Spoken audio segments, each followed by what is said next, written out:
Chapter 1214. Xiao Lan wanted to commit suicide? Tang Li and Ning Jing looked at each other in surprise. But it was just a surprise. Ah, Li Jing, Xiao Lan wants to die. Your father, and I can't do anything about it. Ah, Li, why don't you go and persuade? Before Madame Tang could finish, Tang Li impatiently cut her off. Tell her I'm busy. She can do whatever she wants. Ah, Li, you can't. Before Madame Tang could finish her sentence, Ning Jing cut her off. Mother, we're all busy. Even if she wants to die, she can wait one more night. Let her wait. Ning Jing's words were even more sarcastic than Tang Li's. Madame Tang couldn't help but laugh. She didn't know what Xiao Lan would think if she heard this. Of course, Madame Tang wouldn't tell her. Otherwise, with Xiao Lan's temper, she would rush here and fight with Ning Jing. Madame Tang knew her son and daughter-in-law's tempers too well. She couldn't persuade them otherwise. Just as she was thinking about what to do, a servant girl came over. Old man, the young miss couldn't find you. She's making a fuss. This young miss was naturally little Tang Tang. Oh my little darling. Madame Tang stomped her foot anxiously. She didn't care about anything else and hurried back to her courtyard. She would leave Tang Zijin to deal with Xiao Lan. She didn't want to make a fuss with Tang Zijin. Tang Zijin had done this himself, so he should deal with it himself. In any case, Ali was awake. Tang Zijin couldn't play any tricks. Tang Li and Ning Jing didn't care whether Madame Tang had left or not. They hugged each other tightly under the blankets. They hadn't seen each other for more than 2 years. Their souls and bodies missed each other. At this time, even if the sky fell, they wouldn't be separated. Tang Li couldn't help but sneeze. Ning Jing immediately sneezed as well. It seemed that the cold wasn't light. However, the two of them didn't mind. They just hugged each other to keep warm. However, gradually, Tang Li's big hands became restless. Ning Jing immediately felt it, but she did not resist it like she always did before she died. She leaned on Tang Li's shoulder, closed her eyes, and quietly felt his caress and touch. She was calm at first, but she did not know what Tang Li was doing under the quilt. She gradually frowned and bit her lip after a while.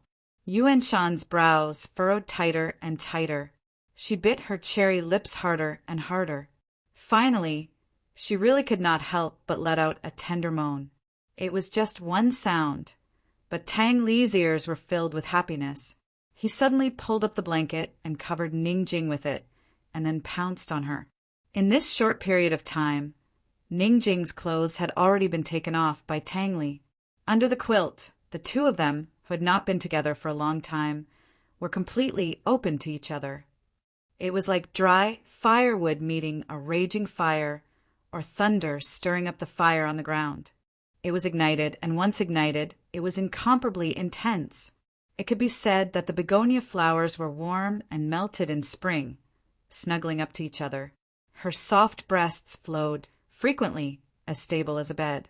She was full of vulgarities as strong as wine, as fragrant as sweat stained the silk, and it was slightly penetrating. Rather than saying that the two of them were in love, it was better to say that the two of them had a few big battles. In short, the two of them who had caught a cold were sweating all over. They no longer had runny noses or sneezes, and the cold seemed to have disappeared just like that. The two of them were exhausted and satisfied. In the end, they hugged each other and fell asleep. The next day, the two of them only woke up when the sun was high up in the sky. Tang Li flipped over on top of her and flirted with her beneath him again. He chuckled and said, Ning Jing, have you slept enough? Before Ning Jing could return, there was a knock on the door. This time it was Tang Zijin's voice. Tang Li, come out. Fifth elder is here. Tang Li's happy expression turned gloomy. He did not answer. Ning Jing felt much better after a night's sleep. She questioned him suspiciously. Tang Li, did you do anything to her? Are you lying to me? Tang Li immediately raised his hand. I swear, if I really did anything to Xiao Lan, I'll be impotent for the rest of my life. Ning Jing's originally taut face was very serious, but when she heard Tang Li's last two words, she immediately broke into laughter. She had braved the wind and snow all the way back. She was so excited and cold that she did not have the energy to think too much. However, Ning Jing was still very cautious. She asked again, "If you didn't really do anything to her, then did you see her or touch her?" Tang Li tried hard to recall. That memory was still a little fuzzy, but he was sure that he did not do anything to hurt Ning Jing. She was wrapped in a blanket. "You didn't see anything?" Tang Li said as he pondered. "If I touched her," his expression froze. He braced himself and said to Ning Jing, "If you think about it seriously, it should be, what is it?" Ning Jing was a little anxious. "She should have touched me first." "Ning Jing, this is a conspiracy. My father and fifth elder's conspiracy," Tang Li explained. Tang Zijin was still urging them outside, but Tang Li and Ning Jing completely ignored him. Ning Jing slowly narrowed her eyes and asked, "Xiaolon touched you first?" Tang Li nodded with certainty. "Where did she touch you?" Ning Jing asked again. Actually, she didn't." Tang Li stammered. "Tell me the truth." Ning Jing suddenly said angrily, That's right," looking at Ning Jing's stormy expression. Tang Li's heart raced. He did not dare to say anything. Anyone who was a slave to his wife was afraid of her. This saying was true. "Ning Jing, it's really nothing. I only have one in my heart," Tang Li said seriously. "Let me ask you, where did she touch you? Are you going to tell me or not?" Ning Jing was really angry. "She just hugged me. She hugged me from behind." Tang Li hastened to explain. In his memory, they'd hugged each other twice. He even pushed Xiaolon down, but he'd never admit any of that. He was drugged and almost mistook Xiaolon for her. If he said that, he would probably never be able to touch Ning Jing again. "You're asking for it," Ning Jing said coldly. Tang Li wanted to cry, but had no tears. He wanted to explain, but Ning Jing got off the bed and changed. "She wants to die, right? I'll fulfill her wish." Tang Li was stunned. However, the corners of his mouth quickly widened into a meaningful smile. It looked like he was safe. Aside from his sister-in-law, Ning Jing had never feared any other woman in her life. Back then, when he first came to the Tang sect, he had fought with his mother to the death, but he had never been defeated. The two of them quickly washed up and cleaned themselves up. As soon as Ning Jing opened the door, she saw Tang Zijin standing outside with a gloomy face. Ning Jing had been courteous to Tang Zijin at first because of his seniority in the family, but now she didn't want to wrong herself by being polite to him. Coldly, she said, "Father, Cloud Realm Trade Consortium's accusation is false, right? You just want to send me away?" "Where's Tang Li?" Tang Zijin asked coldly. "I don't know. I'll have to trouble you to make way," Ning Jing said. When Tang Zijin didn't move, she smiled coldly. "Father, it's so early in the morning. Isn't it inappropriate for you to block your daughter-in-law's door?" Tang Zijin's face turned ashen at her words. He immediately got out of the way. He wasn't just embarrassed, he was simply shocked. When Ning Jing walked out, Tang Zijin immediately went to block the door again and shouted into the room, "Tang Li, come out. Since you're awake now, Father will discuss this matter with you properly. Fifth Elder and Xiaolon are still waiting in the back mountains. I'm not free. Wait until I eat breakfast." The voice didn't come from inside the room, but from behind Tang Zijin. He quickly turned around and saw Tang Li standing nearby, holding Ning Jing's hand. By the time Ning Jing left the room, Tang Li had already jumped out of a nearby window. "Tang Li!" Tang Zijin raged. Tang Li had a good temper. "Father, have you eaten breakfast yet? Do you want to join us?" Fortunately, Tang Zijin hadn't eaten yet, or else Tang Li would have made him puke. "Father wants to talk to you about serious matters," Tang Zijin emphasized. Tang Li tossed him back. "If you don't want to eat, then forget it." As he spoke, he pulled Ningjing to the kitchen. He wanted to personally cook a bowl of red bean porridge for Ningjing. However, Tang Zijin caught up with them and said coldly, "Tang Li, no matter what, Xiaolan is already yours. You should at least make a statement. Appease her, and fifth elder." Tang Li stopped abruptly. There was no smile on his face. He turned around and said sternly, "Father, you can't say things like that. I didn't touch her. Absolutely not." Tang Zijin's expression was complicated. He walked closer and asked in a low voice, "Tang Li, you didn't touch her. How did you get rid of the medicine?" Ningjing was shocked when she heard this. She had always thought that Madame Tang had given Tang Li the antidote. "I'll endure it," Tang Li said darkly. He felt disgusted talking to his father like this. He pulled Ningjing and wanted to leave, but Tang Zijin grabbed his arm. "That medicine came from 100 Poison Sect. It's impossible to endure it. Xiaolan said that she insisted that you touched you. No matter what, you have to make this clear." "I didn't do it, so I didn't do it." Tang Li slapped Tang Zijin's hand away. If Tang Zijin wasn't his biological father, he would have hit him. This was simply shameful. Tang Li was about to leave, but Ningjing stopped. Tang Li was angry and shocked. "Ningjing, are you really suspecting me? I believe you. If you say I didn't, then I didn't." Ningjing's expression was even worse than Tang Li's. She said coldly, "But if Xiaolan said I did, then I can't just let this go." If a tiger didn't show its might, would the entire Tang clan treat her like a sick cat? As long as Ningjing believed him. What else did Tang Li have to worry about? He and Ningjing openly followed Tang Zijin to the back of the mountain. When Madame Tang heard the news, she left little Tang Tang in the hands of a servant and hurried over. In the house at the back of the mountain, Xiaolan was still wrapped in blankets and curled up on the bed, just like 2 days ago. She didn't even put on her clothes. Her father, fifth elder, was guarding the door while her mother accompanied her in the house. When he saw Tang Zijin, Madame Tang, and Tang Li, fifth elder got up and walked over. Although he looked angry, he still respectfully bowed to them. Before he could speak, Tang Li struck first and sneered, "Fifth elder, you and my father worked together to scheme against this clan head. How should you be punished? I'm innocent. This clan head, this subordinate could only obey your orders. Even if this subordinate ate the heart of a bear or the gall of a leopard, he would never dare to scheme against you." Fifth elder immediately cried out.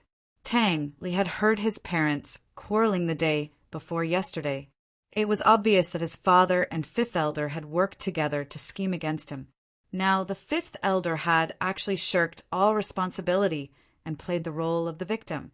Fifth elder was pushing all the blame onto his father. As his son, even the clan head couldn't do anything to his father. Sure enough, Tang Zijin immediately spoke up. "Tang Li, this was my idea." Father was muddle-headed. "Now, so there's no point in arguing over whose fault it is. You should give Xiaolan an explanation. In my opinion, why don't you take Xiaolan as a concubine and pretend this never happened?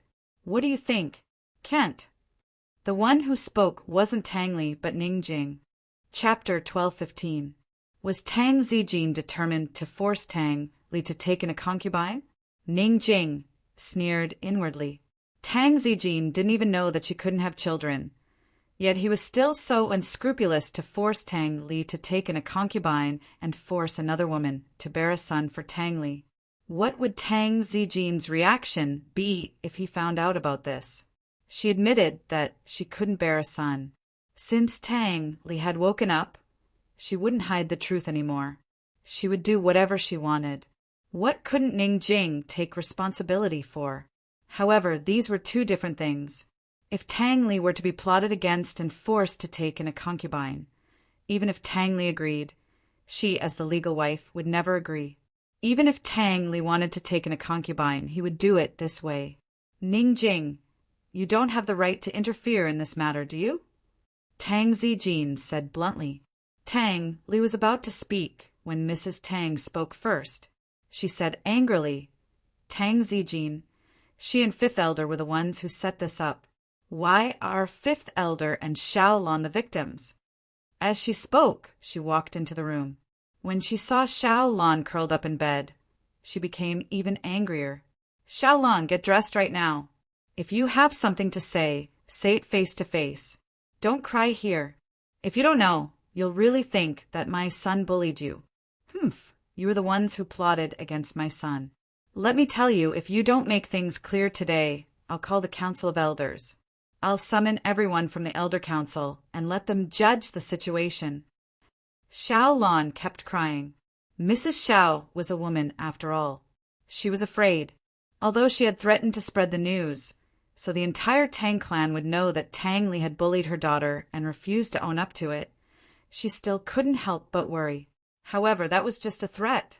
If this matter was exposed and they couldn't argue for justice, then Xiaolon wouldn't be able to get married for the rest of her life. Wouldn't she be scolded wherever she went? When it came to matters like this, women were always at a disadvantage compared to men. At worst, Tang Li would be labeled a playboy who abandoned his wife after seducing her, while Xiaolan's entire life would be ruined. While Madame Xiao was at a loss of what to do, Xiaolon raised her head and cried pitifully, "Old Madam Mother, please go out. I'll go out after I tidy up. I want to make things clear. If I don't, I'll jump off Reclining Dragon Peak today. I don't want to live." "Daughter, silly, don't take it too hard," Mrs. Xiao cried. Madame Tang was too lazy to say anything more. She flicked her sleeves and left. She had seen a lot of crying, throwing a tantrum, and then committing suicide when she was young. Mrs. Tang and Mrs. Xiao both to go out. But when they came out, Xiaolon rushed outside and shouted, "Mother, help me get a set of clothes. My clothes are all torn." As soon as these words were spoken, the entire place fell silent. Tang Li frowned in annoyance. "You tore it?" Ning Jing murmured, her tone still calm. Even if she minded, she wouldn't fuss over it because of the effects of the drug. Tang Li wanted to deny it, but he hesitated and told the truth. "I don't remember clearly. I only remember that she hugged me and I pushed her away. What happened before? I can't remember." Ning Jing's heart skipped a beat. She was calm at first, but now that she thought about how Tang Li had no memory of his stupor, it was possible that he couldn't remember what happened in that room. It would be hard to tell if Xiaolon was lying, even the drug that Tang Li took. How did Tang Li neutralize it? Even Tang Li himself didn't know. She knew about that drug. After all, she had drugged Tang Li before. Some drugs were so strong that they couldn't be neutralized with just 1 or 2 doses. Ning Jing's hands grew cold.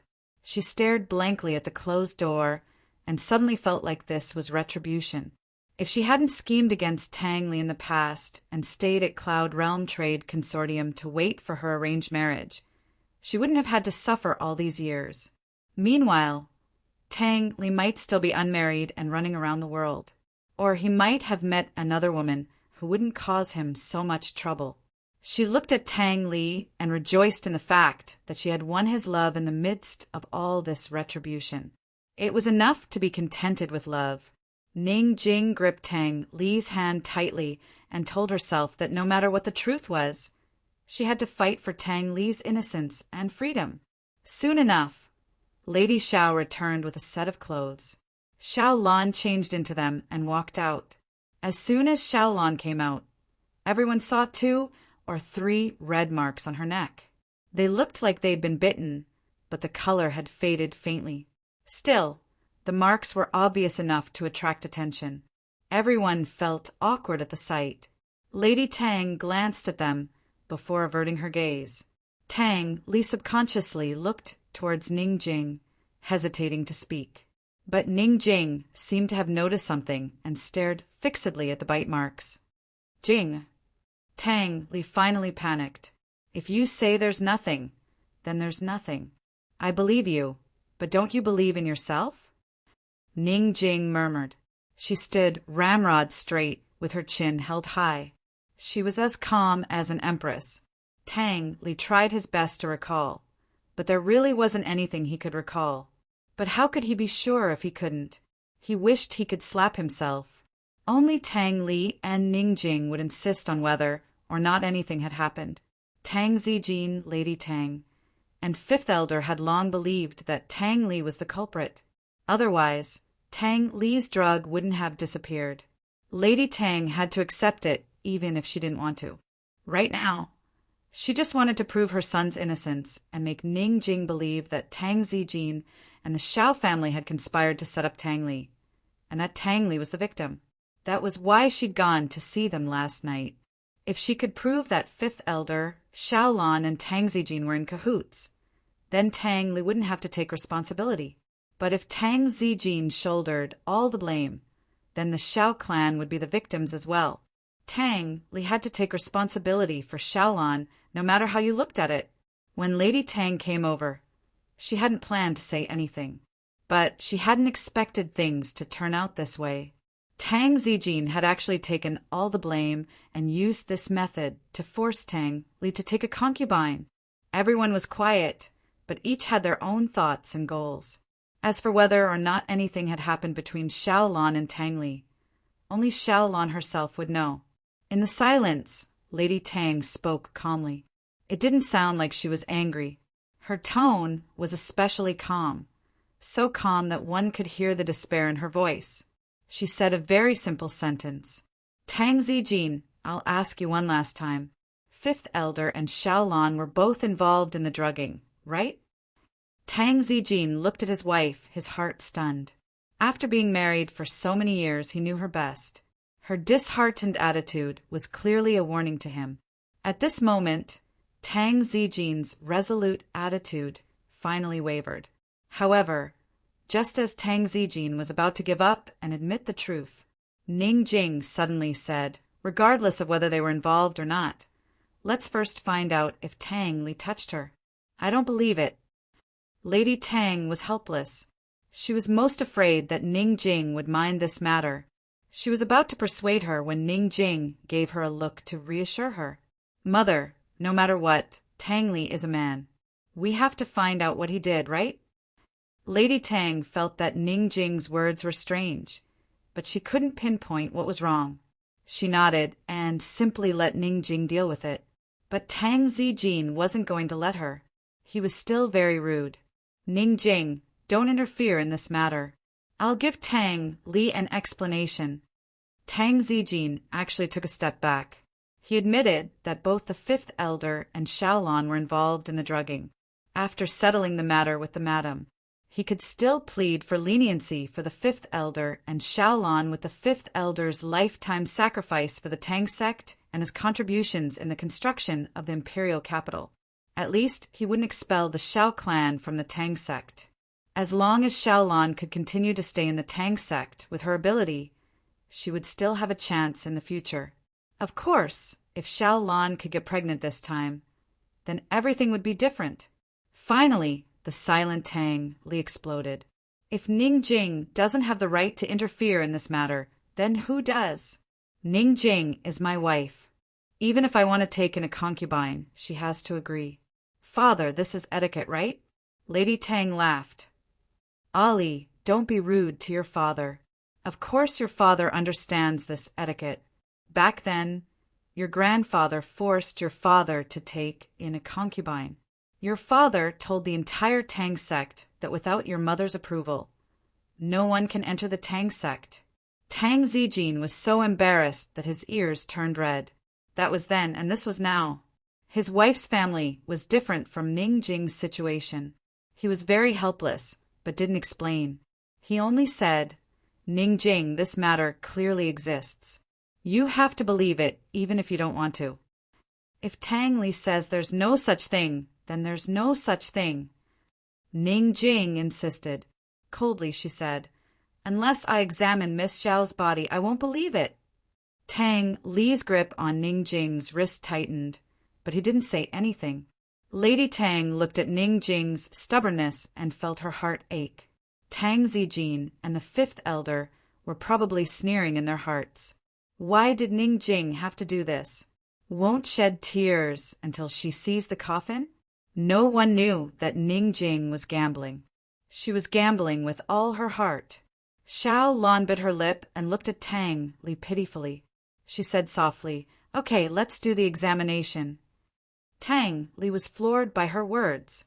Xiao Lan was a virgin. Since she dared to let him examine her body, then there was nothing to argue about. He must have done something disgraceful and taken her virginity. However, a cold smile flashed across Ning Jing's eyes, but no one noticed. "Mother, thank you for your trouble," Ning Jing said lightly. Lady Tang sighed and said coldly to Xiaolan, "Come in with me." The waiting time was long and silent. Ning Jing could clearly feel that Tang Li's palms were sweating nonstop. She didn't say anything. She just held them tightly. Creak.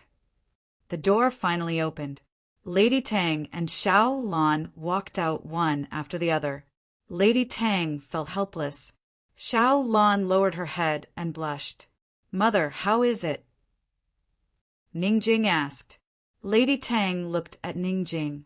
Her heart ached, but she still told the truth. Qin Lan is no longer a virgin. At this moment, Tang Li suddenly let go of Ning Jing's hand. However, Ning Jing immediately pulled his hand back. She sneered, "So what if she's no longer a virgin? Who can prove that she's a virgin?" Everyone was shocked when they heard this. Xiao Lan couldn't hold it in and asked angrily, "Ning Jing, what do you mean?" Chapter 12:16. Ning Jing was clearly trying to humiliate him. "Ning Jing, watch your mouth." Fifth Elder flew into a rage. "Are you rebelling?" Tang Li was even angrier than him. "Who allowed you to call Madam Clan head by her name?" Tang Li finally understood that these elders simply didn't put him and Ning Jing in their eyes. "Clan head, Madam is insulting us." Fifth Elder angrily defended himself. On the side, Madam Xiao burst into tears. "My daughter, why do you have to degrade yourself like this? You've been bullied to this extent. Let's go. Mother will jump down from here with you. I don't want to live anymore." Xiao Lan also started to cry, but she turned to Tang Li, clan head. "You can deny it, but you can't let Madam humiliate me like this. I, Xiao Lan, only have you in my life, only you." Tang Li couldn't accept it. At this time his attention was on Ning Jing and his face was ashen. Who knew that Ning Jing would suddenly rush in front of Xiaolan and give her a hard slap? "If you say another word, do you believe that this madam won't tear your mouth off? Let me tell you, Tang Li has nothing to do with you. You're really disgusting." God knows how strong Ning Jing's hand was. Xiaolan's face immediately turned red and swollen. "I'll fight you." Xiaolan finally couldn't take it anymore and raised her hand, but Tang Li grabbed her hand and flung her away. He said sternly, "Enough." Xiaolan sat on the ground and started to cry. "This is simply making trouble for no reason. Unreasonable." Fifth Elder angrily rebuked. "Ning Jing, this matter is already a fact. Even if you don't allow Tang Li to take a concubine, you can't insult her like this." Tang Zijin reprimanded. "I didn't insult her." Ning Jing's tone was very firm. Although what she was about to say wasn't suitable to be said in public, especially in front of two men, Tang Zijin and Fifth Elder. However, at this point, she couldn't care less about the awkwardness. She said, "Tang Li likes to bite people. Once he bites, the mark he leaves behind will definitely not be this light. The mark won't fade away for at least 5 to 6 days. Moreover, a grown man's teeth marks are definitely not that small." As soon as these words were spoken, the entire crowd quieted down. Even Madame Xiao, who was crying at the side, immediately shut her mouth. She looked at Ning Jing with a hint of panic in her eyes. After all, the 2 bite marks on her daughter's neck were caused by her. No one would have thought that Ning Jing would notice this problem. One had to know that everyone was too ashamed to look at that kind of mark, too ashamed to mention it. Tang Li was also surprised. Of course, he knew about his hobbies, but he was not as clear as Ning Jing, and he had never seriously looked at the mark on Xiao Lan's neck. "Mother, Madame Xiao, come here. I'll show you what a real bite mark looks like," Ning Jing said, and turned to walk into the room. Madame Tang strode in. Madame Xiao hesitated until she saw Xiao Lan follow in. Then she hurried into the room. As soon as they entered the room, Ning Jing unbuttoned her collar and rolled up her sleeves. There were traces of last night's lovemaking on her arms and neck. There was a bite mark on her arm and collarbone. The bite marks were very deep, and the teeth marks were very obvious. They were almost bleeding. Why could Ning Jing be so sure that nothing had happened between Tang Li and Xiao Lan? It was because of the bite marks on Xiao Lan's neck. She knew Tang Li too well. She was absolutely sure that the bite marks were faked. If nothing had happened, why would he fake it? It was unnecessary. In fact, she could have pointed out this flaw just now, but she deliberately didn't say it. She proposed to check her body. She wanted to take a gamble. If Xiao Lan didn't dare to do it, it meant that she was guilty. If Xiao Lan dared to do it, it meant that Xiao Lan was not a virgin. She not only had a reason to make Tang Li refuse to take her as a concubine, but also to ruin Xiao Lan's reputation and make her pay the price. She was a businesswoman, and she would never make a loss. What she bet must be a win-win situation. Sure enough, Xiao Lan brought this upon herself and exposed that she was not a virgin. Madame Tang looked at the bite marks on Ning Jing's body, and her face turned red. She couldn't imagine how her bastard son tortured Ning Jing last night. No wonder he said that he was not free. Madame Xiao was already guilty. When she saw the real bite marks, she was even more at a loss and didn't know what to say. Xiao Lan stood far away. She didn't even know why she had come in. Why did she run in like a ghost? The wounds on Ning Jing's body were too eye-catching for her. It hurt her eyes several times more than the red and swollen cheeks. She couldn't accept it. Tang Li was drugged, and she didn't care about her dignity to take the initiative. How could he still push her away? However, he treated Ning Jing. Xiao Lan couldn't accept it. She was so jealous that she went crazy. Madame Tang helped Ning Jing tidy up her clothes and walked toward Xiao Lan. She looked at Xiao Lan sharply and said coldly, "Are you going to confess, or do you want me to take a closer look at the 2 bite marks?" When Madame Tang was serious, her aura was very intimidating. Xiao Lan was scared and subconsciously retreated. "It seems like you won't give up until you see the coffin. Do you want me to hand this matter over to the elders?" Madame Tang asked sternly. Xiao Lan was finally afraid, but her mother was even more afraid. Although the bite marks on her neck were faint, the outline was still there. If they were compared, they would definitely be exposed.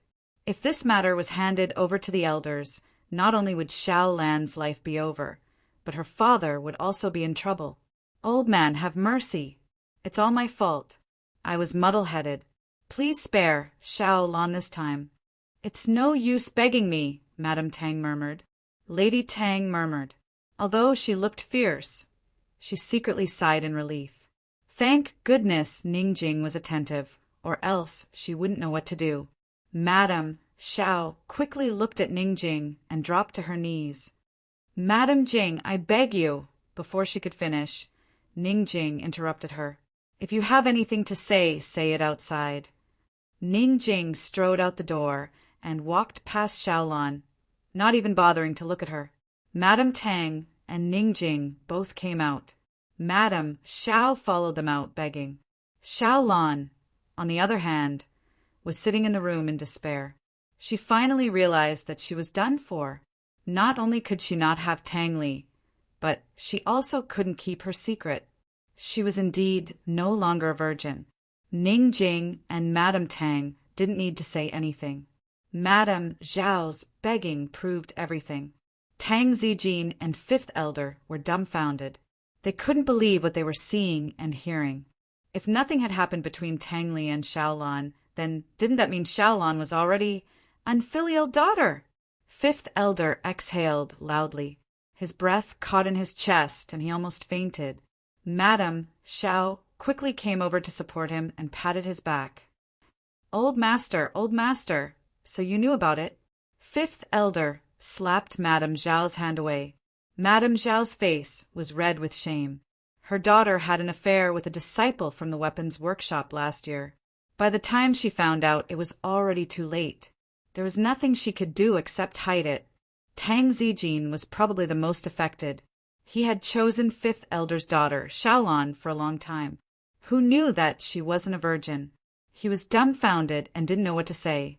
Madame Tang stood next to him and mocked him coldly. Ning Jing walked up to Tang Li. Tang Li looked at her with a frown, not knowing what to say. Ning Jing stood on her tiptoes and pinched his face. "It's okay. It's okay. You're still mine alone." Tang Li hugged her tightly and said in a low voice, I almost thought that you didn't want me anymore." Ning Jing's eyes flashed with sadness, but she didn't say anything. Tang Li pulled her behind him and left the rest to him. "Fifth elder, I'll give you two choices. First, the Xiao family offends Madame Tang and belittles the servants. Second, I'll help you find Xiao Lan's man and have him take him away, so that she won't randomly recognize other men." Tang Li's mouth was really vicious. Fifth elder's world collapsed. Xiao Lan rushed out of the room and looked at Tang Li in disbelief. She didn't expect him to be so decisive. The Xiao family had followed the Tang sect for almost 100 years. They had always occupied the elder council seats, but he wanted to turn them all into servants. What were servants? Servants were the lowest level of workers in the Tang sect. They were in charge of calcining ironware, and it was pure physical labor. Tang Li was clearly threatening them. If they didn't agree to be demoted to servants, was he going to publicize the fact that she wasn't a virgin? Xiao Lan wasn't smart enough. In fact, Tang Li wanted to use this opportunity to make an example out of her. He wanted the entire Tang sect to know that he, Tang Li, was the true master of the Tang sect. If anyone dared to have any other thoughts in the future, especially if they disrespected Ningjing, they would have to bear the consequences. Xiaolan didn't have a choice. Fifth elder looked at Tang Zijin with pleading eyes. Tang Zijin couldn't do anything. If Tang Li really did something to her, he still had an excuse. But Tang Li hadn't touched her at all. What reason did he have to persuade Tang Li to take responsibility? What reason did he have to keep Xiaolan?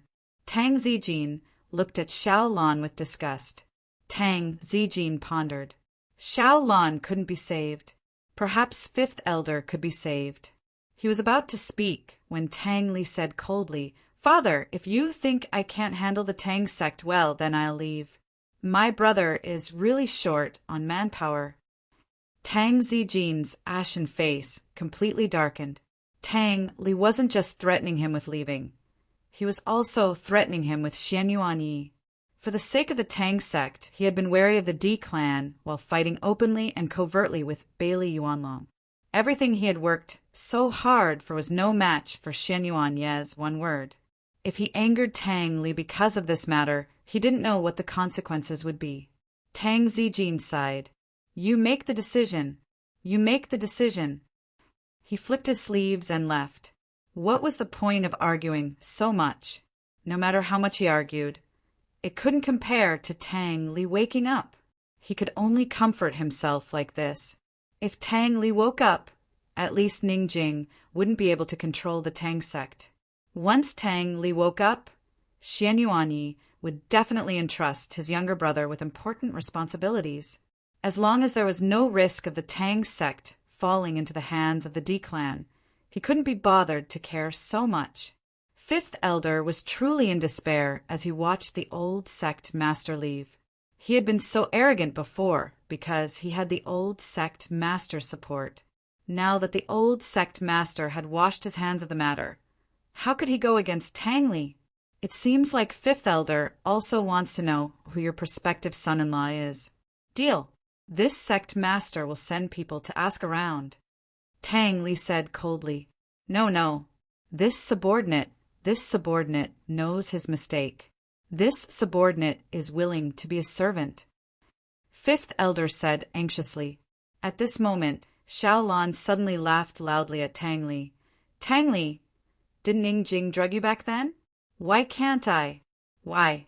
Hee hee, how much cleaner can Ning Jing be than me? Chapter 12:17. Xiao Lan's words had exposed the biggest stain in Ning Jing's life. Ning Jing's heart skipped a beat, but she had nothing to say. She had indeed drugged Tang Li back then. If it weren't for that freak combination of factors, she probably wouldn't have gotten together with Tang Li. Fifth Elder, you dared to leak the secret? Tang Li was especially angry. Back then, he had been drugged by Ning Jing and forced into marriage by the D clan. In the Tang sect, other than his parents, only a few elders knew about it. Without a doubt, Fifth Elder must have told Xiaolan about it. Fifth Elder finally regained his senses, but he didn't know how to explain. Guards, take this person away for this sect master to deal with. The Xiao clan has a lot of crimes to commit. Tang Li ordered sternly. No matter how unreasonable the elders' counsel was, they still obeyed the Tang family. Tang Zijin, the old sect master, didn't care about anything. So what could Fifth Elder and the elders' council do to Tang Li? Moreover, the entire Tang sect knew that Tang Li had his older brother behind him. Fifth Elder and Madame Xiao were so hopeless that they had no strength left. They let the guards take them away, but Xiaolan struggled like a madwoman. Tang Li, answer me. Answer me. Ning Jing is the same as me. Ning Jing, you touched that drug, so you'll never be clean. Ning Jing looked at them expressionlessly, but Tang Li strode in front of Xiaolan and said coldly, Only I know whether Ning Jing is clean or not. It has nothing to do with anyone else, much less you. As for whether you're clean or not, I don't know, and I don't want to know. As he spoke, he took a guard's belt and tied it around Xiao Lan's mouth, making her unable to speak or make a sound. As for the guard whose belt was taken away, he awkwardly held his pants and ran away. Fifth Elder suddenly exclaimed, Sect Master! Sect Master! This subordinate chooses to be a servant. This subordinate is willing to be a servant. Would Tang Li still care about Fifth Elder's choice? No. He looked at the people who were gradually being taken away, and a trace of viciousness flashed across his eyes. Since the Fifth Elder dared to leak the secret, there was no guarantee that the others would do the same. When that time came, who knew how badly Ning Jing would be scolded? Rather than letting others spread rumors, he might as well admit it himself. He was drugged. He was willing to be drugged by Ning Jing. So what? Guards! Tang Li shouted. The attendant hurriedly ran over. Sect Master, write a few announcements and post them. Say that Xiao Dong offended his superior and disrespected Madame Jing. Xiao Lan harbored evil intentions and seduced me. Fifth Xiao Dong's position as an elder will be abolished, and the entire Xiao clan will be demoted to servants. Tang Li thought for a moment, then said, If you don't want to spread the word, just say that only Ning Jing can drug this sect leader. Everyone else should be careful. This sect leader will never take a concubine in this lifetime. A public notice and a verbal message. Although it didn't explicitly state what Xiaolan had done, it was enough to make everyone speculate. Xiaolan could only live forever in rumors and slanders. When Tang Li said this, the attendant felt awkward. Was the sect master really going to put the word drug on the table? Not to mention the guards, even Madame Tang, couldn't bear to watch. Ali, don't mess around. Just punish the entire Xiao clan.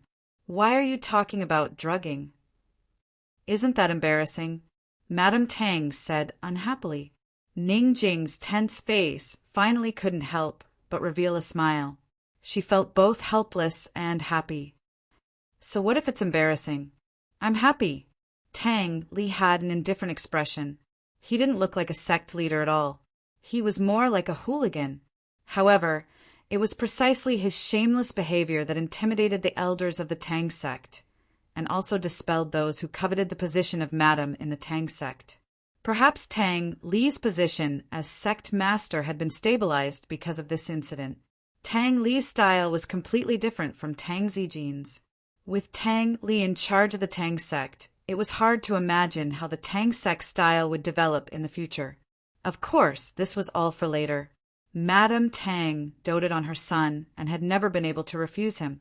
Perhaps it was because of Madame Tang's excessive doting and Tang Zijin's excessive strictness that he had long since developed Tang Li's temper.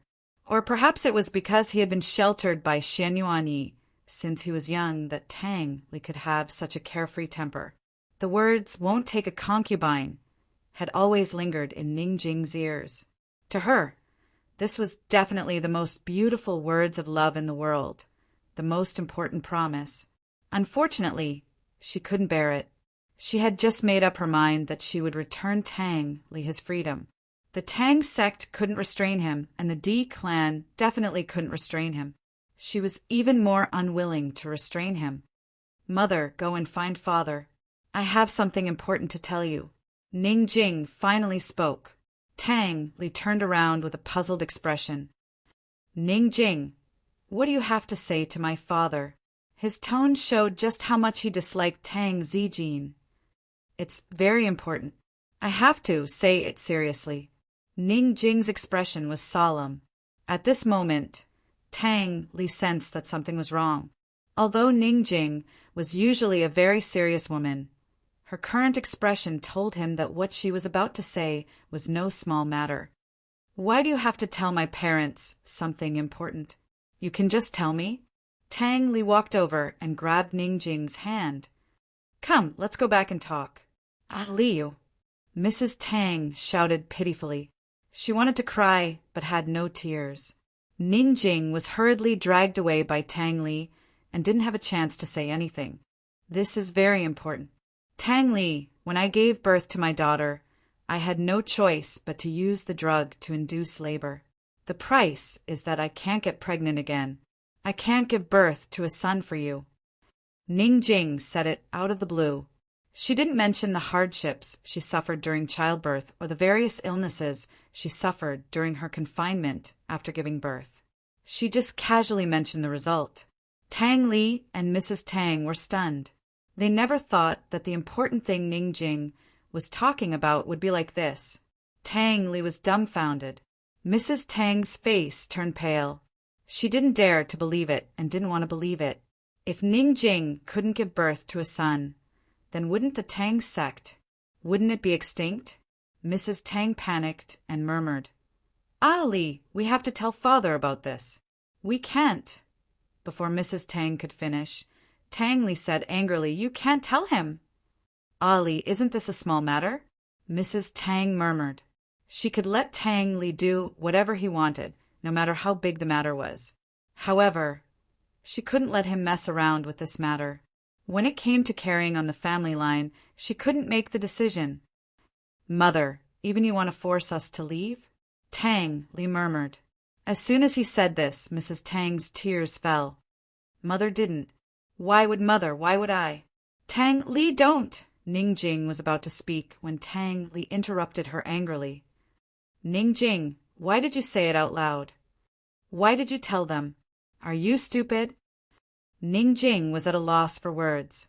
This was probably the first time Tang Li had yelled at her after being together with Tang Li for so long. Why did she have to say it out loud? She should have kept it a secret long ago.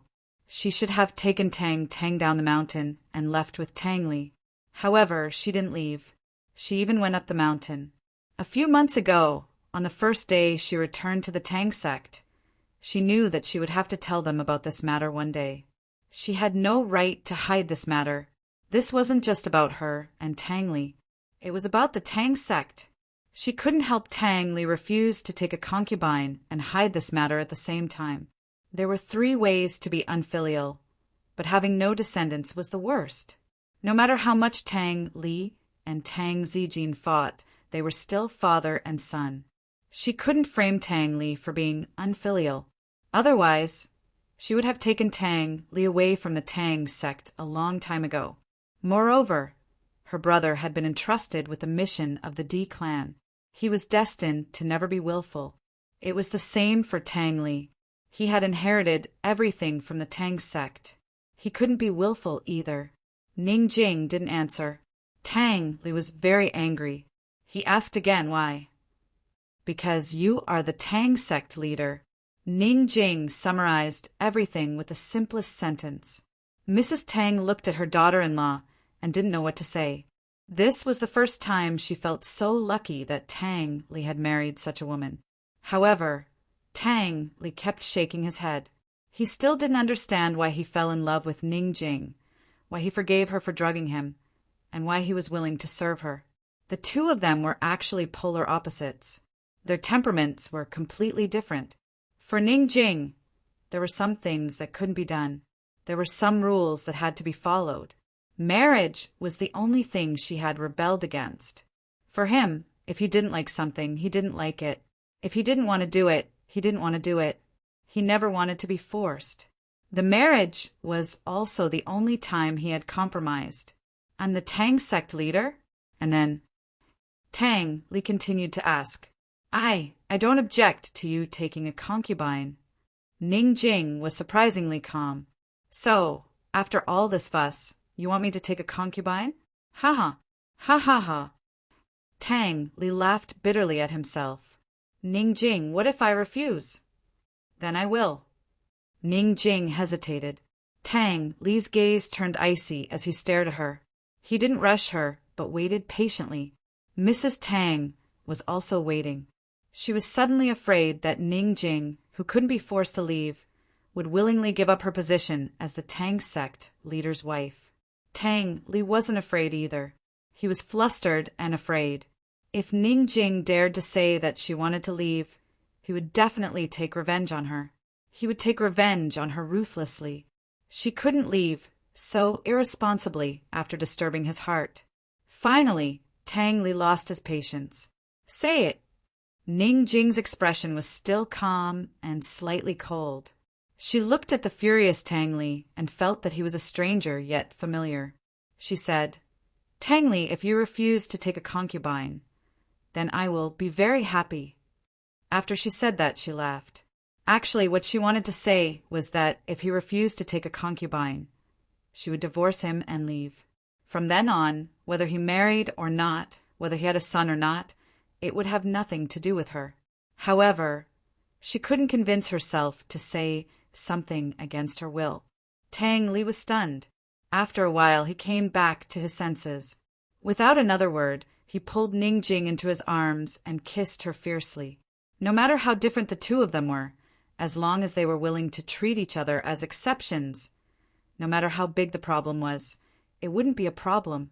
After Tang Li had kissed enough, he hugged Ning Jing tightly and whispered in her ear, Silly, why would you have a son? I just like daughters. It's enough to serve you and our daughter. Any more, haha. And I can't serve you any more. Ning Jing never knew that Tang Li's voice could be so gentle. Her heart melted when she heard it. Mrs. Tang looked at them with a complicated expression. What should she do? Chapter 12:18. Tang Li was about to pull Ning Jing away when Madame Tang finally spoke up. Ali, come back. We have to talk about this properly. Don't mess around. After the new year, let's go to Medical City and have a look at 4th Miss Rin. Maybe there's hope? 4th Miss Rin has already taken a look, Ning Jing said mildly. Gu Beiwet and 4th Miss Rin had both taken a look and came to the conclusion that she couldn't be cured. Madame Tang didn't know what else to do, so she used treatment as an excuse to delay. She didn't dare to promise Tang Li that he wouldn't take any more concubines or have any more children. But she also didn't dare to force Tang Li. She also didn't know what would happen if Tang Zijin found out about this. Li, how about... Mother, you've been busy the whole day. You can't go back and rest. Let me think about this. I'll tell Father tomorrow. You and Ning Jing shouldn't go. Madame Tang wanted to say something, but Tang Li looked impatient. Is that okay? Madame Tang was resentful, but she didn't dare to push too hard. She could only agree. Where's my daughter? Tang Li asked. He didn't even remember how many months he had been playing with little Tang Tang. In his mind, little Tang Tang was still a tiny baby who would cry whenever she was hungry. Yes. Let's go see your daughter, Madame Tang hurriedly said. She would never forget the countless times that little Tang Tang had looked at her foolish father with a blank look on her face. The three of them left the back of the mountain and walked forward. Soon, Tang Li noticed a large patch of daisies nearby. The white petals and pale yellow stamens were Ning Jing's favorite. He ran to the top of the mountain and looked around. Crouching Dragon Peak was covered in daisies. This cold mountain peak had become a sea of flowers. He looked back at Ning Jing. Who planted them? A man helped me plant it in order to make me happy. Ning Jing joked. Who? Tang Li became serious. Who? Madame Tang laughed. Brat, who else would dare to touch the soil of Crouching Dragon Peak other than you? Tang Li scratched his head and tried hard to recall, but in the end he could not remember. He looked at Ning Jing and smiled foolishly. I'll get him to help you plant daisies all over the Crouching Dragon Mountain Range. We'll change the name of this mountain to Chrysanthemum Mountain. Mrs. Tang and Ning Jing did not know whether to laugh or cry. However, Tang Li secretly remembered this matter. Although he had lost his memories of the past few months, he still left behind these flowers. This proved that even if he had lost his mind, he was still willing to work hard for Ning Jing. How much time and effort did it take to plant these flowers all over the mountain? Plant them one by one, and plant them all over the mountain. Tang Li thought that if he spent another 2 years, he should be able to cut down all the trees in this mountain range and replace them with daisies. The three of them went to Madame Tang's courtyard and did not say much. Ning Jing's matter seemed to have been temporarily forgotten. Madame Tang was about to call for someone to bring little Tang Tang over, when little Tang Tang suddenly rushed out from the flowers and hugged Tang Li's legs. She looked up at him. Daddy Bao Bao. Bao Bao! Little Tang Tang's big eyes were filled with strong desire and stubbornness. Her childish voice was not very accurate, and she said the word hug instead of bag, but everyone understood. She seemed to like being hugged by Tang Li very much. When Tang Li picked her up, she looked at Ning Jing with a happy face and sweetly said, Mother. She was not even 2 years old and was still immature. She had already forgotten about the conflict she had witnessed the day before. For the current her, the happiest thing was to be hugged by her father and be able to see her mother. Tang Li carried little Tang Tang to the side and sat down. He put little Tang Tang on his lap and let her sit properly. Daughter, don't move. Let Daddy take a good look at you, he said seriously. Children were immature, but they were very sensitive. Little Tang Tang immediately sensed that something was wrong with her father and felt that he was not the same as before. However, she could not tell what was different. Daddy looked at her seriously, and she also looked at him seriously. Thus, father and daughter sat like this, staring at each other with wide eyes. The more Tang Li looked at his daughter, the more he liked her. There were some similarities between his daughter and Ning Jing, but she still looked more like Ning Jing. However, she was definitely twice as beautiful as Ning Jing. Her features were delicate and pretty, as if they were carved from jade. They were flawless, clean, and impeccable. Tang Li could not bear to look away. At this moment, he was pondering in his heart. This was his biological daughter. How could he bear to marry her off in the future? He absolutely could not accept it. Little Tang Tang also stared at her father. She found that her father's eyes were especially lively and beautiful today. Although they were the same person, she liked this father more than the one from before, who did not speak much and almost never smiled. She grinned at her father. Seeing his daughter smile, Tang Li liked her even more. He wished he could hold her in his hands and dote on her for the rest of his life. Tang Tang, do you like Daddy more or Mommy more? Tang Li asked seriously. Ning Jing and Mrs. Tang sat at the side. They looked at each other speechlessly. This was the first thing this guy said to his daughter after waking up. What else could Ning Jing do other than ignore it? She had to admit that little Tang Tang liked her father more. Daddy. Little Tang Tang replied in her childish voice. Her little hand was restless as she reached for Tang Li's mouth and said, "Mouth, mouth." Tang Li was confused. What did his daughter mean? He looked at Ning Jing for help, but Ning Jing ignored him. He looked at Mrs. Tang and asked, "What does she want to do? Is she going to kiss her?" Mrs. Tang smiled. "Yes, that's the mouth. Tang Tang, tell Daddy, where's the nose?" Tang Li understood. He lowered his head, but little Tang Tang pinched the tip of Tang Li's nose and said with a smile, "Nose, nose." Tang Li was in pain, but he gladly endured it. He chuckled and said, "Yes, the nose. This is the nose." Little Tang Tang was learning how to speak and recognize things. "What about the eyes? Where are the eyes?" Tang Li asked again. Little Tang Tang immediately widened her eyes for Tang Li to see. She was clearly widening her eyes, but she still gritted her teeth and continued to widen them. Her serious look made Tang Li laugh out loud. Tang Li wasn't a patient man, but he played with little Tang Tang over and over again in a game like drawing facial features. Ning Jing sat at the side and watched silently. She counted carefully. This father and daughter pair had gone back and forth more than 20 times, but they weren't bored at all. This man was always more patient with his daughter than he was with his wife. Looking at the father and daughter pair going back and forth, gesturing and laughing happily, Ning Jing couldn't help but wonder if Tang Li would prefer Tang Tang or his son if she gave birth to a son for him. She didn't know how Tang Li planned to discuss the matter with Tang Zijin tomorrow. How could Madame Tang not be worried about this matter as well? Both mother and daughter-in-law were worried sick, but Tang Li was having a lot of fun with little Tang Tang. He smiled like a child, carefree and pure. Finally, Tang Li suddenly looked up and asked, "Ning Jing, have we named our daughter?" "Not yet. We're waiting for you," Ning Jing said. "Tang."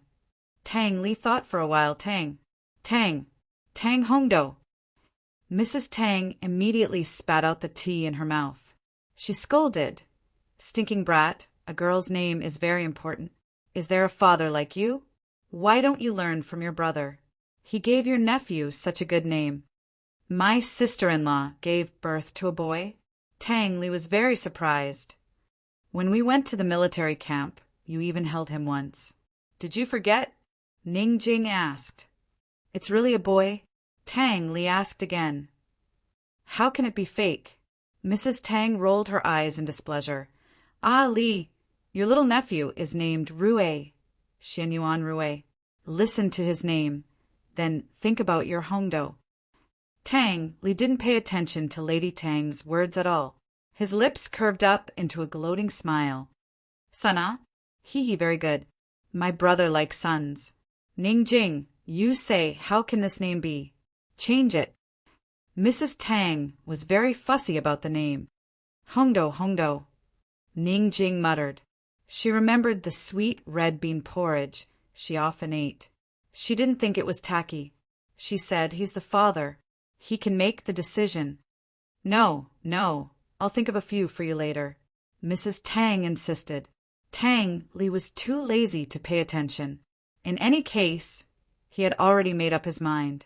Tang Li and his family of 3 ate dinner at Mrs. Tang's place before returning to their own courtyard.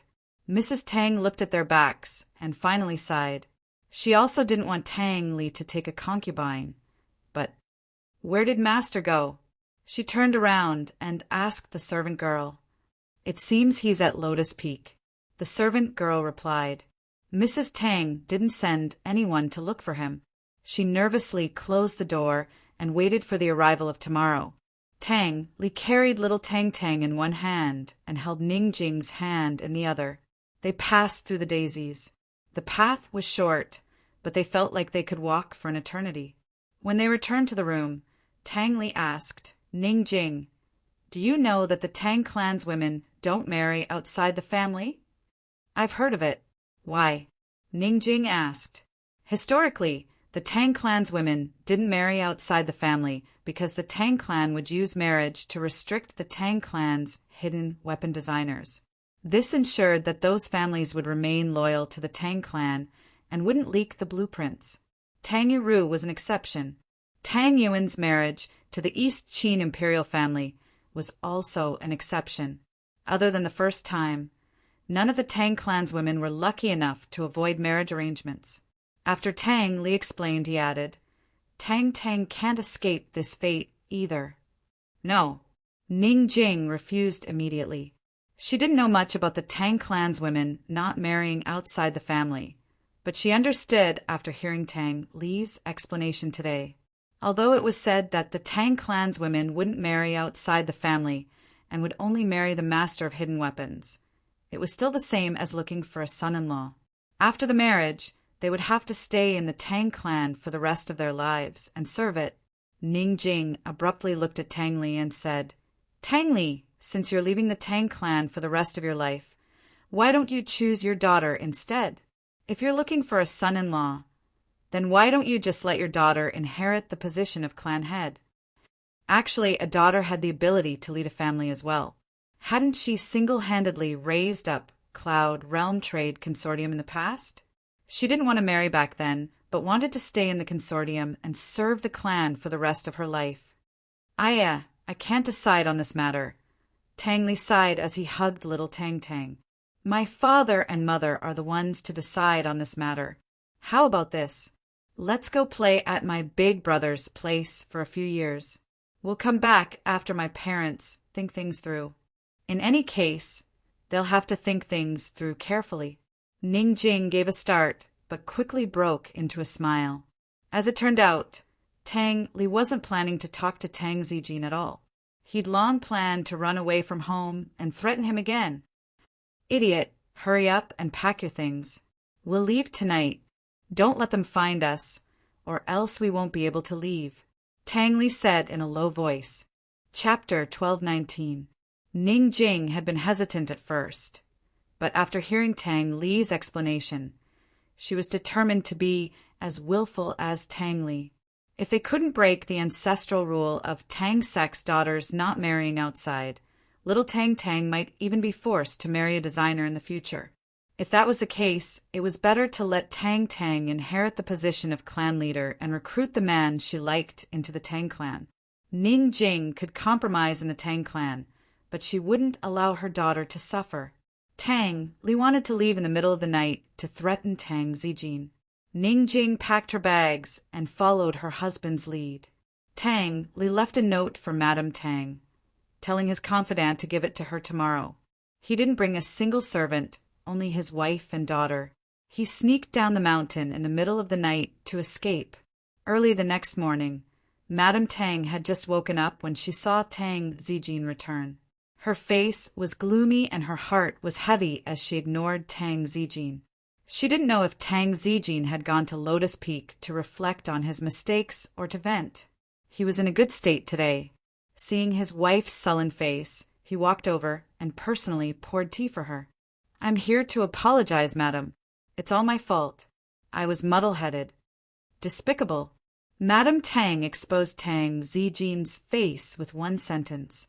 He knew she would be angry, but he still lied to her before apologizing. If this wasn't despicable behavior, then what was? Tang Zijin's expression didn't change no matter how much Madame Tang scolded him. Especially in private, Madame Tang could poke him in the nose and he would still smile. It's my fault. Tang Zijin clung to Madame Tang, trying his best to please her. People who didn't know better would think that this was a loving couple quarreling. In the past, Madame Tang would have let Tang Zijin pester her and punished him. But this time she didn't. She pushed Tang Zijin away and said coolly, "Don't play this game with me. I'm telling you, don't bother forcing Ning Jing. Yesterday, she agreed to let Tang Li take a concubine, but your son refused." Tang Zijin immediately sat down and looked at Madame Tang suspiciously. Mrs. Tang had planned to wait until Tang Li came, but seeing Tang Zijin's face, she was so angry that she decided to say it first. Tang Zijin listened carefully. "I have something important to tell you." Mrs. Tang became serious. Tang Zijin became more and more suspicious. He knew that Tang Li was very ruthless yesterday. Besides that, what else was there? Could it be that Madame really wanted to divorce him? Yesterday, when they quarreled, Madame said twice that she wanted to divorce him. Seeing his wife's grave expression and stern gaze, Tang Zijin finally became nervous. Madam, Mrs. Tang interrupted. Tang Zijin, Ning Jing can't have another child. What? Tang Zijin exclaimed. When Ning Jing was locked up in Tiger's prison, in order to protect little Tang Tang, she used an abortion drug. She fell ill and can never get pregnant again, Mrs. Tang said faintly. That Tang Zijin was very surprised. Tang Zijin, Ning Jing's daughter-in-law, is nowhere to be found. Mrs. Tang sighed. Tang Zijin didn't say anything. He frowned and seemed to be thinking about something. Tang Zijin, say something. What should we do? Mrs. Tang probed. Madam, you just said that Ning Jing agreed to let Tang Li take a concubine? Tang Zijin asked thoughtfully. Mrs. Tang didn't need to ask to know what Tang Zijin was thinking. Tang Zijin must want Ning Jing to persuade Tang Li to take a concubine. Mrs. Tang chose to remain silent.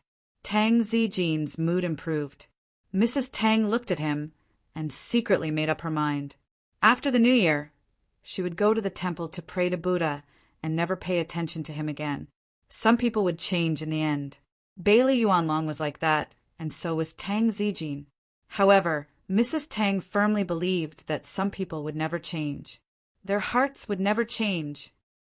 Madam, this is a serious matter. Let Lear do as he pleases. You mustn't. Before Tang Zijin could finish, an attendant rushed in. Bad news, bad news. The clan had left a letter and left. What? Tang Zijin slapped the table and stood up. The attendant hurriedly handed over Tang Li's note. When Tang Zijin saw the 2 lines, he was so angry that he almost fainted. He fell to the floor and patted his chest. Mrs. Tang took the note and read it. She wasn't angry, but didn't know whether to laugh or cry. She sighed repeatedly. She should have guessed it a long time ago. When Tang Li said yesterday that he wanted to talk to father in person, she should have guessed what that guy was planning. Tang Li only wrote 2 lines on the note. The first line was, Father, Mother, this child has let down the ancestors of the Tang clan. This child has no face to stay in the Tang clan. This child will leave with Ning Jing and Tang Tang. Once we have a son for the Tang clan, we will return immediately. The second line was, If father and mother can't wait, you can give this child a younger brother. This child is willing to give up the position of clan head. What was this? This was simply a blatant threat. Ning Jing couldn't give birth to another child. Unless they gave up on having a grandson, they wouldn't return. This wasn't just a threat, it was also a jab at Tang Zijin. Actually, at Tang Zijin's age, there were plenty of women who would take concubines and have children. It wasn't easy for Mrs. Tang to get pregnant at her age, but there were plenty of young concubines who could give birth to a son for Tang Zijin. If Tang Zijin really wanted to continue the bloodline of the Tang clan, he could take concubines himself. Tang Li was using this method to tell his father not to do to others what he didn't want done to him. Mrs. Tang could only smile bitterly. Tang Zijin, I'll leave this matter to you. This is an important matter for your Tang clan. We women have no right to interfere. Since Li and the others aren't here, there's no need to celebrate the New Year. I'll leave this afternoon and go to Shishan Temple to pray for my children and grandchildren. Don't disturb the tranquility of Buddhism. Mrs. Tang waved her hand and went back to her room to pack her luggage.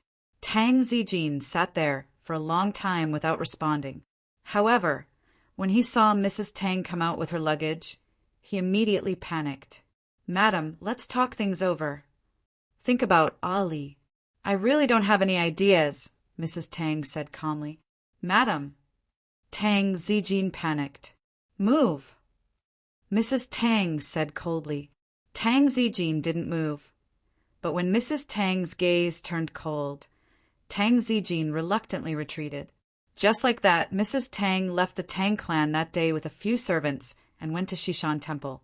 Tang Zijin stood guard at the top of Divine Dragon Peak alone. He didn't send people to look for Tang Li like last time when he ran away from the wedding.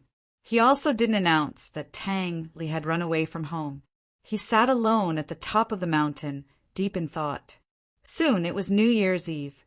Although Tang Li and Ningjing were heading towards Yuning, they didn't rush. Time was too tight. No matter how fast they rushed, they couldn't make it to New Year's Eve with his brother and sister-in-law. They simply slowed down and took it as a vacation. They swam all the way to Yuning Palace. It was about time for Rui-er's first birthday. Rui-er was already the crown prince. There wasn't a big banquet, but his first birthday would definitely be very grand.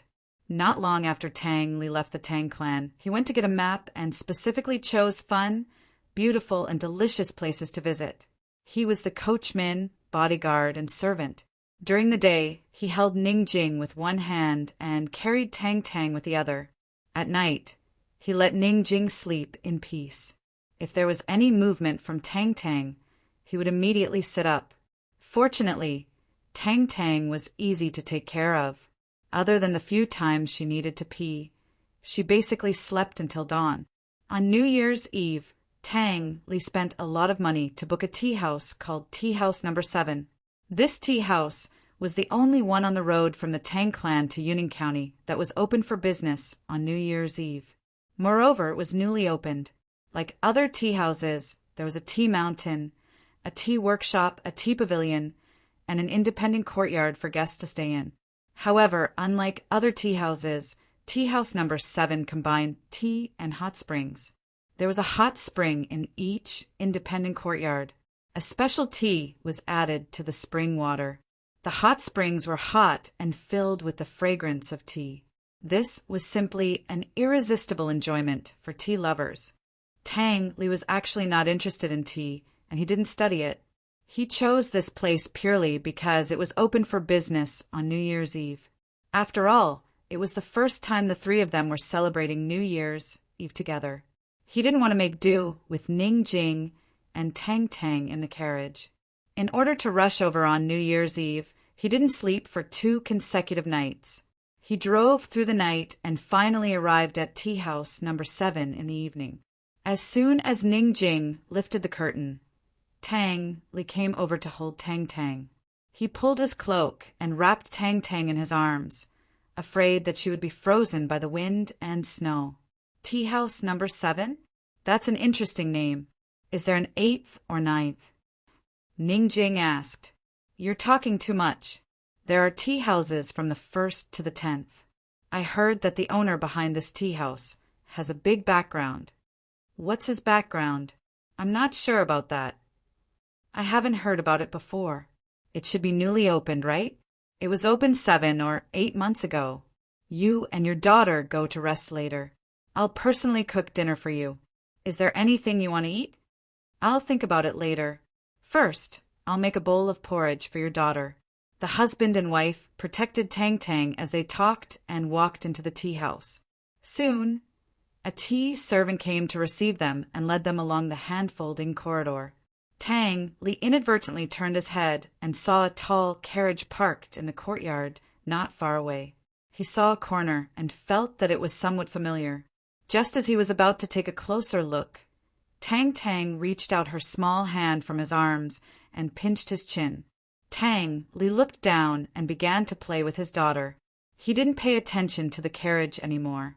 The servant girl brought the family of 3 to a warm room. As soon as they entered the room, a man who looked like a shopkeeper rushed over. Are you Master Tang? The shopkeeper asked politely. Are you the owner of the tea house? What's your surname? Tang Li asked. My surname is Wu. I'm not the owner. I'm just following orders to manage Tea House No. 7.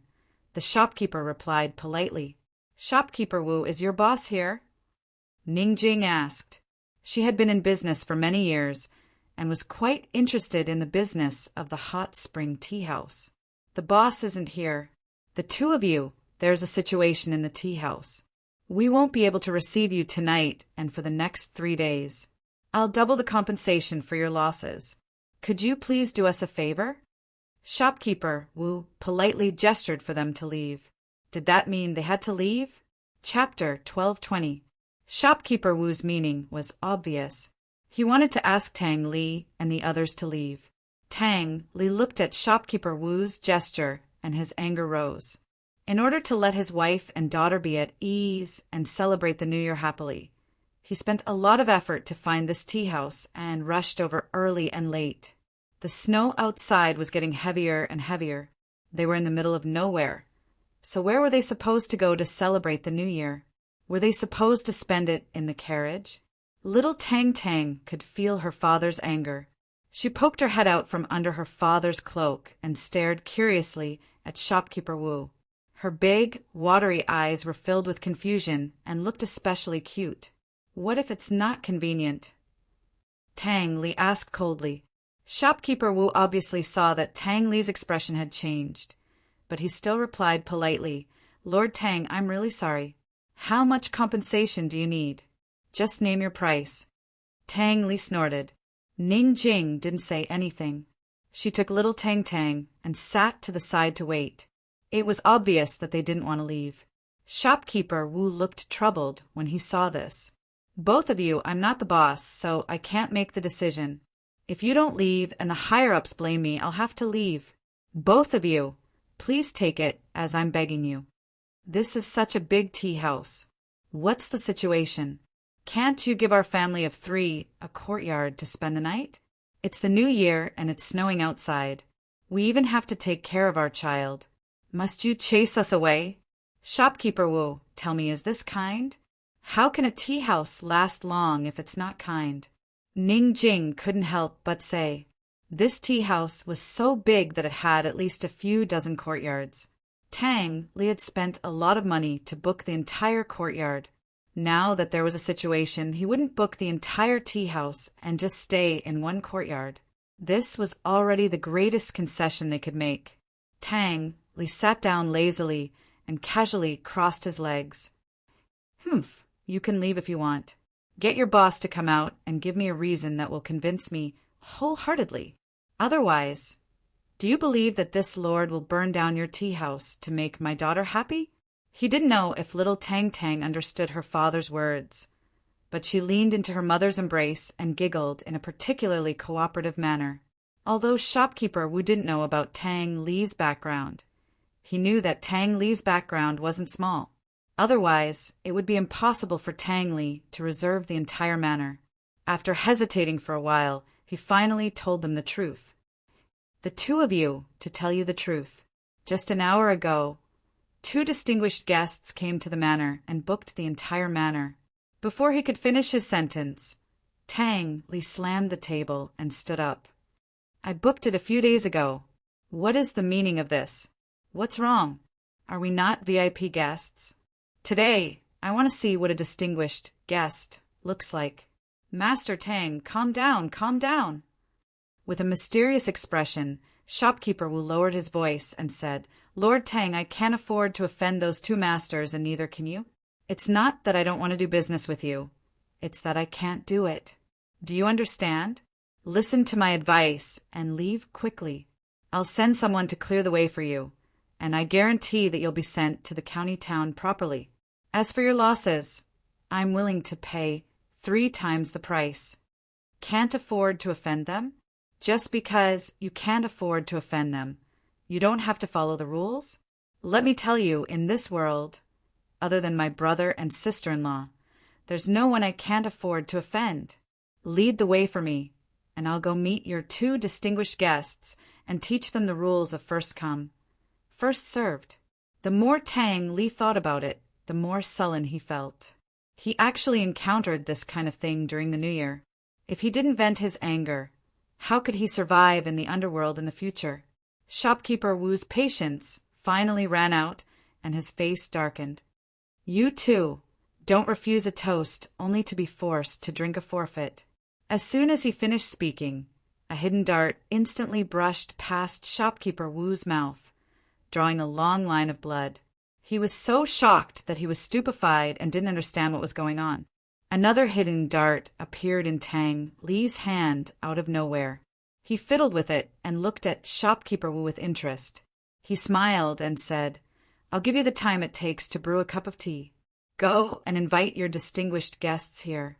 Tell them that I'm inviting you to drink a forfeit." Shopkeeper Wu was purely a businessman and didn't know anything about martial arts. He was so scared that he trembled and ran out without saying anything. But he hadn't gone out long before a group of blade-wielding page boys rushed in and surrounded Tang Li's family of 3.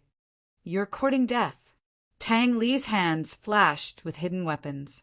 Every hidden weapon was shot out without missing a target. They all hit vital points, but they didn't take lives. After all, he didn't want to kill anyone in front of little Tang Tang.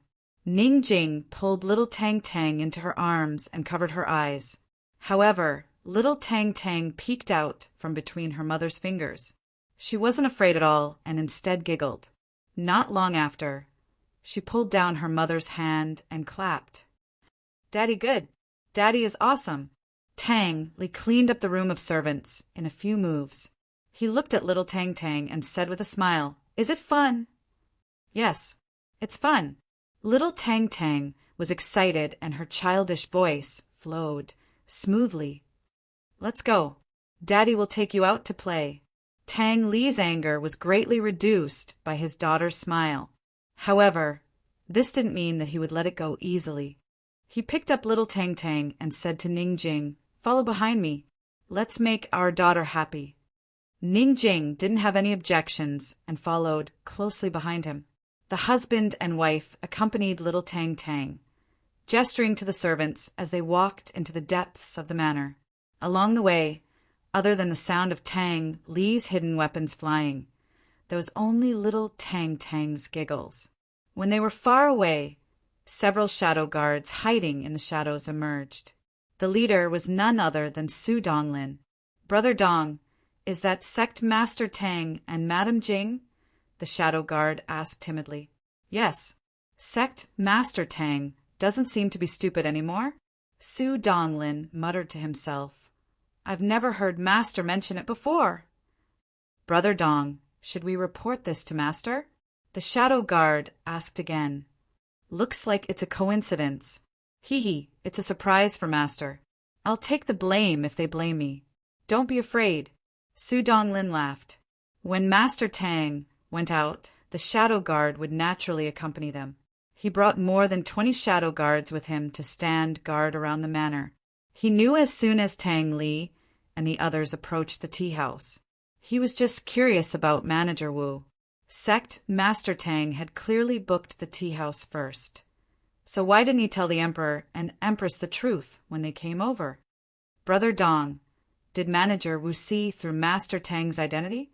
the shadow guard asked again. "Not really. Master Tang probably offered a higher price than Sect Master Tang. Master Tang stayed for 3 days and Sect Master Tang stayed for 1 night. Even if he paid 3 times as much, he still made a profit." Su Donglin said seriously. The Emperor and Empress were traveling incognito, so they didn't reveal their identities. Manager Wu had probably used honored guests to scare Tang Li, but it was probably just an excuse. He didn't really see through Master Tang's identity. "Brother Dong, Madam Jing is right. Manager Wu isn't honest when doing business. I wonder who Master Tang is." "I don't think he's an honest person either." The shadow guard sighed with emotion. "Who cares if he's honest or not? If Master Tang likes this manor, then just buy it." Su Donglin looked indifferent. If Master Tang had strength, then so did the servants. Very soon, Su Donglin was chasing after Tang Li and his family of 3. The manor was very large and filled with page boys. Tang Li and little Tang Tang were having a great time playing around. Currently, Long Fei and Han Yunqi were resting in the deepest part of the estate, in the largest and most hidden courtyard. Neither of them had heard the commotion outside. Long Fei Yi didn't like crowds. When he was Tianning's monarch, he'd always hide from the festivities and banquets. Those matters were simply too annoying. For example, the New Year's greetings on the first day of the year. He had to stay in his estate and wait for the officials to come in waves. How could he bear it? Now that he was emperor, it wasn't easy to hide, but he still did. He used the excuse of avoiding the cold to bring little Rue to number 7 tea house for the new year. He told the officials to send someone over if they had any urgent matters, but there was no need for them to come. Actually, he'd planned to head south to the Plum Blossom Sea, but the journey was too long for him to make it. Now that there were too many matters at court, he couldn't leave for too long. Northernly was still in the midst of disaster relief, so he had to keep an eye on the situation. He was about to give up on going out when he happened to discover this hot spring tea house in the west of Yuning. It would only take 5 to 6 days to reach the place. Moreover, the tea and hot springs were to his liking, so he brought his wife and son here through the wind and snow. Han Yunqi sat on one side, arranging the red packets to be distributed. Things were different now. In the past, she didn't have to worry about red packets. But now that she was the empress and the mother of the nation, according to Cloud Realm's customs, the madams, and young misses of officials had to enter the palace to pay respects to her. Although she was going out, the red packets still had to be sent out from the tea house early in the morning. Otherwise, people would say she was stingy, especially the madams of the officials in the Jiangnan area. Of course, Han Yunqi prepared red packets for little Rue, and Tang first. Although Long Fei Yi would give some as well, she was more than happy to add another packet for the children. Little Rue was sitting behind his mother, quietly pulling out banknotes from the red packets and stuffing them all into one. He was almost 1 year old. As expected of the son of Long Fei Yi and Han Yunqi, he was already extraordinary in all aspects at such a young age. For example, he was taller than other children his age. Just by looking at his figure, people would believe that he was only 2 years old. His hands and feet were especially nimble. Little Tang had only been able to walk steadily after 1 year and 2 months. However, he could leave right now and even run on his toes. For example, little Tang could only speak single words when he was 1.5 years old. Now that he was almost 2 years old, he could only communicate with his parents smoothly, but he could already speak single words before he was 1 year old. For example, his sensitivity. He could sense even the slightest movement. Long Fei Yi had tested that his sensitivity was no less than that of a martial arts practitioner. For example, his ability to learn. Han Yunqi taught him almost everything that she taught him once, and he could remember it very well. For example, his courage. No matter if he met a stranger, a sudden situation, or a dangerous environment, he was never afraid, let alone cry. But even now, he cried when Long Fei Yi hugged him. He was not close to Long Fei Yi at all. If it weren't for the father and son's similar appearance and temperament, people would probably suspect that this child was not Long Fei Yi's biological son. Of course, no matter how amazing the talent of a child who was not even 1 year old was, he was still immature. Not only did he pull out the banknotes from the red packets, but he also resealed the seals and stacked them one by one. Han Yunqi carefully wrapped the red packets, while Long Fei Yi stood by the window, not far away, looking at the snow and thinking about things. Neither of them noticed what their son had done. Little Rue had probably emptied 10 red packets and put all 10 banknotes into one red packet. That red packet was hidden by him. What's that sound outside? Long Fei Yi suddenly asked. Han Yunqi didn't care, but Rue suddenly got up and ran out of the door. Chapter 1221. As soon as Rue ran out, Han Yunqi and Long Fei Yi immediately chased after him. As soon as they stepped out of the door, they heard the giggling of a little girl and the sound of flying concealed weapons. Su Donglin had set up defenses inside and outside the tea house, so there shouldn't have been such a big commotion. What's going on? Rue stood in front and seemed to be very interested in the little girl's laughter. Generally speaking, children of this age especially liked playmates of the same age. However, Rue was different. Not only did he not like to play with children of the same age, but he also especially hated playing with girls. Han Yunshi remembered that when little Rue had just learned to walk, a few titled madams had brought their granddaughters to the palace. Whether it was a baby girl in swaddling clothes, a baby girl learning to walk like Rue, or an older girl, she brought her granddaughters into the palace. Rue didn't like any of them and ignored them. Rue only liked to play with adults. If he wasn't clinging to his mother, he would be clinging to Su Donglin and the others. When he went to Gu Beiyue's place, he would definitely grab one of the little thing's ears and throw it out with all his strength. Then he would cling to Gu Beiyue and make Gu Beiyue carry him. After standing for a while, Rue ran out of the courtyard and along the corridor on the right. Naturally, Han Yunshi and Long Fei followed along, but they hadn't gone far before they saw Manager Wu running towards them. Both of his hands had been struck by hidden darts, his face stained with blood. He screamed for help as he ran towards them. Little Rue was so calm. Shopkeeper Wu ran past him, but he didn't even look at him and continued running forward. He seemed to be curious and a little unhappy. His brows were slightly furrowed. At such a young age, there was an innate heroic spirit between his brows. It was obvious at a glance that he had an extraordinary background and was either rich or noble. Long Fei Yi saw the darts in Shopkeeper Wu's hands and became even more curious. However, he didn't continue to chase Rue.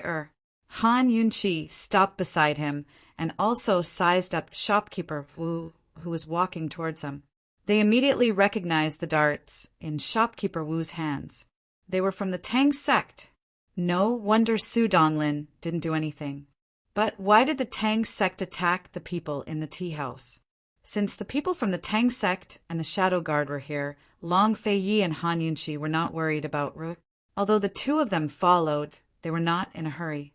Rue ran very fast and soon arrived at the crime scene. Tang Li had just beaten 3 or 4 servants to the ground. Little Tang Tang clapped her hands and cheered, giggling loudly. Little Tang Tang had a loud voice, and the Manor's veranda was very quiet. Little Tang Tang's uninterrupted laughter seemed even louder, and after a long time, it had a kind of indescribable charm. Suddenly, little Tang Tang's laughter stopped abruptly.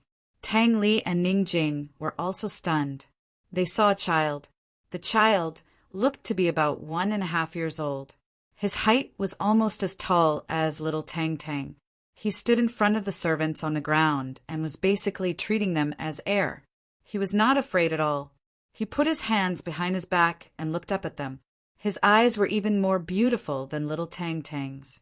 His pupils were as dark as a deep pool, and his eyelashes were especially long and dense. Ignorant and cold eyes, people couldn't help but like it and want to laugh. This child, Ning Jing blurted out. When they first saw little Rue, he was still a baby in swaddling clothes. He only knew how to cry and laugh. Children under 1 year old grew quickly, and their faces changed a lot. At this time, little Rue was very different from when they first met him. However, Ning Jing still recognized him at a glance. Tang Li had no memory of the previous time, but he also unconsciously opened his mouth. You are Xianyuan Rue? This child was simply too similar to his brother, especially his heroic and imposing appearance. Rue, why are you here? Ning Jing was very curious. Little Rue absolutely did not recognize them. At this time, he also completely ignored Tang Li and Ning Jing. His eyes fell on little Tang Tang. Little Tang Tang had long noticed this little brother staring at her. She was held by her father and looked down at him from above. Her little face gradually tensed up, because she felt that this little brother's gaze was particularly unfriendly. Who is he? What is he doing here? Rue, you are Rue, right? Where are your parents? Ning Jing asked as she walked over. Mother. Little Tang Tang shouted, not letting her go. Tang Tang, this is Rue. He is a little brother. Ning Jing quickly explained. Little Rue just glanced at Ning Jing from the corner of his eyes and still ignored her. Ning Jing's heart was filled with emotion. This little guy was indeed Long Fei Ye's son. This cold and unapproachable look was exactly the same as Long Fei Ye's. At such a young age, he already gave off such an aura. What would happen when he grew up? Ning Jing still walked forward. But as soon as she squatted down, Rui-er immediately retreated expressionlessly without a word. Huh. Tang Li put little Tang down and laughed. Can't be wrong. He is definitely my brother's son. Haha, my brother was like this when he was young too. Tang Li naturally did not remember how Long Fei Yi looked like when he was around 1 year old. But he remembered that Long Fei Yi was already like this when he was 5 or 6 years old. He avoided people when he saw them and especially hated being close to them. Later on, when he grew up, he did not avoid people when he saw them because they would consciously stay away from him. Kid, your father was not close to anyone when he was young, but he was close to me. You have to call me uncle. Come, let me hug you. Where are your parents? Let's go find them. Tang Li said as he reached out to hug Rui-er did not give face to Ning Jing, but he did not even give face to Tang Li and continued to retreat. Tang Li did not give up and took another step forward.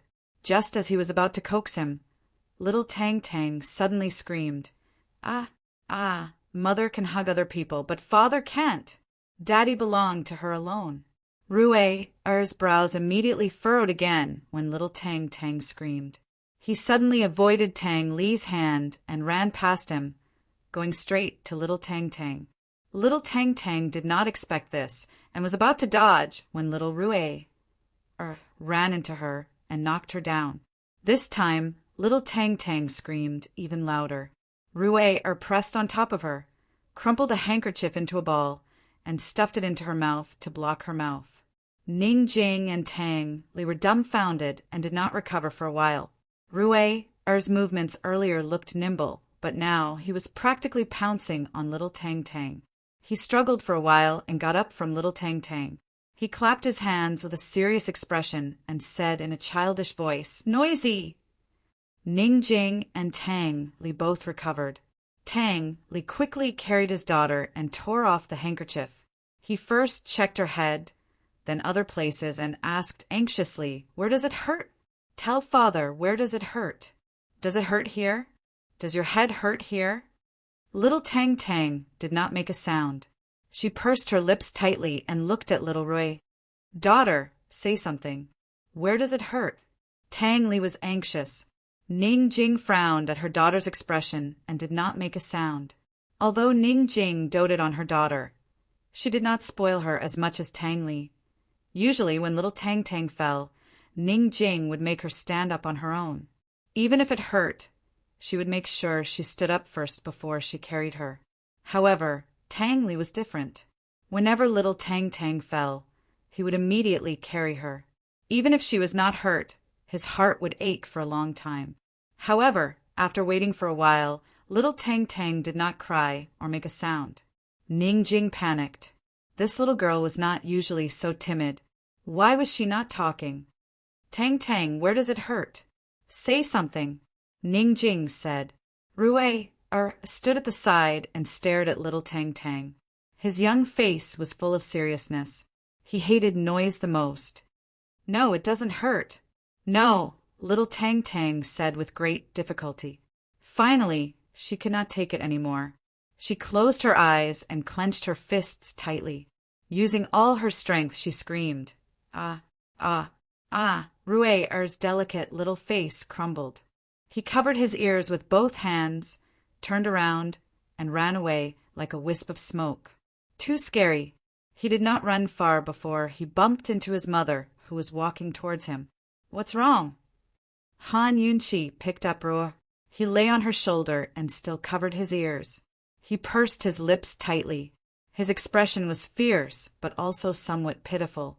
Long Fei Yi looked at him from the corner of his eyes. After a while, he said coldly, All right, don't tire your mother out. Come down. Seeing that Rui-er did not understand, Long Fei Yi pursed his lips and changed his words. If you don't come down, Imperial Father will carry you. These words were very effective. It was a tried and tested tactic. Rue immediately slid down from his mother and stood obediently at the side. Long Fei Yi still did not know why his son did not want him to carry him, but it did not seem to be a bad thing. At least, when the two of them could not discipline the little guy, he only had to say the word carry, and Rue would immediately be as obedient as a little rabbit. Baby Rue, why are you running? Who did you meet? Han Yunqi was very sensitive as a mother and sensed that Rue was afraid. She and Long Fei Yi had been busy for several months and finally had a few days of free time.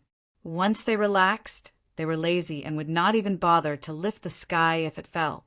Normally, she and Long Fei Yi would have chased after them to see what was going on. Long Fei Yi had already walked forward. Han Yunqi held Rue's hand and was about to follow. He saw a little girl about 2 years old dashing towards him. Her running speed was like a gust of wind, extremely fast. This girl was none other than little Tang Tang. Following closely behind little Tang Tang were 2 other people, Tang Li and Ning Jing. Long Fei Yi stopped abruptly. Ning Jing and Tang Li ran even faster when they saw Long Fei Yi from afar. Especially Tang Li, he directly overtook little Tang Tang and ran in front of Long Fei Yi, almost knocking him down. Han Yunqi and Long Fei Yi were very surprised. Although they knew that the people from the Tang sect were coming, they did not expect it to be Tang Li and Ning Jing. Long Fei Yi took a step back and frowned at Tang Li. However, Tang Li laughed foolishly. Brother, sister-in-law. Chapter 1222. Long Fei Yi and Han Yunqi's hearts almost stopped beating at Tang Li's greeting of brother and sister-in-law. Tang Li recognized them. Long Fei Yi pressed down on Tang Li's shoulders, surprised and pleasantly surprised. He looked at Tang Li, unable to speak for a long time. The one he missed the most was his younger brother after all. The one he regretted the most was his younger brother after all. Han Yunqi strode over. She looked at Ning Jing and then at Tang Li. Like Long Fei Yi, she was so surprised that she didn't know what to say. The surprise that Tang Li brought to them on New Year's Eve was too big. He's awake, and he can recognize everyone. It's just that he lost all his memories of the days when he was in a daze, Ning Jing explained. When did this happen? Why are you guys here? Han Yunqi quickly asked. This is a long story. Ning Jing walked over and bowed respectfully. Ning Jing greets Her Majesty the Empress. Han Yunqi quickly went to help her up. There are no outsiders here. What are you doing? Ning Jing followed etiquette, but Tang Li didn't care so much. No matter where Long Fei Yi sat, he was still his dearest older brother. It's good that you're awake. Long Fei Yi's tone was calm, but he put his arm around Tang Li's shoulders and hugged him tightly. This brotherly affection was better than words. Han Yunqi was filled with emotion. Long Fei Yi, this year is finally perfect, right? On the last night of the year, a sober Tang Li stood in front of them. This year, what was there to regret? Long Fei Yi let go of Tang Li and asked, Why? Did you run away again? It's a long story. Come, let's talk inside. Brother, this is a joke, an absolute joke. My father is getting more and more muddle-headed as he gets older. Tang Li laughed heartily. Long Fei Yi knew him the best. If he wasn't at the Tang sect at this time, he must have had a falling out with the 2 elders and left home.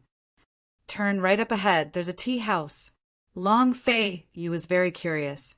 Now that Tang Li was awake, shouldn't Tang Zijin be thanking the heavens? What else could he have done to make Tang Li run away with his wife and daughter during the New Year? Did that old man really not want his son anymore? At this moment, Ning Jing exclaimed, Where's little Tang Tang? Han Yunqi looked back and found that her Rue Bao was gone. When they were talking, the 2 children were clearly at the side. Tang Li and Long Fei Yi were both walking forward. As soon as he heard Ning Jing's words, he immediately looked back. Sure enough, his precious daughter was gone. Where is he? Tang Li panicked. Daughter, daughter. Han Yunchi couldn't help but roll her eyes. Did Tang Li have to be so dramatic? Why was he so anxious? She wouldn't get lost here. Ning Jing was already used to Tang Li's fussing. Since the Tang sect, he had spoiled his daughter to the heavens. Long Fei Yi raised his eyebrows and looked at Tang Li without saying anything. Su Donglin, who had been hiding at the side, finally showed up. He said with a smile, "Sect Master Tang, Miss, and the Crown Prince went to the back." Without a word, Tang Li chased after her, leaving Ning Jing with no choice but to follow. Han Yunchi was about to chase after them when she saw that Long Fei Yi didn't move. She asked, "Shall we go and take a look?" Because of little Rue-er's rejection, Long Fei Yi was too lazy to take the initiative to please the little guy. As for other people's children, even if it was Tang Li's daughter, he wasn't interested in them. "I'll go make tea first.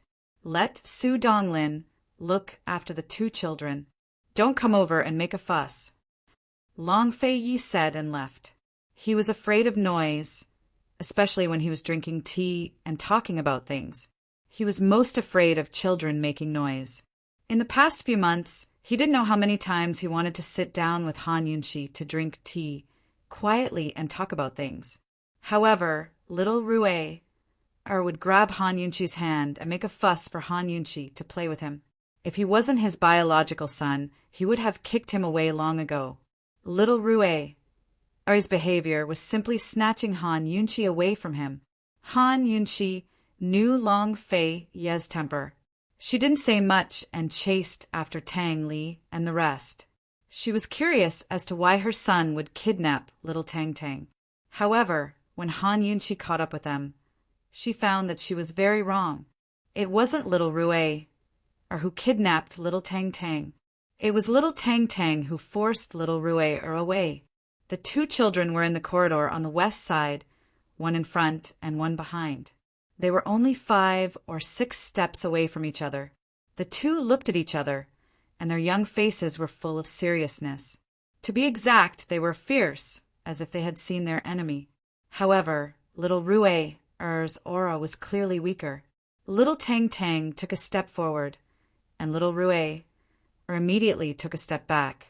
Little Tang Tang pouted and took another step forward. Little Rue-er frowned and looked fierce. Unfortunately, he still took a step back. Just like that, little Tang Tang walked forward step by step, and little Rue-er retreated step by step. Just now, they had silently made their way to this side, one advancing and one retreating. Su Donglin hid in the dark and witnessed the whole process. He almost laughed himself to death. He didn't expect that their bold crown prince, who dared to snatch the emperor's woman, would actually be afraid of little Tang Tang.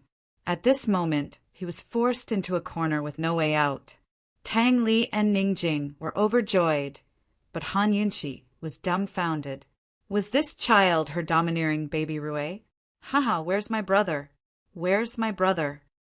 Tang Li was extremely proud and smug. Su Donglin, go and find my brother. Let him come over and take a look. Ha ha ha. Let my daughter protect the crown prince in the future. What else could Han Yunchi say other than staying silent? She looked helplessly at little Rue-er, who was forced into a corner.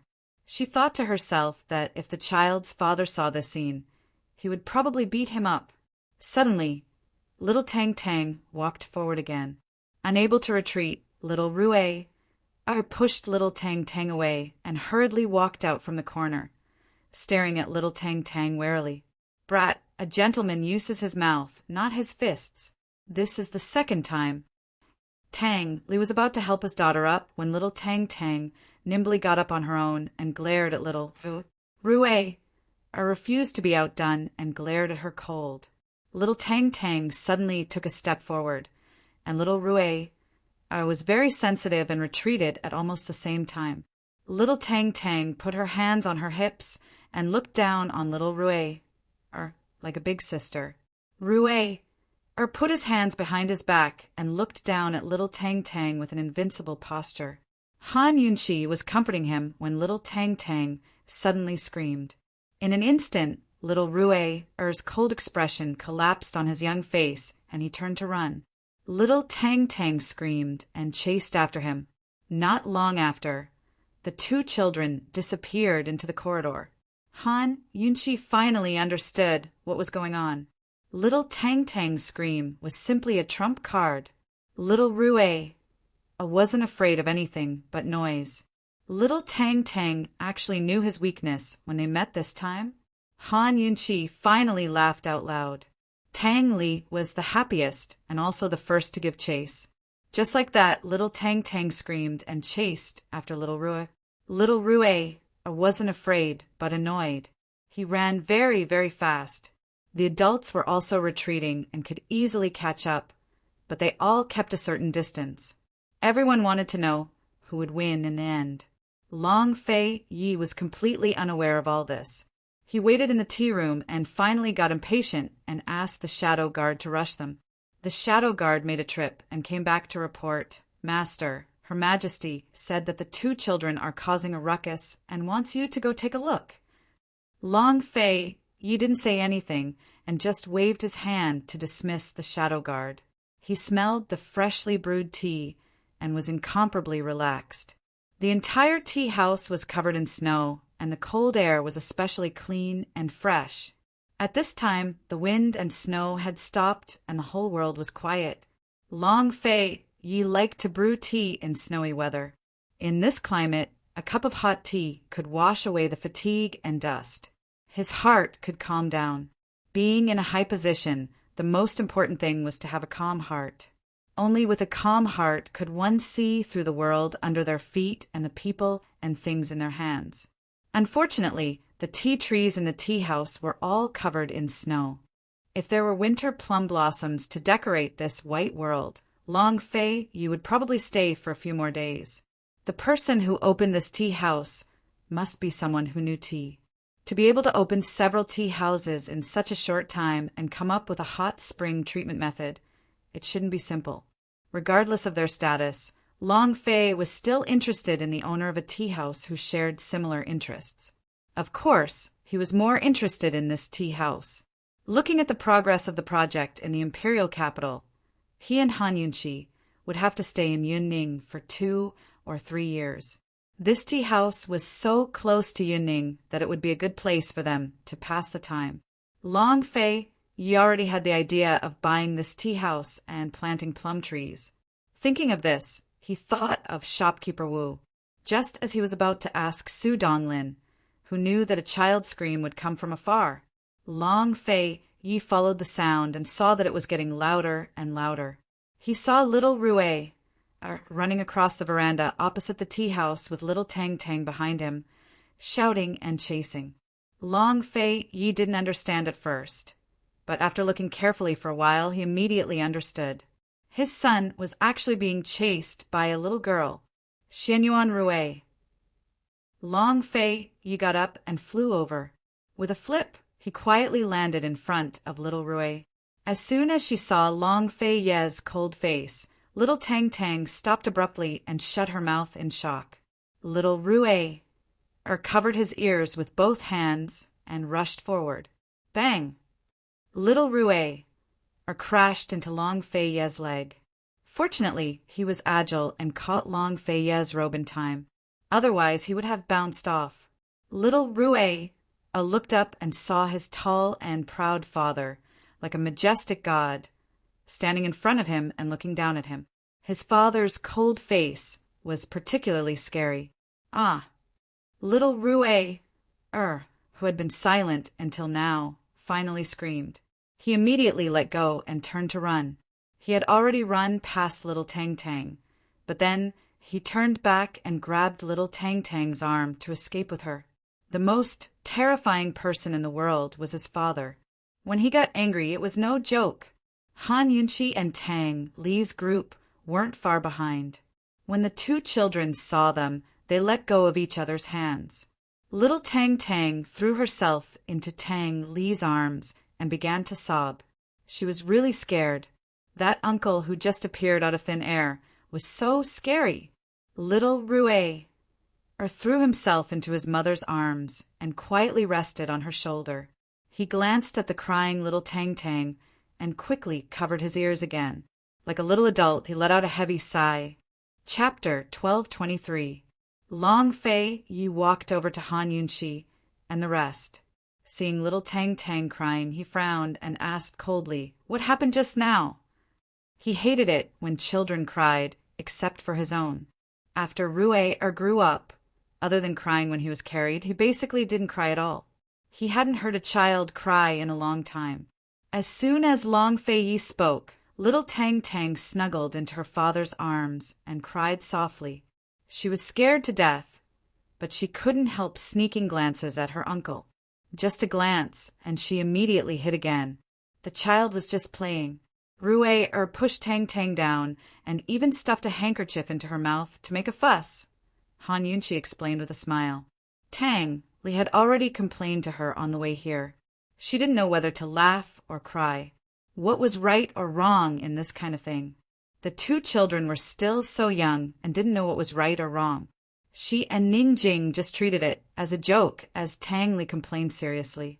Hearing this, Long Fei's cold eyes flashed with a trace of amusement, but it disappeared as quickly as it came. He looked at his son and said sarcastically, "Then why are you running? You already have the ability to push people. Are you afraid of being beaten?"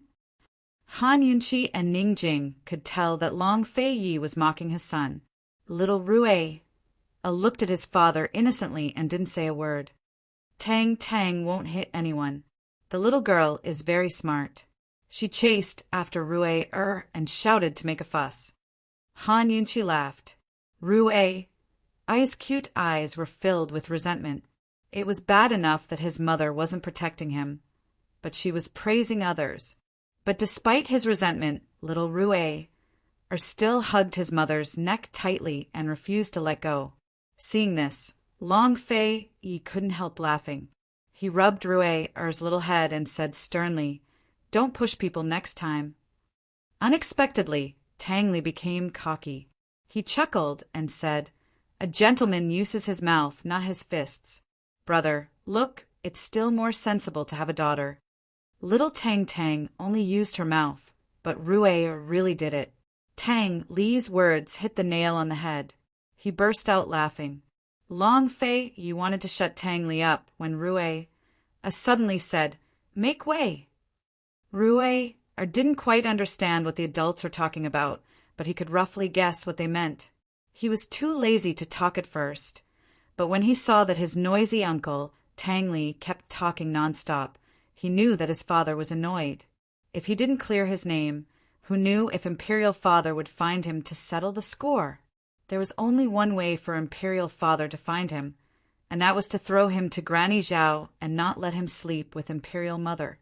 Before anyone understood what Rue meant by make way, Long Fei Yi looked satisfied.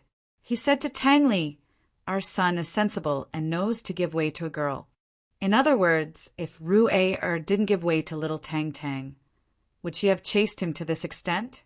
She might have chased him out long ago. If it was in the past, Tang Li wouldn't dare to argue with his brother. But it was different now. He had a precious daughter. No matter what, he couldn't let his precious daughter be taken advantage of. He immediately retorted, "A daughter is more sensible than a son." She was just teasing her brother and didn't take it seriously. In other words, if little Tang Tang was serious, she wouldn't have chased him in such a big circle. She would have caught up and shouted at little Rue's ear. Tang Li was a child slave and was especially protective.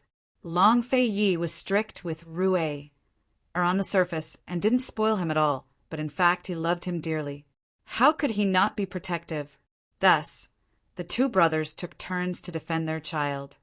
Han Yunqi and Ning Jing looked at each other and smiled, tacitly remaining silent. Although little Tang Tang buried her head in her father's arms, she was listening attentively to the conversation between her father and her eldest uncle. She could basically understand the literal meaning of the conversation, but she didn't understand the hidden meaning. Therefore, she was especially confused. She didn't understand why these two adults had to argue for so long over the same meaning. As for little Rue, he couldn't even understand the literal meaning. He leaned on his mother's shoulder and tilted his head to look at his father with a confused expression. He realized that his father was a lot more talkative today. Although he didn't like talkative people, his father was definitely an exception. His father was much more amiable when he was talkative. Long Fei Yi and Tang Li argued until the end. Long Fei Yi said, "As an older sister, you naturally have to be sensible." In other words, little Rue was the younger brother, and it was already very nice of him to give in. This time, Tang Li was immediately speechless.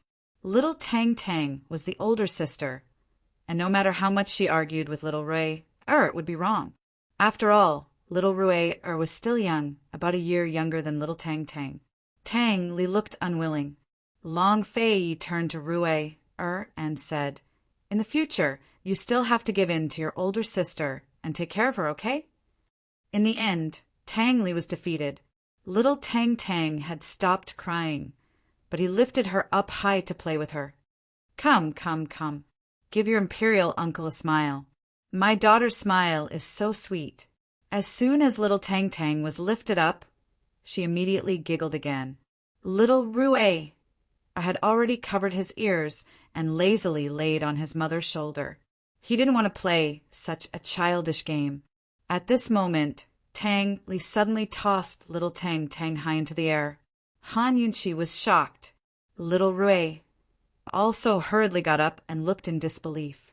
Little Tang Tang wasn't afraid and even laughed even louder. This game seemed very exciting. Little Rue looked and unknowingly put his thumb into his mouth and sucked on it with relish. The pair of big innocent eyes also blinked. Others didn't know, but Han Yunqi and Long Fei Yi were very clear about this little guy's habits. Whenever he saw someone or something that moved him, he would suck on his thumb. He was very proud and wouldn't take the initiative to ask, but his thoughts were written all over his face and actions.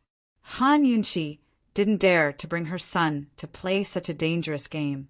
She would cry herself to death if she didn't catch him after being thrown so high. In fact, Long Fei Yi wanted to play more than Rue, but he endured it. If Rue cried as soon as he caught him, it would be too embarrassing if Tang Li and the others misunderstood that Rue cried because he was scared by being thrown up high. In the end, Long Fei Yi turned back to the tea room with an expressionless face. Seeing that his imperial father had also left, Rue looked pitifully at his imperial mother, clearly wanting her to play with him. Little Rue's eyes were very similar to Long Fei Yi's, but there was a naivety and pitifulness in them that Long Fei Yi never had. Han Yunqi had no way to resist such eyes and stares. She and Long Fei Yi couldn't figure out why Rue was afraid of Long Fei Yi. They usually got along well, but it wasn't exactly rejection. He just didn't want to be hugged. Han Yunqi thought that it was rare for Rue to find a game he liked. Perhaps this would be an opportunity. She quickly carried Rue to the tea room and whispered patiently, "Rue, Imperial Father will play with you, okay?" Long Fei Yi understood Han Yunqi's intention, and his attitude became gentler. He leaned closer and smiled at Rue. "Son, Daddy will play with you, okay?" The two words Daddy were closer than the two words Imperial Father. Rue looked at him and didn't say anything for a long time.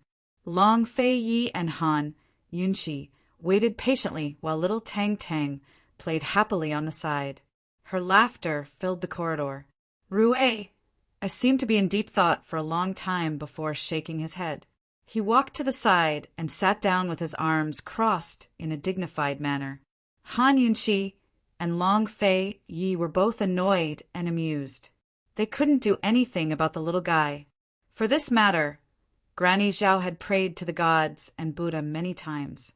She had even asked many fortune-tellers, but to no avail. In fact, it was better to ask her. It was a pity that Rue couldn't explain why he didn't want to be hugged by his father. Han Yunqi and Long Fei Yi could only wait until Rue was a little older and could express himself more accurately. Only then would they know the reason. "Kid, whenever you want Daddy to hug you, come over any time. Long Fei Yi had said this countless times, but just stared at him and didn't say anything. Soon, Tang Li and Ning Jing came over. Everyone said that daughters were their father's lovers in their previous lives, but Tang Li was treating his daughter as his little lover in this life. Even now, he was holding little Tang Tang in his arms. Even when they sat down to drink tea, he had his daughter sit on his lap. Not to mention Han Yunqi. Even Ning Jing didn't have the chance to hug her. Tang Li held the tea and asked softly, "Daughter, do you want some?" Little Tang Tang nodded obediently. Tang Li became serious. "Here, just one sip. Children can't drink tea. Yes, just one sip." The lively little Tang Tang was tired from playing and was as obedient as a little rabbit in her father's arms. She was very likable. Han Yunqi's heart melted. At this moment, she really wanted to have a daughter. As for Long Fei Yi, he raised his eyebrows and looked at Tang Li several times. Although he didn't say a word, his eyes more or less betrayed his heart. Tang Li carefully fed little Tang Tang a cup of tea and asked happily, "Is it good?" Little Tang Tang stuck out her tongue and shook her head. This was the first time someone complained that Long Fei Yi's tea didn't taste good. After all, the tea prepared by No. 7 Tea House was already very top-notch. But Long Fei Yi didn't like it and brought his own tea to brew. In the past, if someone dared to complain about Long Fei Yi's tea, Tang Li would be the first to stand up and laugh at them for not knowing what was good. However, the present was different from the past. Tang Li, who had a daughter, had completely abandoned his brother. He said, "Don't drink it if it doesn't taste good. Are you hungry?" Long Fei Yi and Han Yunqi didn't argue, but Ning Jing's face darkened. "We just ate 2 hours ago. How can we be hungry? Go play somewhere else. The adults want to talk." Tang Li was really too much. Although they were close, he couldn't just leave Long Fei Yi and Han Yunqi aside like this. Tang Li realized that he was too engrossed this time. He scratched the back of his head and smiled awkwardly. He put little Tang Tang down and didn't forget to say, "Daughter, you have to tell me if you're hungry." Long Fei Yi looked at little Tang Tang and then at little who was sitting at the side and watching the snow. His gaze was really complicated. The two children played at the side, and the adults could finally sit down to drink tea and talk. Ning Jing was quiet. Tang Li, the talkative guy, almost unreservedly told them about the stupid things his father did. That's right, he ran away from home to complain. Chapter 1224. The tea house was very quiet. Ning Jing hung her head as Tang Li complained in full detail. Han Yunqi and Long Fei Yi watched quietly. Although their expressions shifted, they didn't interrupt Tang Li. Little Tang Tang ran off to make a snowman. Little glanced at her before returning his attention to Tang Li. He listened intently, his expression the same as his father's. As for how much he understood, only he knew. When Tang Li finished, Han Yunqi slapped the table. "Ridiculous. Too ridiculous." Long Fei Yi said, "Tang Li, does your father count as deceiving the sovereign?" Long Fei Yi hadn't received any reports from Cloud Realm Trade Consortium, but Tang Zijin dared to use his name to fabricate false rumors.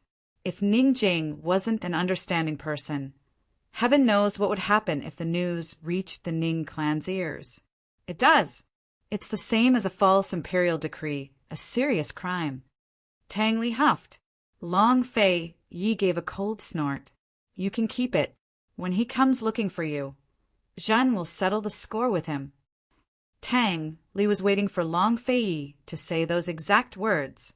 He would definitely send someone to spread Long Fei Yi's words back to the Tang clan so that Tang Zijin would hear them. Now it wasn't him, the son, who was threatening Tang Zijin, but Long Fei, the emperor himself. Tang Zijin only had two choices if he wanted him to go back. One, he could stop forcing him to take concubines and go back willingly. Two, he could find Yuning and confess to his crime of deceiving the sovereign before discussing other matters later. Thrilled, he chuckled and said, "Big bro, as long as you take us in, I'm willing to work like an ox or a horse." Long Fei rolled his eyes and said coldly, "I'm not lacking." Ning Jing was also filled with gratitude. She explained, "Your Majesty, I acted on my own and used second-hand weapons. It was inappropriate. I hope the Tang clan was in charge of this matter in the first place. I only need to find cheap and easy-to-use weapons." Han Yunqi said, seriously, "Buying back second-hand weapons is an excellent idea. I'll have to reward the Tang sect during the Four Armies Conference after spring."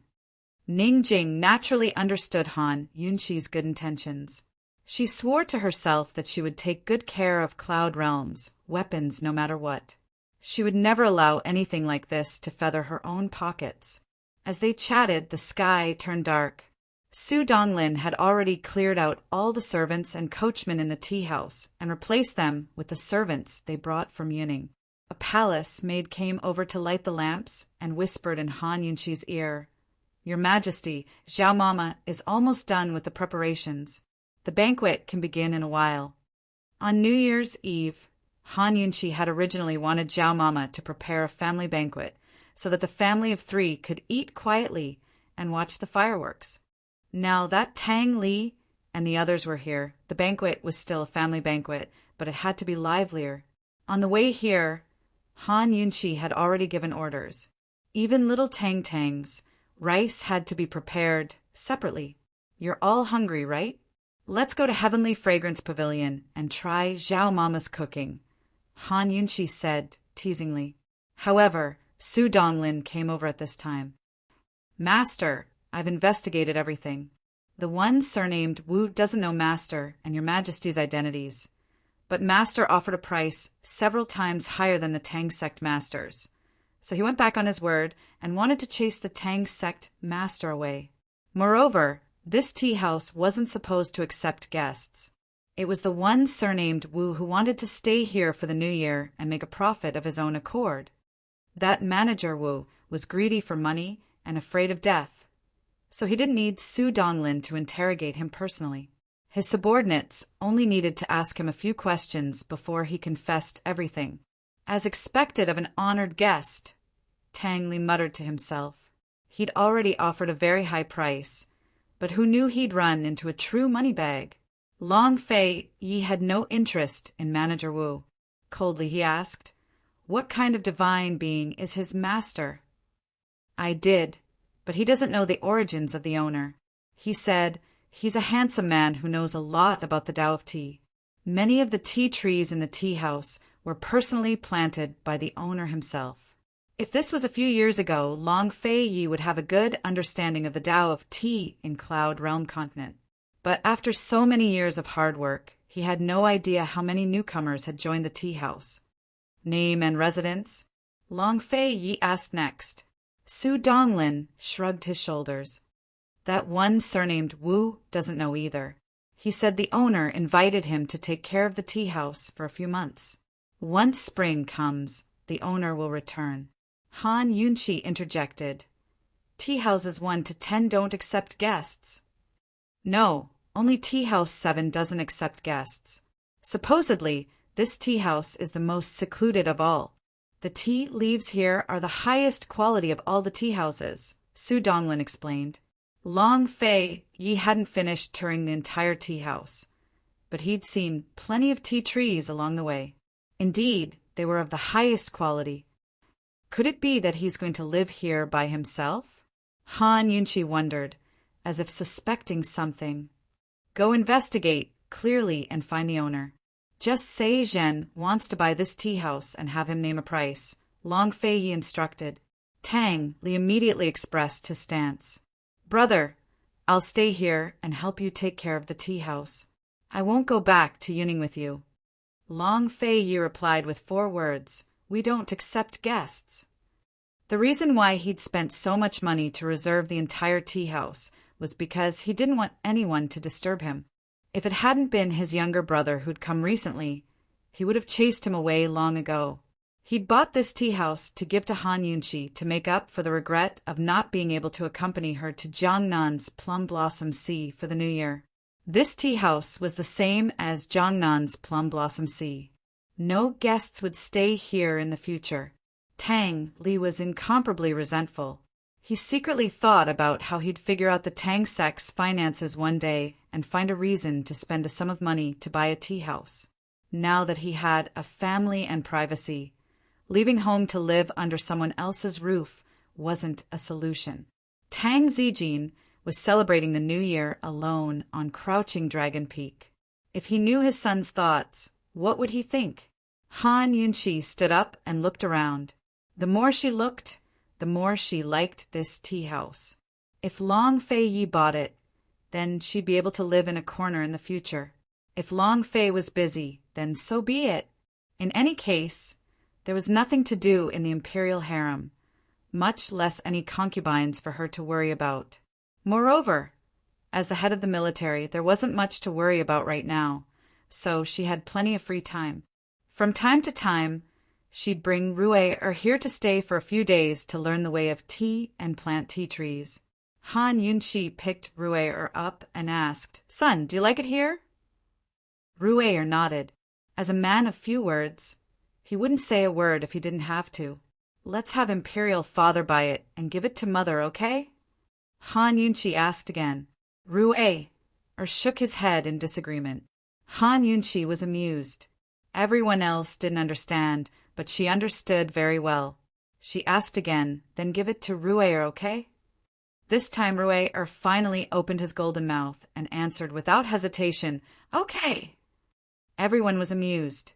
Long Fei Yi couldn't help but laugh, but he still didn't agree. He said, "You're not allowed to fight with your mother." Tang Li and Ning Jing were very surprised. They'd never seen a father like Long Fei Yi. Han Yunchi was long used to it, and so was Rui. He glanced at his imperial father and turned away, ignoring him. When Rui was a little older, he'd probably say petty. When he was a little older, he'd probably say don't care. As for what he was thinking now, no one knew. Little Tang Tang ran over from the snow and hugged her daddy's thigh. She said in a childish voice, "Daddy, bow bow, hug." Tang Li immediately carried little Tang Tang up and kissed her forehead. He immediately rubbed her hands to keep her warm. Long Fei Yi looked at them deeply and was the first to walk out of the tea house. Heavenly Fragrance Pavilion was the tallest pavilion in the tea house. It was on the east side of the tea house, and there was a lake beside the pavilion. At this time, the lake was already frozen and could be stepped on. The dinner was set in the spacious hall on the second floor of the pavilion. When Han Yunchi and the rest arrived, the large round table was already filled with delicious wine and delicacies. Long Fei Yi and Han Yunchi sat at the head of the table. Little Rui sat beside Han Yunchi, and Granny Zhao stood at the side to wait on them. Tang Li and Ning Jing sat at the side. Little Tang Tang didn't want to sit alone and insisted on being carried by Tang Li. Ning Jing tried to stop her again and again, but little Tang Tang didn't cry or make a fuss. She just looked at her daddy pitifully. Tang Li's heart immediately softened, and he still carried little Tang Tang to sit on his lap. Long Fei Yi looked at Tang Li deeply again, but unfortunately, Tang Li didn't notice. Seeing this, little Rui, who always liked to sit by himself, suddenly wanted a hug too. He stood up and took a step forward on his mother's body. "Oh, little master, be careful not to fall." Granny Zhao hurriedly supported him. Little Rui looked at his mother with a pitiful expression. "Mother, hug." In fact, little Rui wasn't a clingy child. Usually he would stick to her when he was wronged or when he was sleeping. Otherwise, he would basically play by himself. On the other hand, Han Yunchi would sometimes stick to her son and want to hug and kiss him. Okay, hug. Han Yunchi also let little Rui sit on her lap. "Let's start the dinner," Long Fei Yi said faintly. Granny Zhao hurriedly opened the bowl of chicken soup in the center. "No chicken, no banquet. Yuning Continent's New Year's custom was to have a bowl of chicken soup for dinner overnight. Ever since little Rue was born, Granny Zhao could be said to have been cooking from the beginning of the year to the end of the year. On the last day, she still made a pot of old hen soup. Granny Zhao first served a bowl to Long Fei Yi. Long Fei Yi felt a little nauseous when he saw it. Yes, this year in the military camp, the old hen soup in the imperial study was no less than what Han Yunqi drank. Long Fei Yi pushed the bowl of chicken soup to Tang Li. Here. Now he would no longer ask Granny Zhao to make chicken soup for Han Yunqi. Tang Li was about to decline when Long Fei Yi said, "We're eating as a family, so there's no need for those rules. Let's eat." Thus, Han Yunqi also pushed her bowl of chicken soup to Ningjing. Tang Li and Ningjing, who were unaware of the situation, drank with relish. Granny Zhao was overjoyed when she saw this, thinking that Master Li would be staying for a while this time. She had raised more than 100 hens, and finally there was a market. If it wasn't for tonight's family dinner, she wouldn't dare to make chicken soup again because old hen soup had been personally listed as a forbidden product in the palace by His Highness. After drinking the chicken soup, the real banquet began. The palace maids came to pour wine one after another. It was also during the New Year's Eve family dinner that Long Fei Yi made an exception to drink wine. Ningjing, we spent New Year's Eve at Three-Way Black Market a few years ago. Gu got me drunk, and my brother took revenge for me by getting Gu drunk until he was unconscious for a few days. Although Gu was drunk at that time, he was only unconscious for a few days. Tang Li was obviously exaggerating. Really? Ningjing didn't quite believe it. Suddenly, someone sneered, "It's fake." Humph. Everyone was shocked. They looked at each other and shook their heads blankly. Who was the one who said that? Chapter 1225. Who was the one who answered Tang Li just now? That sarcastic voice sounded a little familiar. While everyone was still at a loss, Long Fei had long raised his head to look at the roof beam. He saw a tall and slim man dressed in fiery red robes, his features enough to topple cities. He was lying lazily on the beam, his head cocked to one side as he watched them with interest. Who else could this person be but Gu? Everyone looked up and was surprised to see Gu Qishao. This guy was actually here? Gu, you're the Manor Lord, right? Han Yunqi was the most surprised. She was somewhat suspicious when Su Donglin mentioned the Manor Lord. She originally wanted to investigate after the New Year, but she didn't expect Gu to appear. Gu's smile didn't change at all. It was still as bright as the stars. He fluttered his luxurious red robe and slowly descended. He was so beautiful that he looked like a red lotus flower that was slowly blooming. He chuckled and said, "Poison girl, Chi brother missed you." Before he could finish, Long Fei Yi threw the wine cup in his hand at him. It was so fast and powerful that it was shocking. Gu Qishao had narrowly avoided being hit, a thrilling sight to the onlookers. However, once Gu dodged, his smile became even more wanton. He landed beside Han Yunqi and suddenly picked up Rue from her arms. He was so fast that Han Yunqi couldn't avoid him. Rue was slow to react. Gu carried Rue and looked left and right. He pinched Rue's nose and ears. The more he looked, the happier he became. He laughed loudly. "Long Fei Yi, I missed you too. Would Gu miss Long Fei Yi?" "How could that be?" Gu Qishao said, "Long Fei, this old man misses your son too." At this time, Rue finally recovered from the shock and stared at Gu suspiciously. Who is this guy? He should be very familiar with Imperial Father and Imperial Mother. Otherwise, how could she snatch him away from Imperial Mother's arms? How could Imperial Mother not be worried? Gu's narrow and flirtatious eyes suddenly looked straight into Rue's black and white eyes. The look in his eyes was the same as the way he looked at his poison lass. It was filled with love. Rue didn't back down and looked straight into his eyes. Rue realized that this uncle's eyes were very beautiful. Other than his father's eyes, This was the most beautiful pair of eyes he had ever seen. Rue, quick, call me godfather. Gu's excitement was no less than the joy of becoming a father for the first time. Little Rue was confused. What the hell is godfather? He had never heard of this word before. Rue finally regained his senses. He didn't want anyone to carry him. He was about to struggle when Gu Qishao suddenly lifted him high into the air. Rue's eyes lit up and his confused expression turned into disbelief. This uncle dared to lift him up? Following this, would there be little Rue? Or had hardly begun to look forward to it when Gu Qishao suddenly tossed him high up into the air. Rue wasn't afraid at all and only felt that it was especially exciting and fun. He couldn't wait to fly higher. This is so fun.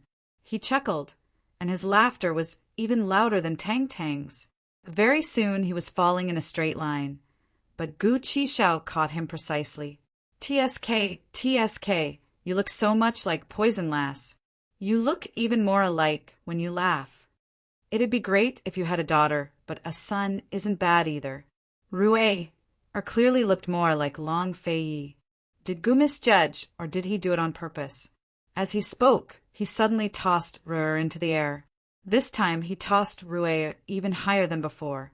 After a few rounds, Rue couldn't stop giggling as if his acupoint had been hit. Long Fei Yi's gaze followed his son up and down. Although he was expressionless and didn't say anything, he wanted to fly over and pull the little guy down, hold him in his arms and cover his mouth. Finally, Gu stopped and held Rue in his arms. Rue couldn't stop laughing. Call me godfather, quick, Gu urged. Rue was happy, but he still looked at his mother inquisitively. Still, Rue's reaction surprised Long Fei and Han Yunqi. Under normal circumstances, if Rue didn't like or didn't understand something, he would reject it domineeringly and decisively. He rarely asked for his parents' opinion. Gu's game of lifting him up had at least conquered a third of Rue's heart. Before Han Yunqi could say anything, Gu's large hand blocked Rue's view, forcing him to look at him. Quick, call me godfather. In the future, everything I have will be yours. I promise I'll take you to eat and drink well, and you'll be free. Ahem. Long Fei Yi coughed lightly. Rue was about to look over when Gu's other hand blocked his view again. Rue looked at the red-clothed uncle in front of him, his gaze becoming confused again. Where did this guy come from? How dare he be so presumptuous in front of imperial father and imperial mother? Gu suddenly conjured a bamboo dragonfly like a magic trick. Do you like it? Rue's gaze immediately fell on the bamboo dragonfly with a look of disdain. On the other hand, little Tang Tang looked at it eagerly. She really wanted it. You don't like it? Gu Qishao switched to another candy and took out a candy. It's sweet. Do you want some? Rue's disdain gradually turned into disdain. He hated candy the most. Anyone who tried to coax him with candy was an idiot. You don't like candy? You're just like godfather. I don't like sweet either. Gu threw away the candy and took out another one. God knows how many things he brought. He changed them one by one. Cloth tigers, roly-poly toys, tangrams, 9 rings, rattles, pottery balls, clay figurines, Luban locks, and so on. Rue couldn't help but look down on them. Long Fei Yi was actually a little nervous when he saw Rue smiling so happily at first. But when he saw that Gu only took out some childish and boring toys, he wasn't worried at all. Rue had played with all of Gu's toys a month or two ago. He had just gotten tired of tangrams, 9 rings, and Luban locks before coming to number 7 tea house. It wasn't him or Han Yunqi who taught Rue these things. It was Rue's teacher, Gu Beiwa. Gu took out all the toys he prepared. He was suspicious. Kid, you don't like any of them? Rue shook his head expressionlessly. He didn't just dislike them. Gu didn't play with any toys when he was young. In fact, he didn't know what children could play with. The only reason he knew about these toys was because he specifically asked someone. Then what do you like? Gu asked curiously. Long Fei Yi also spoke at this time. Rui come over here. Rui glanced at Gu and then at his father. He didn't hesitate and walked over to his father. Rui look at this. Gu quickly took out a seed. Rui glanced at it, but still wasn't interested. Rui look. Gu Qishao simply tossed the seed into the snow outside. In a flash, a thorny vine sprouted from the ground and split into multiple vines that floated in the air. Rui turned around and was immediately stunned. Gu's plant essence had been completely corroded by the perplexing butterfly illusion, but he still hid a lot of blood vine seeds that he had nurtured with his immortal blood. These seeds had nothing to do with him, and he couldn't control them now. However, these seeds still maintained their rapid growth characteristics. Rui rushed to the balcony and squatted under the railing, looking at the huge thorny vine that appeared out of nowhere. So magical, so powerful, so fun. Gu glanced at Long Fei Yi smugly and immediately chased after him. He took out another seed. Rui here, plant it. Rui didn't hesitate at all and immediately caught it. He looked at the seed and casually threw it out. As soon as the seed landed, it instantly broke out of the ground and grew wildly, growing into a huge blood vine. Its branches waved in the air, baring its fangs and brandishing its claws. Fun! Rui finally opened his mouth.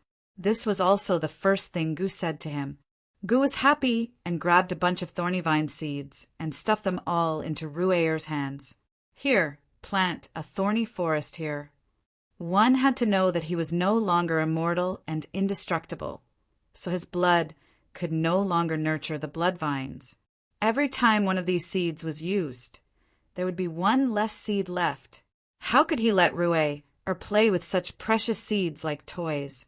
It was rare for Rui to have such a favorite toy, and he had long forgotten about it. He threw the seeds down one by one and planted the thorny vines one by one. He didn't know where these seeds came from and didn't know how to cherish them. He was having so much fun and couldn't stop laughing. Long Fei Yi and the rest sat in the room and looked out from the open door. They found that under the brilliant lights, one big and one small, one red and one purple, two figures, one big and one small, looked so harmonious. Rui's smile was pure and clean, and Gu's smile was just like a child's. Long Fei Yi watched quietly and didn't disturb them. Rui planted many thorny vines. Finally, when the wind blew, Gu carried him into the room. Rui was holding a big pouch in his hand, and it was obvious that it was full of thorny vine seeds. Gu carried Rui and sat down opposite Long Fei Yi. The palace maids quickly served bowls, chopsticks, and wine. Rui didn't notice that his father was staring at him at this moment. He lowered his head and counted the thorny vine seeds in the pouch. The Grand Tutor had already taught him how to count, and he could now count from 1 to 100. Of course, he would make mistakes occasionally. Gu ordered the palace maids to bring Rui's bowl and chopsticks over. It looked like he was going to feed her. Han Yunqi frowned bitterly. She didn't believe that Gu could feed Rui. Even Long Fei Yi couldn't do it until now. There was no other reason except that he didn't have enough patience. Who knew that after Rui's food was brought over, Gu would feed him spoonful by spoonful and Rui would eat obediently and smoothly. Long Fei Yi and Han Yunqi were dumbfounded. Rui had been completely bought over by Gu's thorny vine seeds. Gu!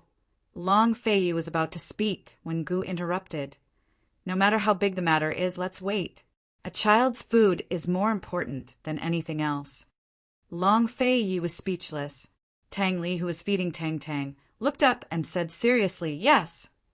Chapter 1226. How did Tang Li and Gu become the same kind of people? Long Fei ignored everyone, but stared at his precious son. Unfortunately, his son hadn't spared him a single glance ever since he'd entered the house. Han Yunqi finally realized that there was something wrong with the way they'd been eating over the past few nights. She lowered her head, silently, and ate without saying a word. Gu carried little Rue and fed him energetically. As for Tang Li, not only did he care about his precious daughter, but he also took special care of Ningjing. He helped Ningjing pick up a bunch of food and said, "Ningjing, my brother, said that we don't have to be so polite when eating with our family. You don't have to be polite with them." Ningjing was still able to let go of Han Yunqi. However, it would be a lie to say that Ningjing was not nervous to eat at the same table as Long Fei. Ningjing was so nervous that she was very restrained. If not for Tang Li picking up food for her, she would probably only be able to eat plain rice. Other than Han Yunqi, who else in the world could be completely relaxed eating at the same table as Long Fei? Even if Mu Ling was here, she would not dare to mess with her chopsticks. After a while, Tang Li saw that Ningjing's bowl was full of food. He asked, "Ningjing, why aren't you eating?" As he spoke, he picked up a piece of fish and fed it to Ningjing. "Try it. This fish is delicious." Instantly, Ningjing's face turned red. She could not eat it, but she could not eat it either. She smiled and said, "Give it to Tang Tang. Tang Tang likes to eat fish." Tang Li put the fish into Tang Tang's bowl and asked seriously, "What do you want to eat?" "I'll do it myself." "Hurry up and feed your daughter so that she can play by herself," Ningjing said. "Seeing the two of you eat makes me full," Tang Li said jokingly. If it was any other time, Ningjing would have rolled her eyes at him. Tang Li's flowery words were getting more and more ridiculous. However, at this dinner table, she could only smile with a red face. Han Yunqi stole a glance at Ningjing and almost laughed out loud. Fortunately, she held it in. Otherwise, Ningjing would probably leave midway. Just like that, the dinner that should have been lively became especially quiet, until Tang Li finished feeding his daughter and put her to the side to play with toys, and Gu let Granny Zhao carry Ruier away. The atmosphere became more normal. When Granny Zhao carried little Ruier was still counting. He didn't know that in that short period of time, what he had done had made his father very decisive and firm in his decision to work hard to have a daughter. Long Fei Yi had been too busy at the beginning of the country to spend time with Ruer. Thus, he hesitated to have a second child so soon, lest he had even less time for Ruer. But today, little Ruer had successfully challenged his patience. This stinking brat's fearless days would soon be over. Seventh young master, does this estate belong to you? Han Yunqi still wanted to know the answer. Gu Qixiao openly admitted, "Tea House 1 to Tea House 10 are all mine. I'm planning to open Tea House 7 and 7. Poison Lass, Chi Big Brother will leave 7 to 7 to 7 for you. I've already picked out the land." Long Fei Yi said, "All lands under the heavens belong to the king. All of Cloud Realm continent belonged to him. So why would Gu pick out a piece of land?" But Gu only said, "I'll pick one near Medicine Ghost Valley. Later, I'll build an estate there." He purposely looked at Long Fei Yi and asked, "Your Majesty, that prefecture is this official's fief, right?" Long Fei Yi had made him a Qinhuang and given him the prefecture of Medicine Ghost Valley. Thus, even if all lands under the heavens belonged to the king, that prefecture was still his. "It's good that you still know you're a Qinhuang," Long Fei Yi said. Since he was a Qinhuang and had a fief, Gu had a responsibility to the land. At the very least, he had to ensure the people lived in peace and contentment, take charge of an army, and pay taxes on time. But Gu had disappeared for half a year without doing anything. If Long Fei Yi hadn't sent civil and military officials over and set up a yamen, the prefecture would have long fallen into chaos. Gu finally realized that he not only had the right to use his fief, but the duty to manage it as well. He grew serious and said, "Long Fei Yi, I've been researching medicinal tea recently, so I don't have time to deal with those unruly people. Lend me the people you sent for a few more years." Long Fei Yi's attention was immediately drawn to the words medicinal tea. Gu understood tea, but he wasn't addicted to it. Thus, The two of them couldn't get along. But he still admired Gu's ability to research new varieties of tea. Medicine.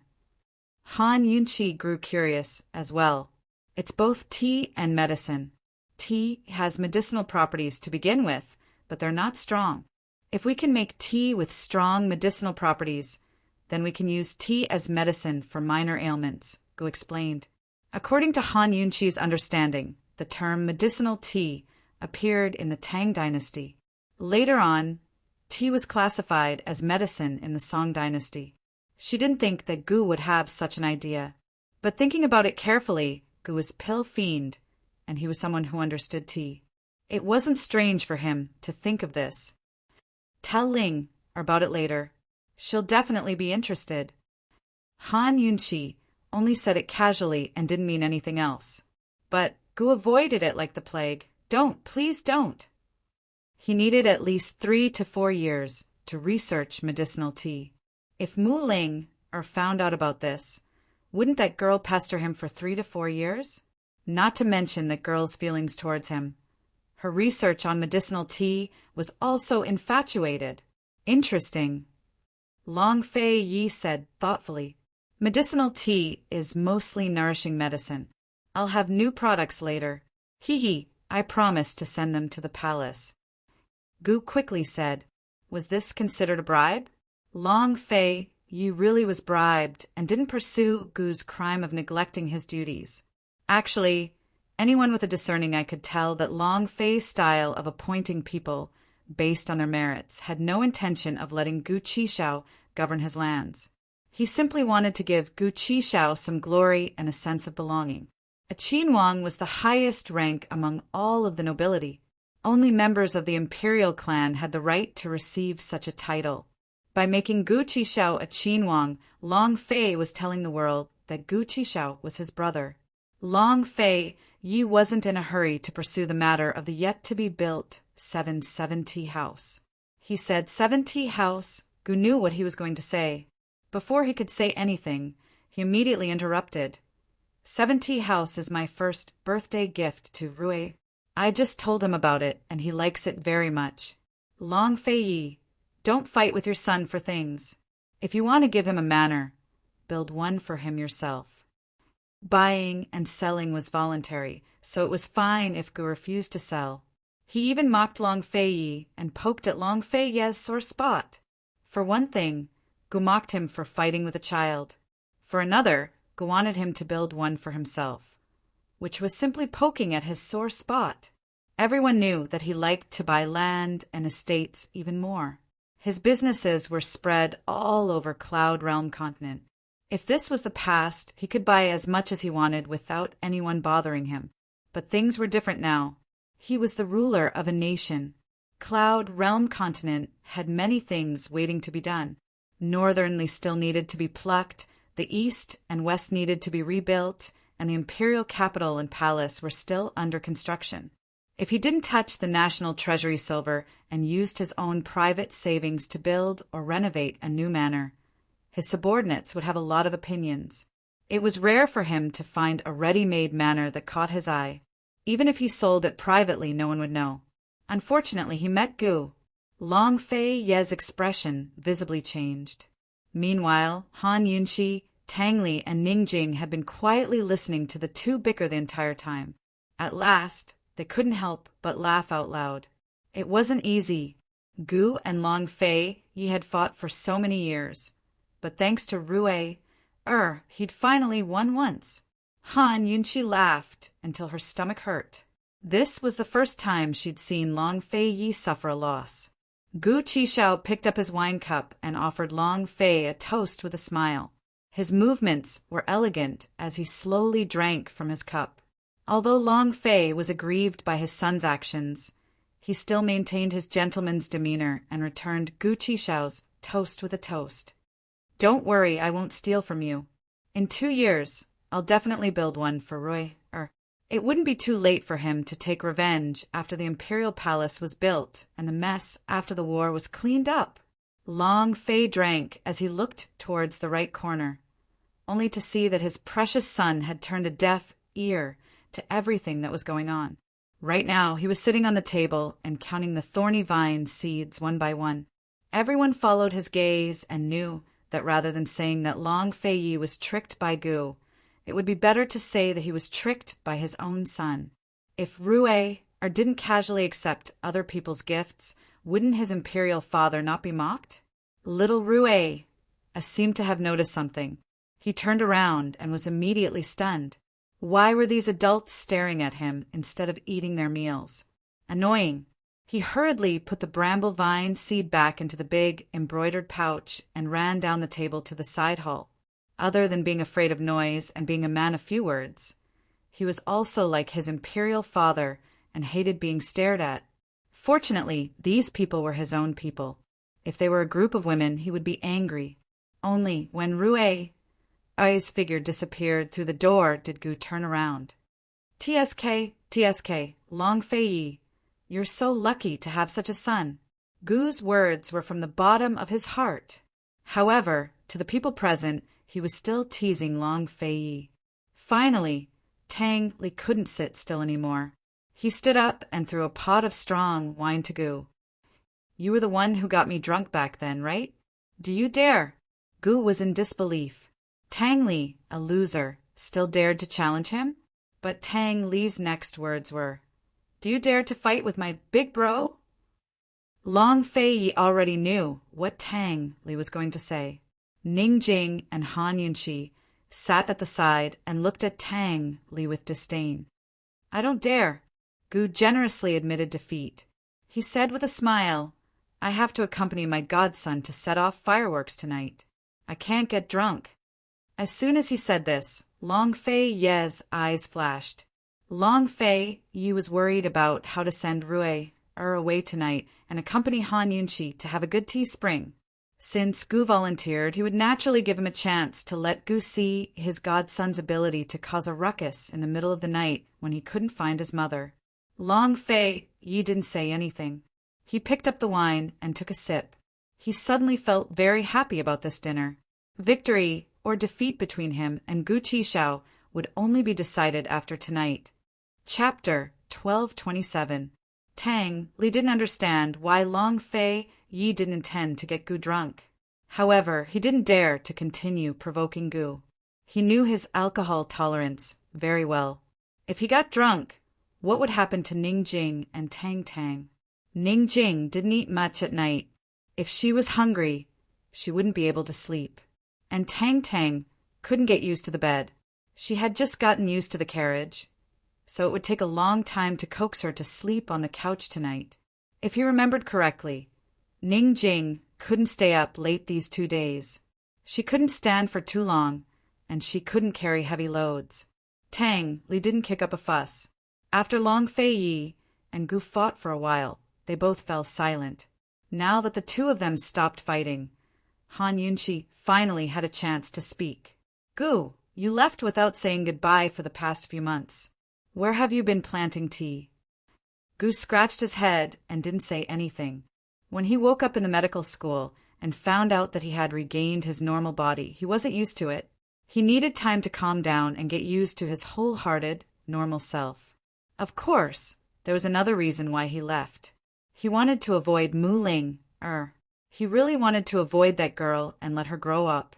Han Yunqi didn't pursue the matter of Gu Qishao's lies. But Gu Qishao would never know how many tears his poison lass had shed for him on the mountain behind rear camp. Let bygones be bygones. Gu didn't know that Long Fei and the rest would come here for the new year. It was purely a coincidence that they met. Although Long Fei sent the shadow guard to track him down, he still managed to shake off the shadow guard in less than 10 days and disappeared without a trace.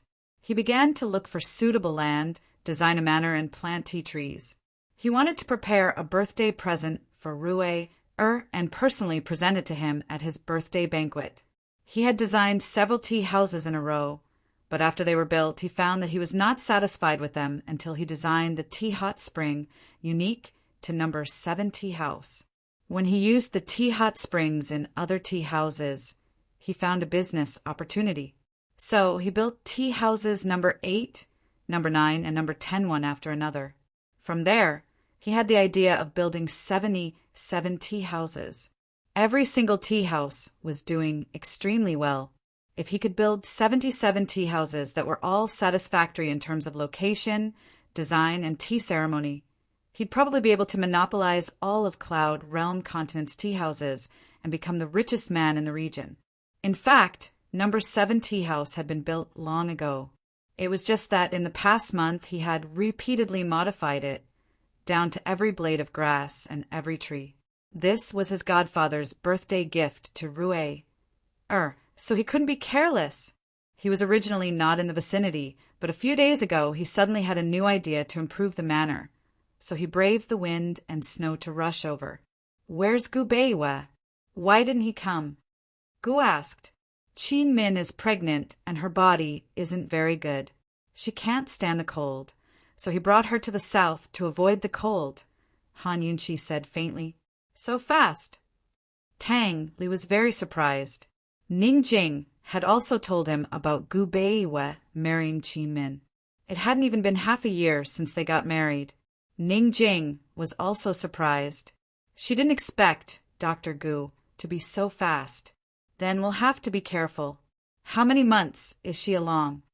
Ning Jing couldn't help but ask. "Should be around 5 months. Don't worry, with Gu Beiwe around, there won't be any trouble," Han Yunqi said with a smile. Tang Li immediately said, "Doesn't that mean she got pregnant as soon as she got married? Dr. Gu really is Dr. Gu." Everyone present was an adult. Everyone could hear the meaning behind Tang Li's words. Gu Qixiao's lips quirked up into a grin, but he didn't express his opinion. He figured that Gu Beiwe must have put his present to good use. Otherwise, with Gu Beiwe's personality and usual behavior, how could she get pregnant as soon as she got married? Long Fei Yi didn't say anything. However, he was as surprised as everyone else. He didn't expect the gentle Gu Beiwe to be so decisive.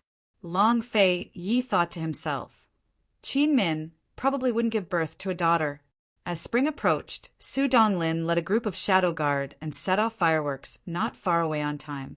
Although the overnight dinner wasn't very lively, everyone chatted in the silence and forgot about the time. Seeing the fireworks bloom and light up the night sky, everyone realized that the past year had ended and a new year had begun. As soon as they heard the firecrackers, the 2 children rushed out first. Little Tang Tang was still holding the cloth tiger that little Rue didn't want, while little Rue was holding the big purse with both hands, afraid that it would fall. Han Yunqi and the rest also walked out and stood on the balcony to watch the fireworks. So beautiful! Han Yunqi couldn't help but think of the fireworks she saw during the Lantern Festival. Under the combined efforts of Long Fei Yi and the other 2, she knew nothing about Gu. She was still in confinement, and little Rue was still a baby in swaddling clothes. Time passed so quickly. At some point, Long Fei had taken Han Yunqi's hand. Their fingers were intertwined as they looked forward to spending years and years together until the end of time. Tang Li also held Ning Jing's hand. He whispered, "Ning Jing, I haven't seen fireworks with you before, right?"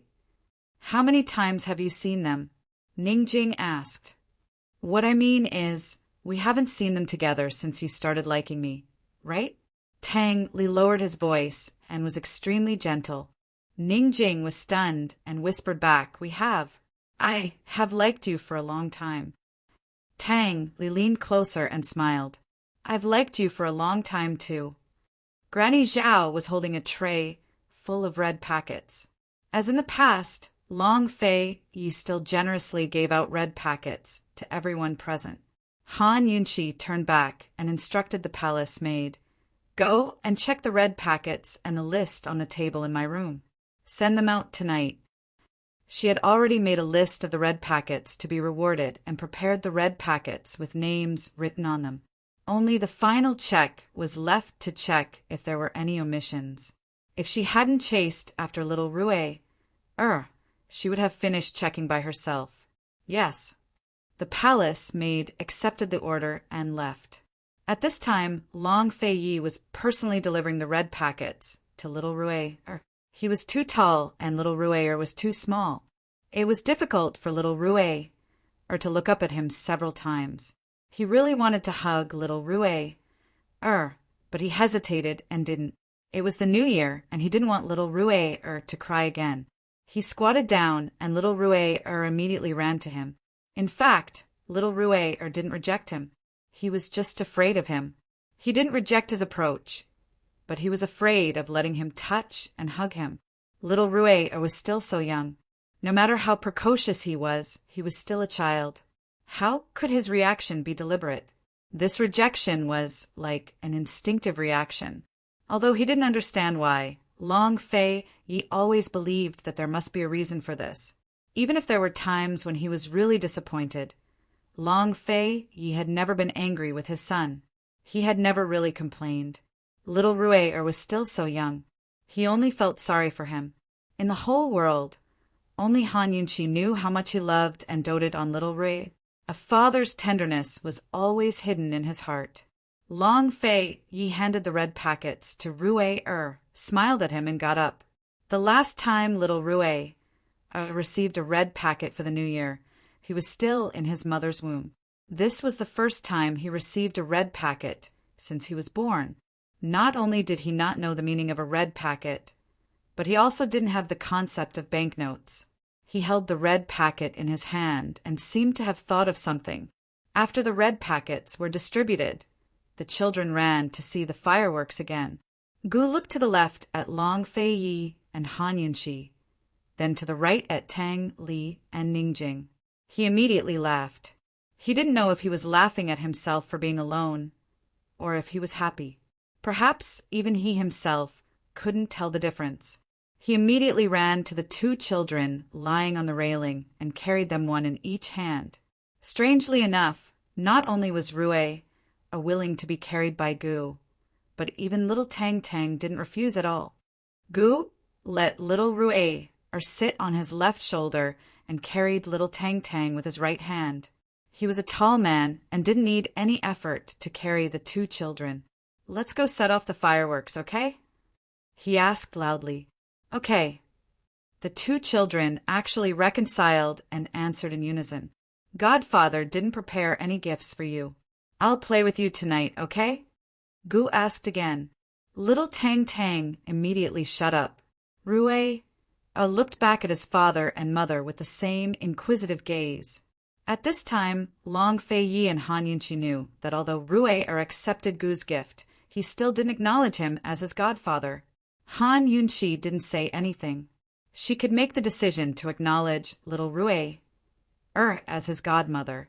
Only Long Fei Yi could make the decision to acknowledge little Rue as his godfather.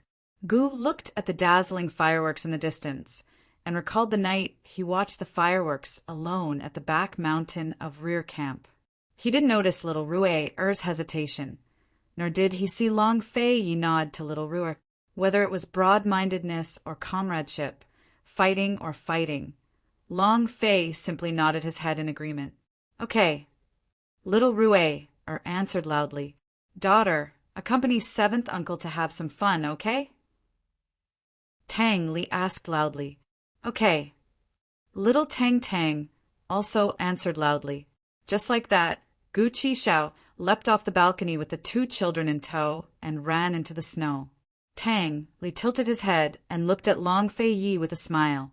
"Brother, it's a new year. I wish the country prosperity and peace, and let sister-in-law give birth to a daughter for you." Long Fei Yi looked back with a rare smile. "May you return to the Tang sect as soon as possible." With that, Long Fei Yi held Han Yunqi's hand and left. His words were enough to make Tang Li ponder for days and nights. Was Long Fei Yi going to help him return to the Tang sect? Or was he unhappy and wanted to help Tang Zijin bring him back to the Tang sect? Tang Li walked all the way to his residence, still unable to figure it out. He finally realized that he shouldn't provoke his brother with his daughter. Otherwise, the consequences would be very serious. Shopkeeper Wu and the servants in the manor were replaced, and the ones in charge were Zhao Mama and Su Donglin. The courtyard where Tang Li and Ningjing lived was arranged by Zhao Mama. He didn't know what Zhao Mama was thinking, but she actually arranged for them to live in a very remote corner in the west. It took a lot of time just to walk over. When they reached the room, Ning Jing was so tired that she didn't want to move and lazily lay down on the warm couch. She only relaxed when she was back in the room. Although she had a good relationship with Han Yunxi, she hadn't seen Long Fei Yi more than 3 times. Recently, when they ate together, she finally understood why Mu Ling was afraid of Long Fei Yi. Ning Jing stretched her body, but Tang Li had already scooped up a wooden basin of steaming hot tea and placed it on the couch. "What are you doing?" Ning Jing asked suspiciously. Chapter 1228. The hot spring water was steaming, and the aroma of tea permeated every corner of the house. Ning Jing did not understand what Tang Li was trying to do. "You can't soak in the hot spring, so I'll get you a basin to soak your feet," Tang Li explained. "How do you know that I can't soak in the hot spring?" Ning Jing asked. "I've calculated. It's inconvenient for you to soak in these 2 days. Am I right?" Tang Li asked with a smile. "You're wrong." Ning Jing rolled her eyes at him. "It's more than 10 days off. How did you calculate it?" "Impossible. It's before and after the first day of Chinese New Year. It's always been like this before. Unless the postpartum days have changed." Tang Li was very certain. Ning Jing narrowed her eyes. "Before? Haha, you've really put a lot of thought into this." Tang Li realized that he had fallen into Ning Jing's trap this time. For a few days before and after the first day of Chinese New Year, he was very conscious that he would not bully Ning Jing.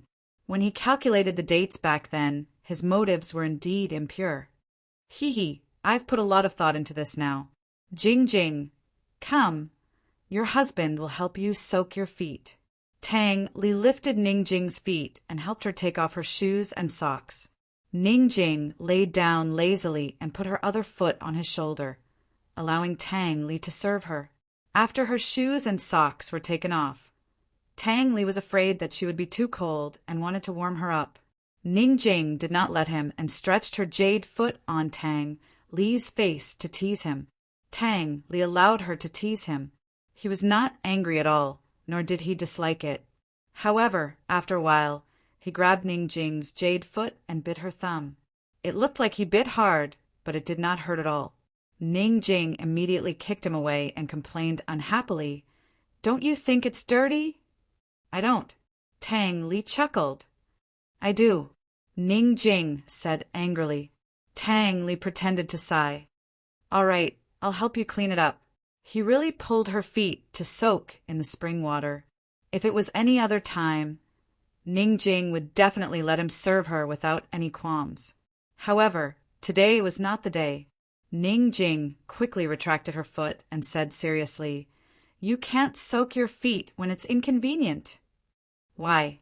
Tang Li asked in confusion. Ning Jing asked no means no. "You're a man.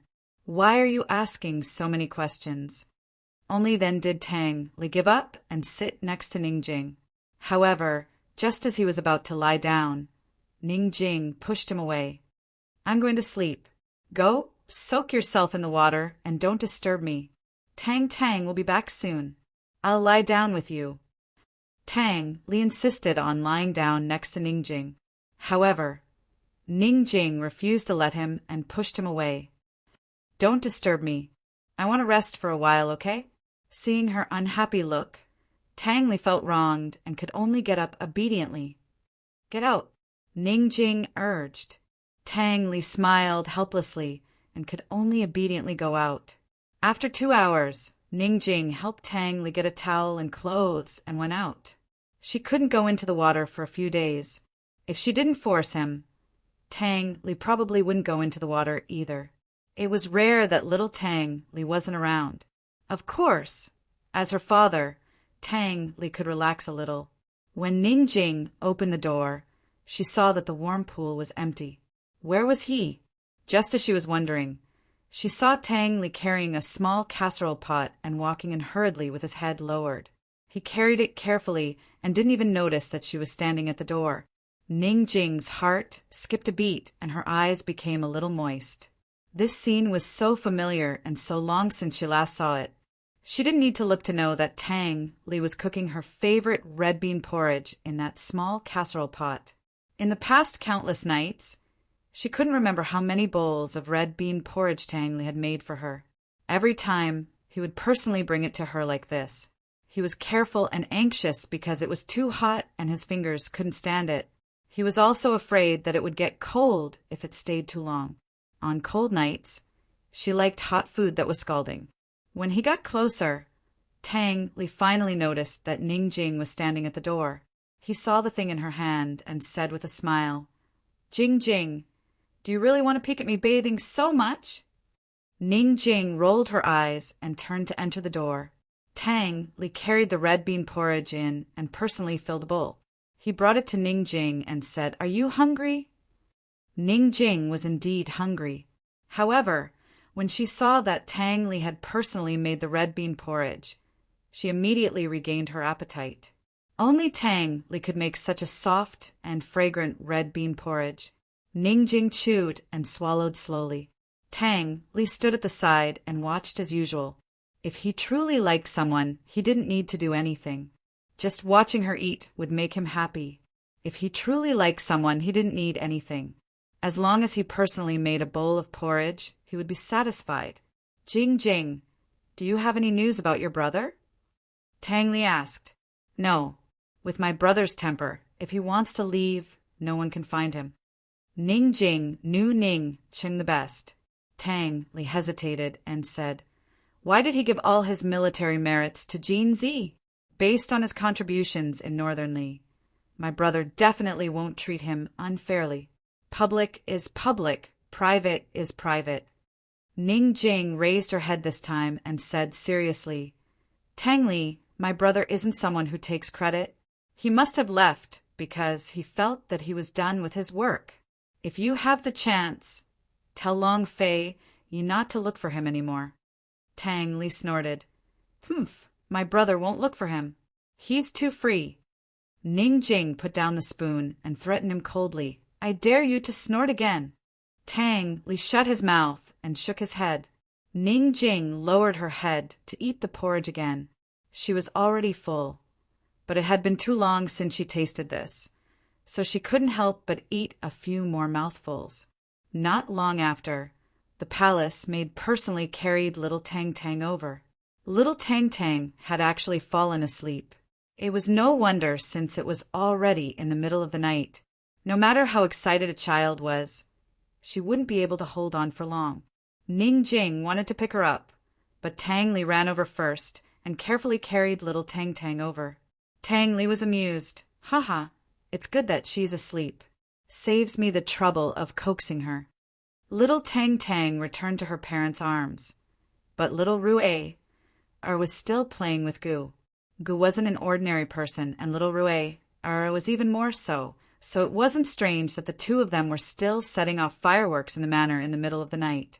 At this time, Granny Zhao had just arrived at the Narcissus courtyard where Long Fei Yi and Han Yunqi were staying.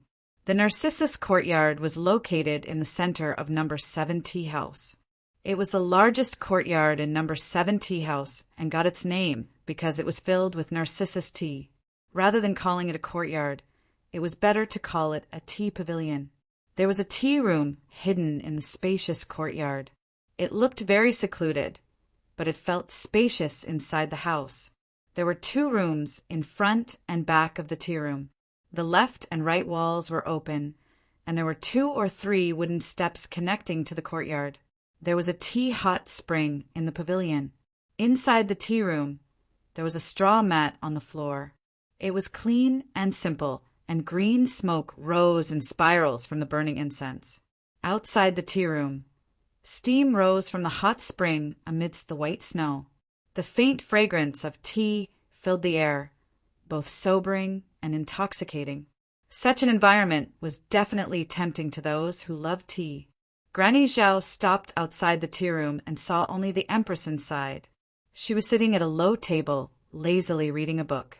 Her ink-black hair was casually held up with a jade hairpin. She had already changed out of her daytime clothes and was wrapped in a crescent white robe. She sat there lazily, one hand supporting her head while the other flipped through a book. Her body was leaning against the side of the tea table. The long sleeves on the hand supporting her head had long slipped down, revealing her pure white wrists. Her jade feet were half hidden under the robe, faintly discernible. Black hair like a waterfall, white wrists like frost. The more Granny Zhao looked at such a back view, the more satisfied and happy she was. For no particular reason. She was happy that His Highness was blessed. Han Yunqi had long known that Granny Zhao was coming. Although she had brought many palace maids with her, she and Long Fei Yi were not used to having palace maids serving them. Apart from the shadow guard standing guard outside the Narcissus garden, there were no other servants in the entire Narcissus garden. At this time, the shadow guard would not dare to come over without permission. The only one who could come here was Granny Zhao. Han Yunqi and Long Fei Yi had been strolling in the tea garden for a long time. She had just finished washing up. She was so tired that she did not want to move. If not for the fact that Rue had not returned, she would have fallen asleep long ago. She was waiting for Granny Zhao to report something, but Granny Zhao did not speak for a long time. Han Yunqi was helpless. She lazily turned back to look at Granny Zhao. Granny Zhao hurriedly reported, "Your Highness, this old servant has urged many times, but the little master refuses to come back and insists on playing with seventh young master. Seventh young master said that he will let the little master spend the night at his place and that you can sleep without worry. He can't handle it." Han Yunqi said helplessly, "This old servant has already told seventh young master that the little master is not easy to serve at night, but seventh young master said that he can do it." Granny Zhao was also helpless, asking for trouble again. Han Yunqi was too lazy to persuade her. She waved her hand to dismiss Granny Zhao. Then let him take care of the little master for one night. Although Han Yunqi doted on her son, the way she doted on Rue was completely different from how Tang Li doted on his daughter. She was not so careful with Rue and was very cruel most of the time. After all, Rue was a boy and would have to be independent in the future. "Your Highness, don't worry. If seventh young master can't coax him, this old servant will," Granny Zhao said with a smile. Han Yunqi nodded lazily. She was about to fall asleep. However, Granny Zhao still did not leave. She looked around and asked, "Your Highness, is His Majesty asleep?" Long Fei Yi was in the side room dealing with 2 urgent letters from Northern Li. Han Yunqi was waiting for him to finish and go to bed. "Is there anything else?" Han Yunqi asked. Granny Zhao chuckled. "Your Highness, if His Highness is asleep, you should go and keep him company as soon as possible." Han Yunqi immediately sensed that something was wrong. She turned back again and stared at Granny Zhao without saying anything. Unexpectedly, Granny Zhao was not afraid. Instead, she smiled even more ambiguously. She said, "It's good that your Highness understands. It's good that your Highness understands." Han Yunqi grabbed something on the table and gestured that she was going to smash it. Granny Zhao hurriedly fled this time. "This old servant will take her leave. Take her leave." At this moment, Long Fei Yi opened the door and jumped in fright. The thing that Han Yunqi was going to smash was none other than his teacup. Ever since Rue was born, Long Fei Yi had already lost more than 30 sets of tea sets. They were all masterpieces and were one of a kind. The set that he brought out this time was his favorite among the few that remained. "Han Yunqi, don't move." He hurriedly stopped her. Han Yunqi was originally tired, but she immediately sobered up when she saw Granny Zhao's ambiguous smile. She turned back to look at Long Fei Yi and smiled slyly. "Should I not move the person or the cup?" Chapter 1229. Did Long Fei Yi want Han Yunqi to stay still, or did he only want the cup to stay still? If he said, "Don't move," then the cup would probably move and fall to the ground. If he said, "Don't move the cup," then Han Yunqi's hand would probably move and the cup would be thrown away. Han Yunqi was in a good mood. She was so talkative, but Long Fei Yi was still sober and wouldn't be easy to fool. He said, "Don't move." Han Yunqi also knew that she couldn't play word games with this guy. So she asked playfully, "Long Fei Yi, what if I insist on moving?" Although his real name was Xian Yuanyi, and everyone knew it, she still liked to call him Long Fei Yi. In all of Cloud Realm, only she and Gu dared to call him Long Fei Yi in front of him. Xian Yuanyi was the high and mighty emperor of Cloud Realm. His glory and power were also shackles. In their hearts, Long Fei Yi was still the same Long Fei Yi.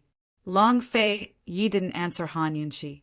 Han Yunqi asked with a smile, "Tell me, should I move, or should the cup move?" She suddenly let go of the cup, causing it to fall to the ground, but it landed firmly in her other hand. Long Fei Yi also leaned against the wall, arms crossed lazily. His lips curled into a smile as he sized up Han Yunqi's little tricks with interest. He wasn't in a hurry either, so he didn't say anything and just let her play. Han Yunqi suddenly let go of the cup again. This time, she caught it with the tip of her foot. This was Long Fei Yi's favorite cup, but he wasn't angry, and the smile on his face didn't fade at all. Han Yunqi was actually waiting for Long Fei Yi to snatch it away, but who knew that he'd just watch with folded arms? She kicked the cup high and carefully held it with one finger. "Come, I'll give you a choice. Choose it or choose me. I'm serious this time." Long Fei Yi didn't even think about it and gave her the answer directly. "I choose you." Han Yunqi was overjoyed. "All right, it's either me or it." As she spoke, she casually threw the teacup out of the tea house. She really threw it out of the tea house. However, Long Fei Yi was still not in a hurry. He did not even look at the teacup. He only stared at Han Yunqi. After her bath, she looked like a lotus flower emerging from the clear water. She looked like a natural carving. He looked at her creamy skin and smooth neckline. He looked at her beautiful eyebrows and beautiful smile. The more he looked at it, the more he liked it. What was a teacup? She could overturn the entire world for her. Han Yunqi turned around and looked outside. She smiled and sighed. How generous! In fact, she had calculated correctly.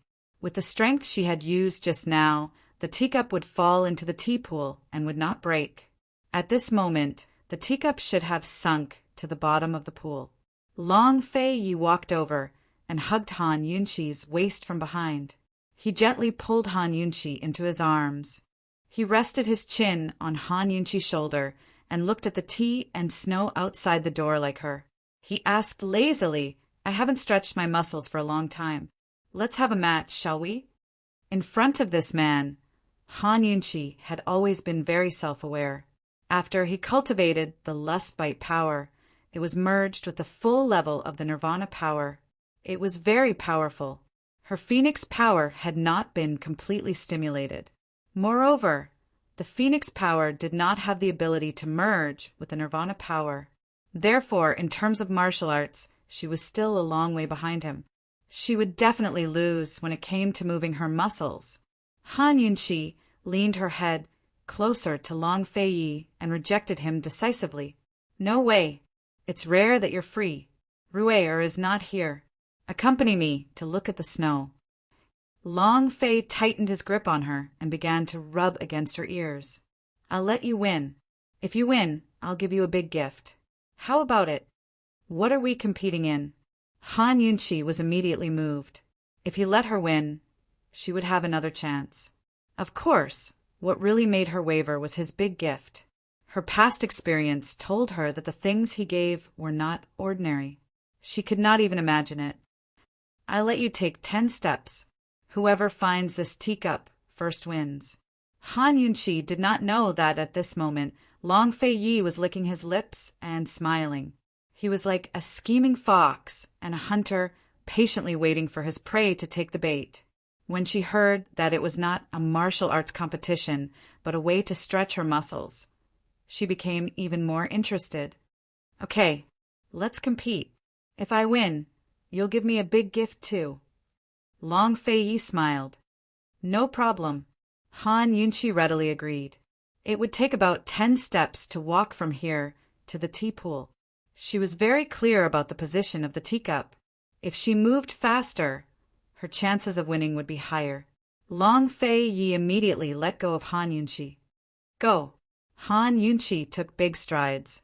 10 steps was just enough to reach the tea pool. She turned to look at Long Fei Yi. Long Fei Yi did not move as expected. In a competition between experts, a difference of 1 step could be 1,000 miles, let alone 10 steps. Han Yunqi was full of confidence. Shall we begin? Okay, let's begin. When Long Fei Yi said this, Han Yunqi did not even turn around. She leaned back and dove into the tea pool. Long Fei didn't chase after her immediately. Every time he yielded to her, he'd done so with sincerity. He licked his lips with interest and could not help but laugh out loud. He was cunning and mischievous, but his happiness was very pure and genuine. He slowly took off his outer robe, and this time he flew into the tea pool. Although there were lights in the courtyard, it was still late at night. Finding the teacup could only be done by touching. Han Yunqi hid at the position where the teacup had fallen and groped around. Even when she sensed Long Fei Yi's movements, she did not panic. Suddenly, she touched the teacup. She was overjoyed. Just as she was about to grab it, Long Fei Yi's hand suddenly reached out from the side and grabbed the teacup first. His speed was so fast that Han Yunqi wanted to cry. The two of them came out of the water almost at the same time. Long Fei Yi wiped the water off his face. Seeing Han Yunqi's depressed expression, he laughed. Han Yunqi really wanted to pounce on him and bite him. How could this guy be so fast in the water? Why didn't she know before? How could it be so close? Did he do it on purpose? You've lost, Long Fei said in all seriousness. Han Yunqi looked at him and did not say anything.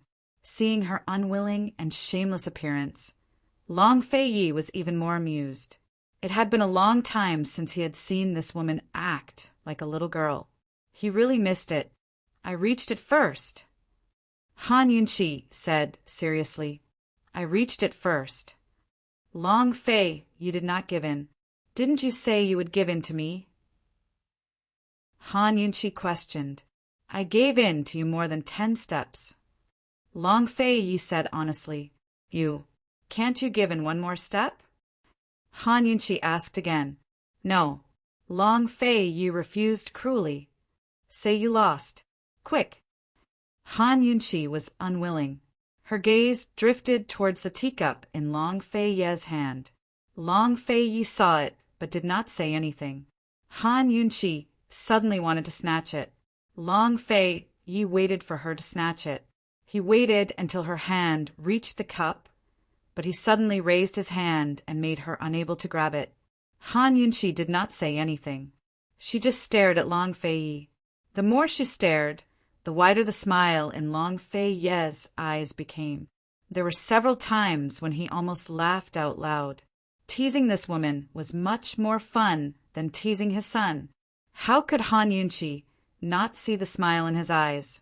This guy could clearly play with her. He deliberately calculated that he would give her 10 steps and make her lose by 1 step. She suddenly grabbed Long Fei Yi's arm and stood on her tiptoes to snatch the teacup. Unfortunately, she still could not reach it.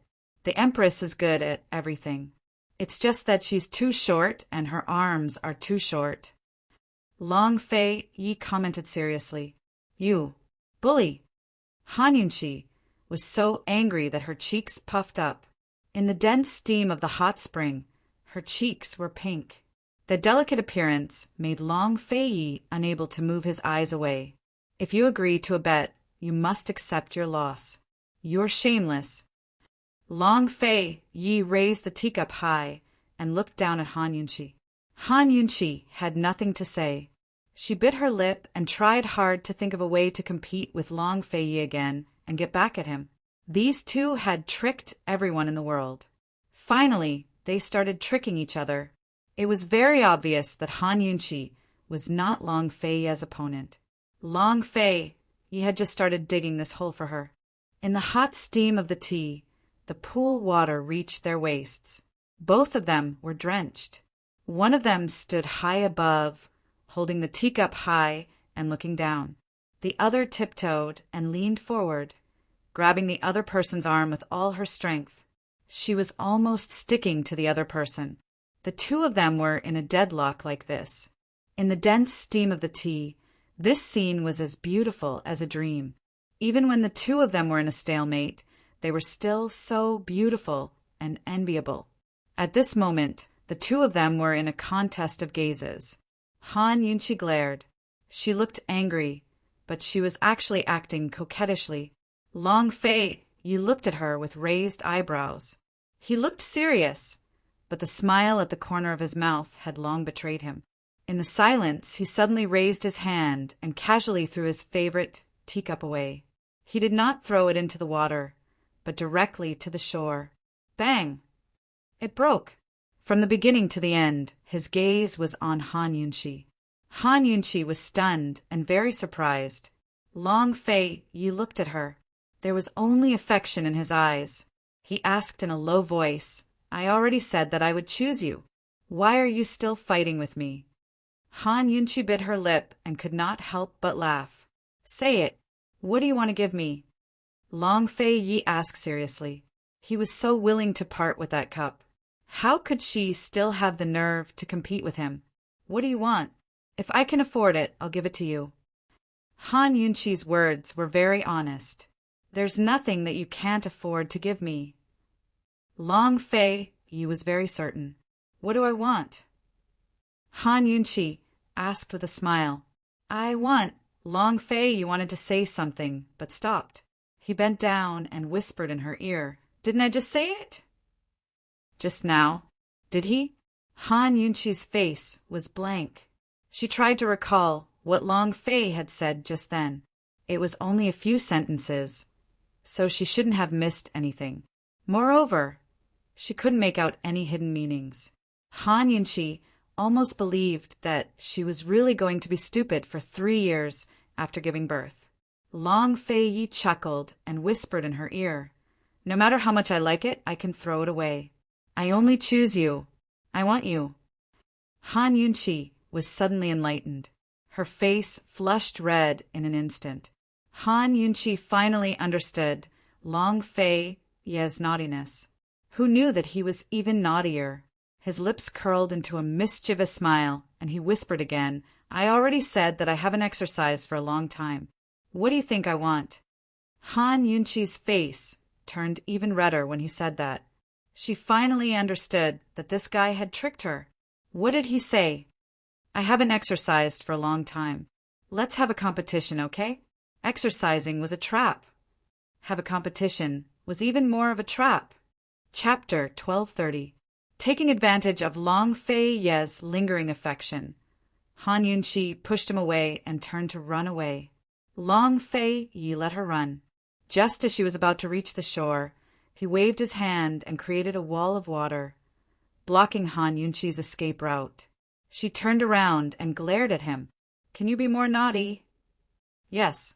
Long Fei Yi was in such a good mood that he actually laughed out loud. He put down his hand and the wall of water shattered into pieces. Han Yunchi's already drenched body became even more drenched. Her thin clothes clung tightly to her body and were basically transparent. All of her beauty and shyness couldn't be hidden.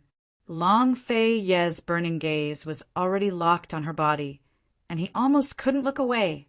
Actually, he didn't want to be naughty at first. He just wanted to play with her and make a scene. He wanted to seriously ask for a daughter, but such a beautiful scene amidst the spiraling mist made him want to be naughty. He wanted to be naughty to the extreme.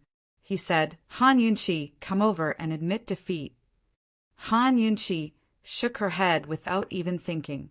He was the one who had set a trap for her. She wasn't going to admit defeat. She walked into the depths of the water, hiding her seductive body. If she didn't hide, he would probably see through her. Long Fei Yi didn't move and let her go into the depths of the water. Han Yunchi's entire body was submerged in the hot water. Only her head was exposed. She looked at Long Fei Yi warily like a little rabbit. as if she was determined to go against him and not admit defeat. Long Fei Yi laughed out loud. This woman's behavior had conquered his desire to conquer her. "I'll ask you one last time. Do you admit defeat?" Long Fei Yi asked. "You tricked me," Han Yunqi protested. Long Fei Yi didn't know how to do that either. He suddenly dived into the water. Han Yunqi was experienced. She immediately dived into the water to guard against Long Fei Yi's sneak attack. Unfortunately, it was pitch black underwater and impossible to guard against. The waves on the surface of the pool were getting bigger, and they didn't know what was happening underwater. When Han Yunqi and Long Fei Yi emerged from the water, they were already on the other side of the pool, and the water was up to their necks. Han Yunqi's soaked clothes had already disappeared, revealing her fair, jade-like back and her beautiful collarbone. Long Fei Yi's clothes were still there. No matter what happened in the water or how their fight went, Long Fei had won in the end. As the two of them faced each other, it was unclear what was happening beneath the water. Han Yunqi seemed to have been trapped in place, as she didn't move, much less try to escape. Long Fei's smile was filled with amusement, but her expression was solemn. More accurately speaking, she was enduring silently. Still not admitting defeat? Long Fei asked next. "No," Han Yunqi answered immediately. The water rippled, and Han Yunqi was suddenly pulled over by Long Fei Yi. He looked at her and asked, "Are you admitting defeat?" Han Yunqi turned her head away and frowned. It was obvious that Long Fei Yi had bullied her a lot underwater. She leaned on his shoulder. Her body was obviously admitting defeat, but her mouth was still stubborn. "You tricked me, so I won't. I won't." Long Fei Yi's laughter became gentle. Do you believe that you won't even have the chance to admit defeat?" Underwater, just as Long Fei Yi was about to get up, Han Yunqi suddenly turned around and pushed Long Fei Yi to the shore. Long Fei's back slammed against the shore as he raised his arms to lean against the shore. He opened his chest to reveal his well-defined muscles. Han Yunqi came closer and looked at him fiercely. She said provocatively, "Do you believe that you'll have to admit defeat tonight?" Long Fei Yi didn't say anything. He just raised his eyebrows and looked at her. However, when Han Yunqi hugged his neck and raised her head to give herself to him, Long Fei Yi surrendered without saying anything or doing anything. She had tried this move many times, and he couldn't resist it at all. He kissed her consciously and waited for her to take the initiative. Sure enough, when he kissed her, she gave him the best response. No matter how naughty he was, he would be obedient and submissive as long as she kissed him. When she let go of him, there was no naughty look in his eyes, only gentleness. He said, Can you give me a daughter?" Han Yunqi burst out laughing. "So you're doing this for your daughter?" Long Fei Yi said in a low voice, "This time it's for my daughter. Everything else is for you." Once. Everything else. Han Yunqi was shocked. How many times did he want to do it? Before she could react, Long Fei Yi had already carried her in his arms and flew out of the tea pool to the tea room. It didn't matter who won or lost because they had already become one with each other. In the middle of the night, it was New Year's Eve and the beginning of the new year.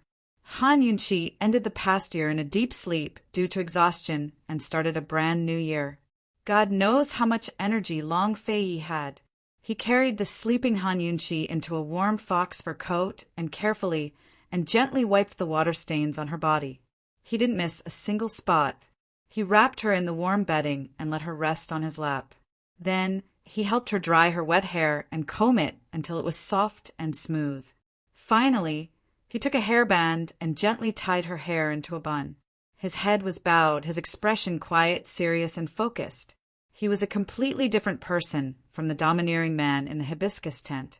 Besides Han Yunqi, no one else would ever know that this man who stood at the very top of Cloud Realm Continent would personally style her hair in such a gentle manner after making love. Long Fei Yi placed Han Yunqi on the pillow and prepared to leave when Han Yunqi suddenly grabbed his hand and muttered in her sleep, I lost. I lost. Fei! I admit defeat. Long Fei broke into a soundless smile, the curve of his lips brilliant and beautiful.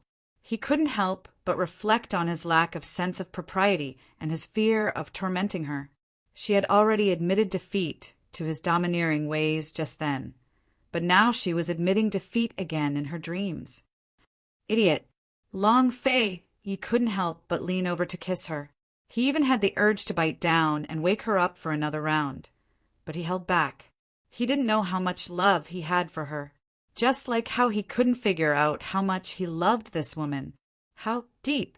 He placed her hand under the bedding and kissed her lightly on the lips before rising to his feet. Judging from past experiences, this woman wouldn't wake up until noon tomorrow. He couldn't sleep now because he still had to wait for little Rui to come back. Although he'd told Gu to take care of Rui and teach him a lesson, he'd also let Gu know that his precious son wasn't so easy to serve. But in the end, he couldn't bear to scare Rui all night. It was better to teach him a lesson. Long Fei Yi changed his clothes and draped a fox fur robe over his shoulders before leaving the tea house. He went all the way out of Narcissus courtyard to find Rui personally. Su Donglin, who was guarding outside the courtyard, immediately appeared when he saw his master come out. Master, His Highness the Crown Prince, is at Shiha courtyard. This subordinate just came from there, and His Highness the Crown Prince had just fallen asleep.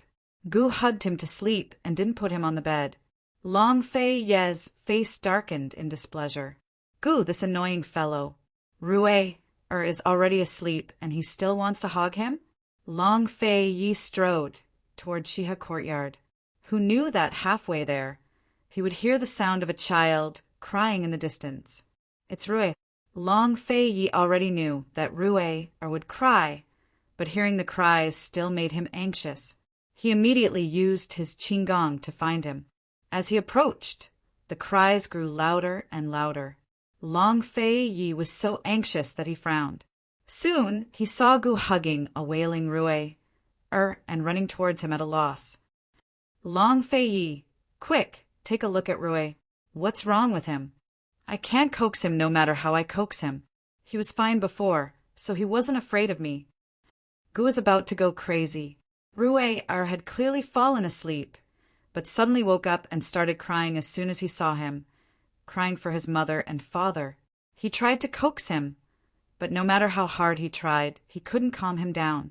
In the end, he could only carry him to Long Fei Yi and the rest. If he hadn't held him by force, Rui wouldn't have let him hold him at all. As a matter of fact, while Gu was talking to Long Fei Yi, Rui started wailing again. Sob, sob, mother, father, mother, father. Long Fei's heart ached at the sight of his tear-streaked face as he struggled for his life.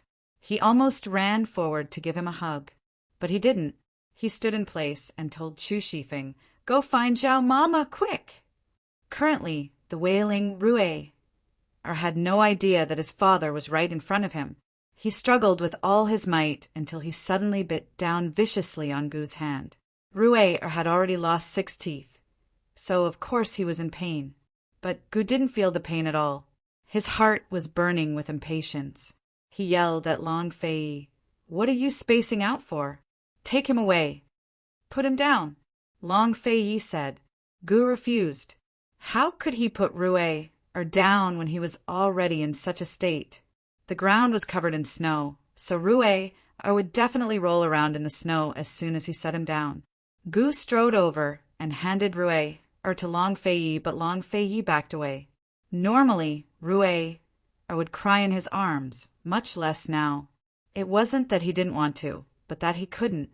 Gu shoved Rui into Long Fei Ye's arms, who immediately backed away. Only then did Rui realize that his father was here.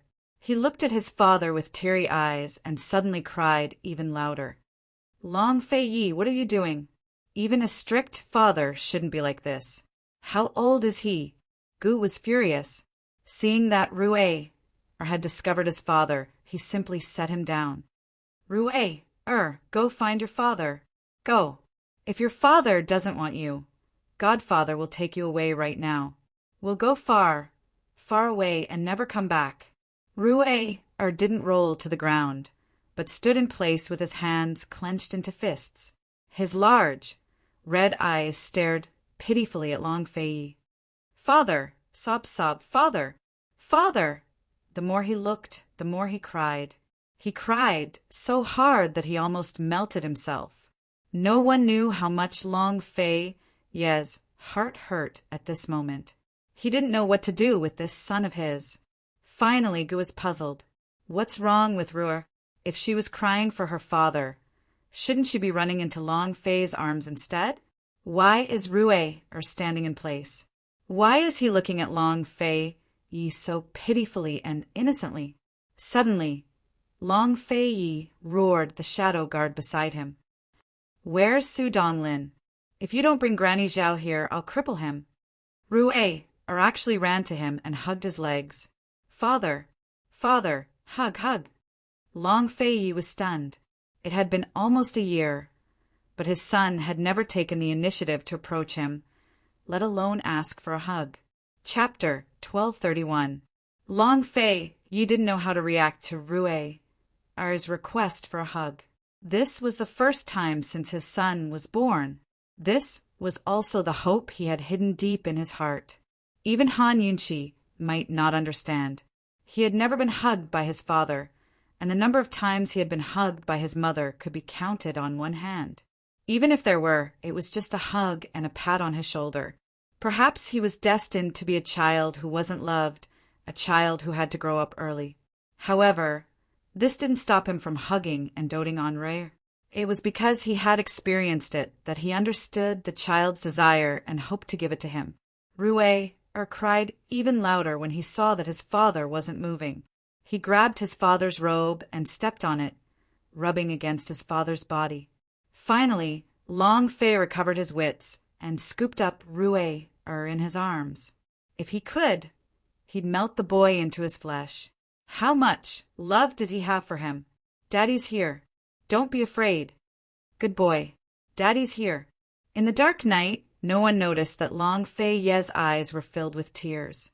Rue really stopped crying, unlike before when he was hugged in his father's arms. Rue's little hands wrapped tightly around his father's neck. He lowered his head and buried it in his father's chest. Gu didn't know what to say as he watched from the side. He could only sigh inwardly. In the end, he was someone else's son. Rue had stopped crying, but Long Fei sensed that Rue was trembling in fear. Although Long Fei dearly wanted to hold Rue a little longer and let him lean on him, he was rational towards the boy and cold towards himself. He immediately pulled Rue out of his arms. Rue looked up and he saw Rue biting his lips tightly with a face full of fear. Now Gu Qishao noticed something strange as well. How could this be? "Rue, what's wrong? Tell Daddy that you can talk to Daddy properly. Don't be afraid." Long Fei asked seriously. Rue looked at him and didn't say anything for a long time. His eyes were filled with tears, and he was still in a daze. "Good girl, tell me why. What are you afraid of?" Long Fei asked again. Rue's trembling intensified. His expression was one of unimaginable fear. Long Fei's heart clenched at the sight. Long Fei, you remain patient and ask seriously, "Rue, are you afraid of Daddy? Tell me yes or no." Rue bit his lip and didn't say anything, but he shook his head without hesitation. Long Fei had asked Rue more than once, but Rue always shook his head. Regardless of whether he was awake during the day or at night, he would always shake his head when he was crying in a daze. But his most instinctive reaction was clearly fear. "Then what are you afraid of?" Long Fei was so anxious that he forgot that Rue wasn't completely awake at this moment. This was a mess. The child's consciousness wasn't clear, and he wouldn't remember when he woke up tomorrow. Rue didn't make a sound. He stared at his father, his teary eyes full of innocence and fear. However, he reached out again and hugged his father's neck tightly, as if he would never let go. Long Fei knew that he should push Rue away, but he couldn't resist in the end. He hugged Rue for a while, his large hands protecting Rue in his embrace. Even if the sky fell, he would hold it up for Rue forever. When Rue was awake, it was instinctive for him to cry and be afraid in his arms. But when he was messing around in the middle of the night without a clear consciousness, all his reactions were the most realistic and instinctive reactions. So Rue wanted him to hug him. When Rue was awake, how much did he endure because of that inexplicable fear? Just like himself in the past, looking at his cold and heartless mother, his only relative, how much did he endure? That feeling of forbearance was like suffering. Enduring until he grew up, enduring until he didn't lose that desire. However, back then he had never thought that his father and mother would leave him before he could even grow up. They had left him forever. The people left behind only recognized his identity as the East Qin Crown Prince, treating him as someone who wouldn't be sad or miss, placing all the responsibilities of his father and mother on his shoulders. From that time on, he lived alone, cold and lonely because he only had subordinates, no family, no relatives. Long Fei Yi hadn't thought about the past for more than 10 years. He buried his head in Rue-er's shoulder and planted a heavy kiss on Rue-er's body. He swore in a low voice, "Xianyuan Rue, don't be afraid. Daddy won't leave. Daddy will always wait for you. Wait until you're not afraid of Daddy anymore." After he said this, he resolutely pulled away Rue-er's hand and handed him to Zhao Mama, who had just arrived. Although Rue-er was tightly hugging him, he was trembling very hard. There must be a reason for this.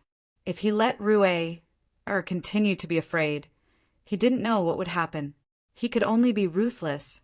Zhao Mama hugged Rue-er, but who would have thought that Rue-er would continue to cry? Granny Zhao didn't know what to do. Apart from father and mother, Little Master only wanted her at night. Actually, Zhao Mama had been guarding the Little Master the entire time to prevent him from making a fuss when he woke up and saw Gu. She had just left because she had something to do. "Little Master, look at this old servant. It's Zhao Mama. Look at this. Little Master, wake up. It's morning. It's time to wake up." Zhao Mama coaxed him while signaling Su Donglin to bring the lantern closer and shine it on the Little Master's face. A naughty child couldn't be comforted, only sober him up. Helpless, Rue still cried. Just like when he was in Gu's arms, he cried and struggled with all his might. Rue was so strong that Zhao Mama couldn't even hold him while standing. In a moment of carelessness, Rue slipped down. As soon as Rue slid down, he turned and pounced on Long Fei Yi, hugging his legs tightly. He cried and begged, "Daddy, I want Daddy. Daddy, carry me." This scene made Granny Zhao cry. Su Donglin turned his head away, not daring to look. He secretly wiped the tears from the corners of his eyes. The more Gu watched, the more distressed and confused he felt. He huffed and urged, "Long Fei Yi, what are you doing? If you don't carry him, I'll take him away." Gu couldn't wait to rush over and protect Rue in his arms. Long Fei Yi looked down at his son and kept rubbing his little head, finally sighing softly. He didn't say anything and picked up Rue. Using Qinggong, he quickly flew in the direction of Narcissus' courtyard. Rue didn't cry along the way, but his trembling didn't stop. Long Fei Yi knew very well that after this he wouldn't carry Rue again unless Rue was no longer afraid of him.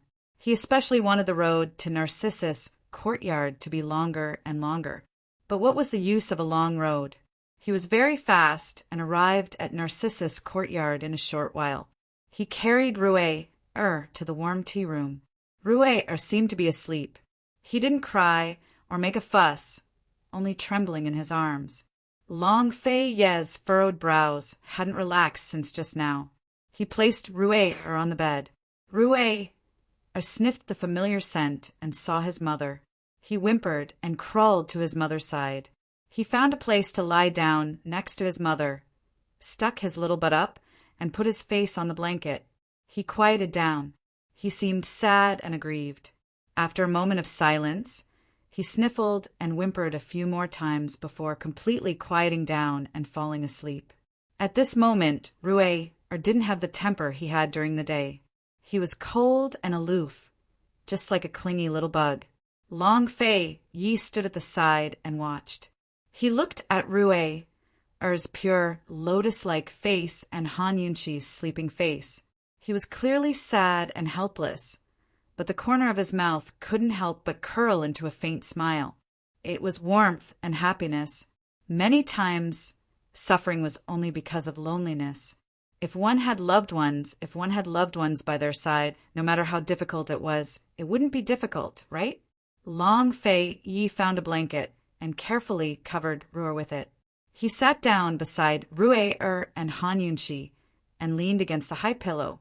Long Fei Yi never got tired of looking at the mother and son's sleeping faces. As he watched, he fell into deep thought.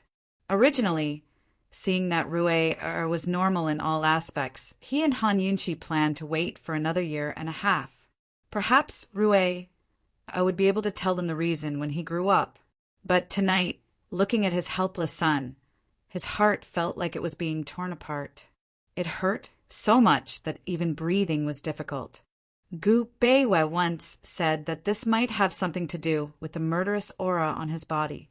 The stronger the internal energy, the stronger the murderous aura. Children were the most sensitive, and Rue might be too sensitive. Perhaps he had to make a trip to Sky Mountain or find a way to meet Han Chen. Han Chen might know more about the lust bite power than his master.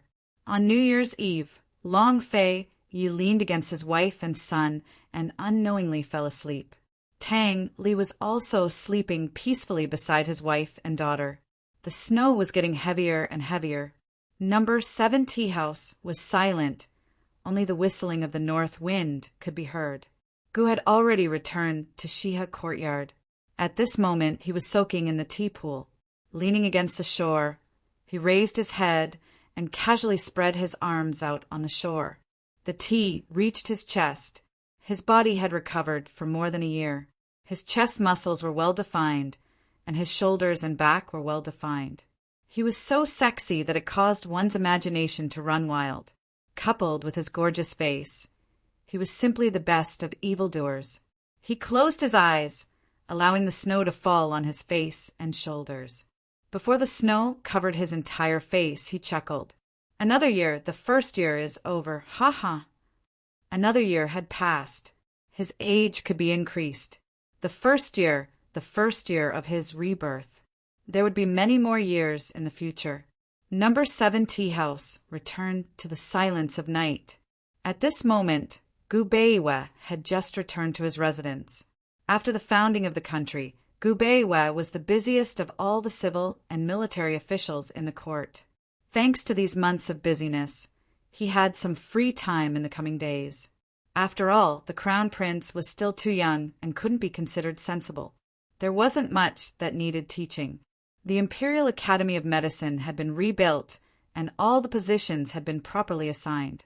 As for the matter of merging Medical City and Medicine City under the Imperial Academy of Medicine's jurisdiction, it was an important matter that couldn't be rushed. He was still preparing. He used Qin Min's poor health as an excuse to ask for leave from Long Fei Yi and take Qin Min to the south. Chapter 1232. Gu Beiwei took Qin Min to the south and bought a quiet small house in Ningzhou, a famous city in the south of the Yangtze River, and lived there. Except for their personal servants, they didn't hire any other servants. In this house, Qin Min didn't have to stuff clothes in her belly and pretend to be pregnant like in Yuning. She didn't have to pretend to be disabled and sit in a wheelchair all the time.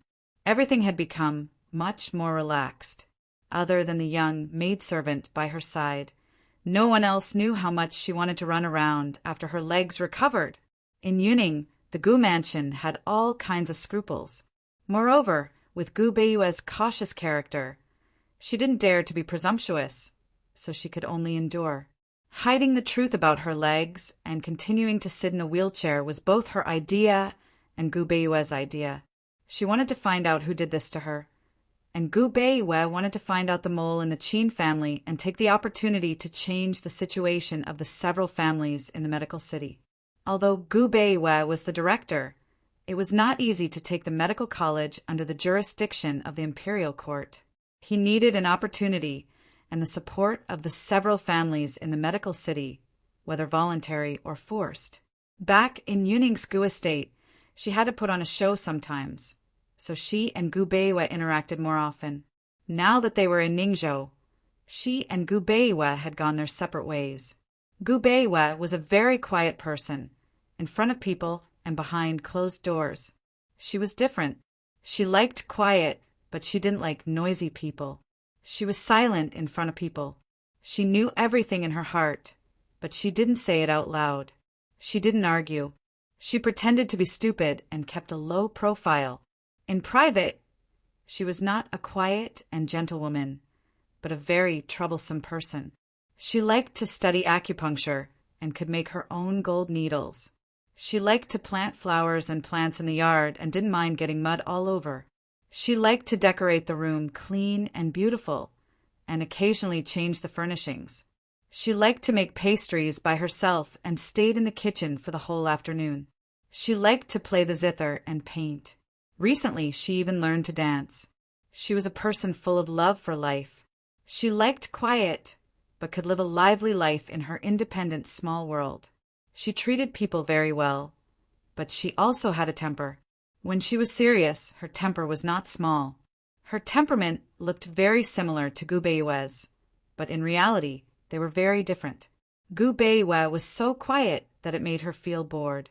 She also knew that her living habits might disturb Gu Beiwe. In Yuning's house, she always put Gu Beiwe first and tried her best not to disturb him. After all, he was her husband. He was the luckiest and safest home in her life. He was the benefactor who had saved her from the Qin family. In Ningzhou, she was much more at ease. For one thing, no acquaintances came to visit or disturb them.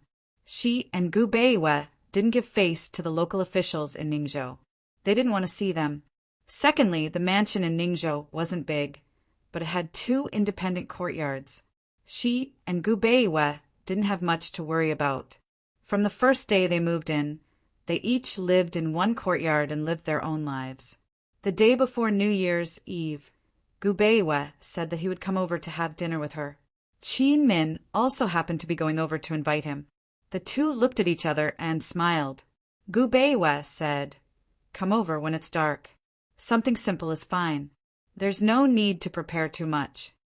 Qin Min said jokingly, "Can I buy some fireworks to pay for the meal?" Gu Beiwe smiled and agreed. Qin Min prepared a table of dishes. There wasn't much, but all of them were her best dishes. She waited for Gu Beiwe with the attitude of a friend from the medical community who shared the same ideals. After her legs were crippled, she no longer had any friends. The only person she could talk to was the little maidservant beside her. Unfortunately, when it was dark, Gu Beiwe's servant came over and said that Gu Beiwe had an urgent matter and had gone out. Qin Min waited until it was late at night. Gu Beiwe came over alone. His figure was like a shadow as he silently landed outside the house. He saw that the door was open and the dishes on the table had turned cold. Qin Min was lying on the table and sleeping. Her maidservant was leaning against a pillar at the side, dozing off. Gu Beiwe entered and saw that the dishes on the table had not been touched. He frowned. At this time, the maidservant woke up in a daze. When she saw him, she exclaimed, "Son-in-law." Qin Min immediately raised her head and stared at Gu Beiwe with sleepy eyes, a little dazed. "Eldest Miss Qin, I'm sorry to have kept you waiting for so long." Gu Beiwe said gently. Qin Min regained her senses this time. She patted her face and hurriedly got up. "Headmaster, don't stand on ceremony. You haven't eaten yet, right?" She asked the maidservant to quickly heat up the dishes. Gu Beiwe did not stop her. When the maidservant finished heating up the dishes, Gu Beiwe said, "I've eaten outside. You should eat. It's New Year's Eve. If you don't eat, you'll starve for a year." Qin Min was stunned. Then she burst out laughing. "Headmaster, you believe this is a lie to a child?" Gu Beiwe personally scooped a bowl of soup and handed it to her. He said mildly, I'll sit with you for a while. You should eat. Since you're already here to eat, you can't miss the appointment.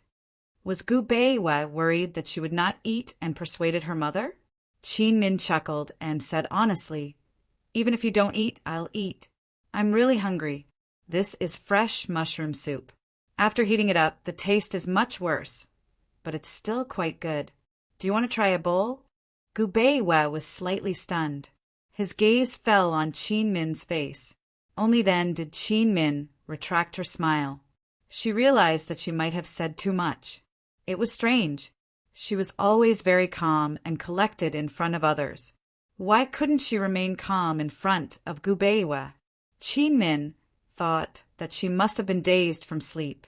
She secretly told herself that she should be more careful in the future. After all, they lived together. It would be bad to disturb this great benefactor's peace. Gu Beiwa only felt that Qin Min seemed a little different from usual. However, he couldn't pinpoint exactly what was wrong. Qin Min thanked him and lowered her head to drink the soup quietly. She didn't dare to look at him again. Eldest Miss Qin, I will set off for Medical City tomorrow, Gu Beiwa said mildly. I just went out to see a patient. The situation is complicated and dangerous. I plan to personally send him to Medical City and hand him over to Deputy Shin. Qin Min raised her head and nodded seriously. Gu Beiwa had only asked for a month and a half's leave. It was a long journey from Ningzhou to Medical City. Moreover, he couldn't walk fast with a patient. Such a round trip would take more than a month and a half. Be careful on the way. If time is tight, you don't have to come back. Go directly to Yunning, Qin Min said seriously. I will arrange the child's matter properly. Don't worry. They were going south this time to give birth to a child. Gu Beiwa adopted a baby boy who was almost 1 year old. It didn't match the time of her fake birth. There was a difference of nearly a year. Gu Beiwa planned to let her give birth in the south and then let her stay in Jiangnan to recuperate until the child was a little older. When he was 3 or 4 years old, he would take him back to Yunning. After all, it was difficult to tell the child's age between 3 and 5 years old. Gu Beiwa promised that in the next few years he would definitely let her find the person who poisoned the Qin family. Qin Min was also happy with such an arrangement. She could be free for a few years. When she returned to Yunning, she didn't have to pretend to be pregnant or lame. She could also work in the medical school. Her life wouldn't be so restrained. Thank you for your hard work, Gu Beiwa said politely. It's my duty, Qin Min said with a smile. Gu Beiwa didn't stay for long. Qin Min hadn't even finished a bowl of soup when he was about to leave. It's cold outside. I won't send you off. Rest early, Gu Beiwa said lightly. Qin Min was quite indifferent at first, but for some reason, when she saw Gu Beiwa's lonely figure walking away, she couldn't help but chase after him. Let's send you off. It's New Year's Eve. Gu Beiwa didn't refuse. The two of them walked side by side and quietly walked to the gate. Miss Qin, please wait, Gu Beiwa said lightly. Director, have a safe trip, Qin Min said seriously. Gu Beiwa had already left, but he turned back and said, Miss Qin, I brought the fireworks. They're on the coffee table in your room. Qin Min waved her hand and said politely, Thank you. Seeing that Gu Beiwa's figure had disappeared into the cold night, Qin Min put down her hand and muttered to herself he didn't even eat. Why did he leave money for the meal? She returned to her room and indeed saw the fireworks that Gu Beiwa had left behind. She was stunned for a moment, then suddenly became anxious. Xiaoyao, quick, bring me a lighter. Let's go set off the fireworks. She was so anxious that she turned and ran. She accidentally tripped over the threshold and fell heavily to the ground. Seeing this, the maidservant Xiaoyao hurried over to help her up. Miss, what's wrong? Where did you fall? Does it hurt? She got up and, ignoring the pain, snatched the maidservant's lighter and ran into the courtyard. Soon, she lit the fireworks. Following the popping sounds, gorgeous flowers bloomed in the sky. She stood under the sky full of fireworks, looking up and smiling. So beautiful! Gu Beiwa hadn't gone far yet. He looked back and saw the resplendent fireworks in the sky. It was gorgeous and beautiful. He paused until all the fireworks were gone, then turned to leave. How long would it be before they could meet again after this parting? Gu Beiwa gradually walked away. Qin Min stood in the courtyard and stared blankly at the ashes on the ground. Xiao Yao pulled her over and looked her up and down. "Miss, where were you hurt just now? Does it hurt?" "Miss, your leg has just recovered. You can't fall." "Miss, why are you so anxious?" Qin Min let Xiao Yao nag for a long time before she looked over and muttered, "Xiao Yao, I can't bear to part with him." Xiao Yao was stunned for a moment before replying, "Miss, this servant can't bear to part with the son-in-law either. It's the new year. The son-in-law is really a good person." Qin Min stared at Xiao Yao for a long time. Finally, she smiled helplessly and returned to her room without saying anything else. "Xiao Yao, this silly girl." There was a dinner and fireworks. Gu Beiwa and Qin Min could be considered to have passed New Year's Eve. There was one person's New Year's Eve that didn't have a dinner or fireworks, only wine. This person was none other than Ning Cheng, who had been missing for a long time. On the grassland north of Winter Crow country, a bonfire burned fiercely, its flames soaring into the sky. The men of Winter Crow country weren't afraid of the cold.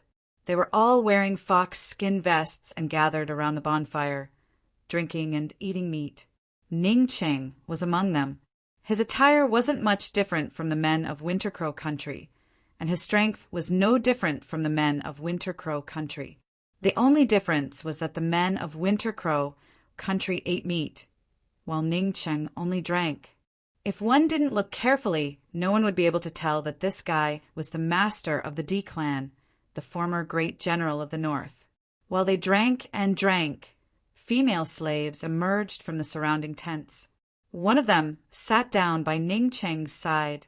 Chapter 1233.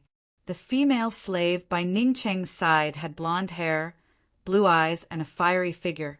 She didn't look like a member of the Winter Crow clan, but more like a member of the Tanta clan from the west of the mysterious continent. It wasn't strange for the Winter Crow clan slave traders to set foot in the mysterious continent. Unlike Cloud Realm continent, which forbade slave trading, the mysterious continent was free to do so. Slaves were different from servants. Slaves were never free, but their masters could use them for free. They could kill as they pleased, and their children would remain slaves forever. Servants, on the other hand, were paid wages and could leave as soon as their contracts were up. Slave trading was a lucrative business. Supposedly, Ning Cheng understood that the Winter Crow clan's biggest slave traders weren't from their own clan, but from the mysterious continent. Ning Cheng had headed south after leaving northern Li to tour Jiangnan. He wanted to visit all of the famous wineries there before picking a good place to open his own. But who knew? Long Fei Yi had actually taken control of all of Cloud Realm Continent's biggest wineries. Now, he couldn't open a winery, nor find a place to drink good wine. He knew that Long Fei Yi was forcing him to show himself, but he refused. If he'd tricked Long Fei Yi with that bet, he was more than willing to bear the infamy of going back on his word and have the Long Fei Yi bear a grudge for the rest of his life. Without wine to drink, he could only head north and escape Long Fei Ye's sphere of influence to Winter Crow country. Winter Crow country's wines were all strong liquors to his liking. Since he was already in the Winter Crow clan, he had nothing better to do, so he started to investigate Goldie's background. In just a few months, he got together with the biggest slave merchant in the Winter Crow clan, Lu Zheng. Lu Zheng came from the mysterious continent and was a martial arts trash. He couldn't survive there, so he joined the Liu Bei Trade Consortium in his 20s to engage in slave trading. Now he was in his 60s, but he was still unmarried and had no children. In recent years, he'd been searching for a successor. If it was anyone else, they might not be able to win Lu Zheng's favor even after years of effort. but Ning Cheng was still the master of Cloud Realm Trade Consortium. He had both money and business acumen, so it wasn't difficult for him to win Lu Zheng's favor. The grassland Ning Cheng was within Lu Zheng's sphere of influence. At this moment, Lu Zheng was sitting across from Ning Cheng, looking at him in a drunken stupor. The dozen or so people around him were Lu Zheng's trusted subordinates. Ning Cheng was not interested in the slave trade. Back then, Ning Cheng had half-jokingly offered to work with him to resell slaves. He had also proposed to expand his business to the mysterious continent, but Ning Cheng had not agreed.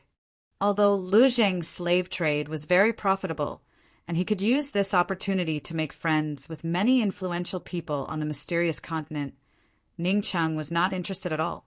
Without the D-Clan's mission, he felt much more at ease. No matter how big a business empire he wanted, he could build it with his own hands. There was no need to take other people's plates. He found the man who'd sold Jin Zi out of Winter Crow country, then followed the man's trail and found something suspicious. If it was Winter Crow country slaves, they'd usually come from small slave traders who bought their goods from various slave owners. Then they'd be sold to larger slave traders, who would then sell them out of Winter Crow country to Cloud Realm continent or the mysterious continent. Most of these slaves were from Winter Crow country.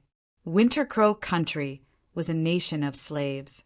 2/3 of the population were slaves.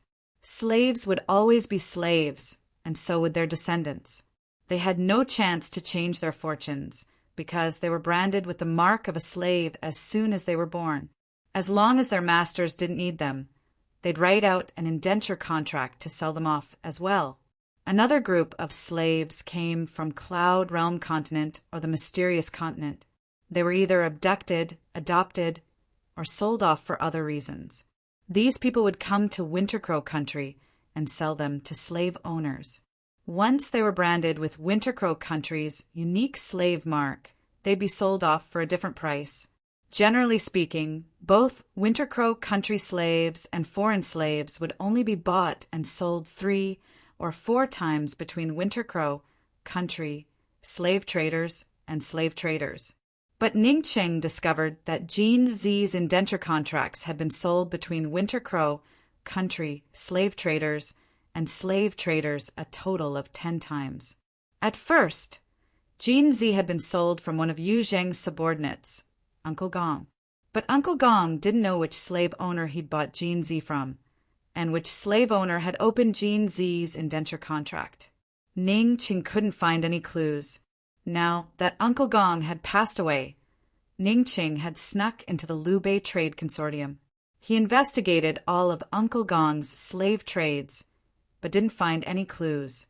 At the same time, he searched through all of Winter Crow country, but didn't find a second person who understood the language of beasts. He began to suspect that Jin Zi wasn't a member of Winter Crow country, but someone from the mysterious continent. Uncle Gong's previous records must have been destroyed by someone else. There had to be something fishy going on here. If he wanted to find out Jin Zi's true identity, he had to figure out how Jin Zi had been sold to Winter Crow country as a slave. It was late at night, and everyone was drunk. Ning Cheng seemed to be drunk as well, but he was actually very sober. Yu Zheng had rewarded everyone with Winter Crow girls as a reward, but he'd given Ning Cheng a girl from another race. Whether it was a special benefit or a test, no one knew.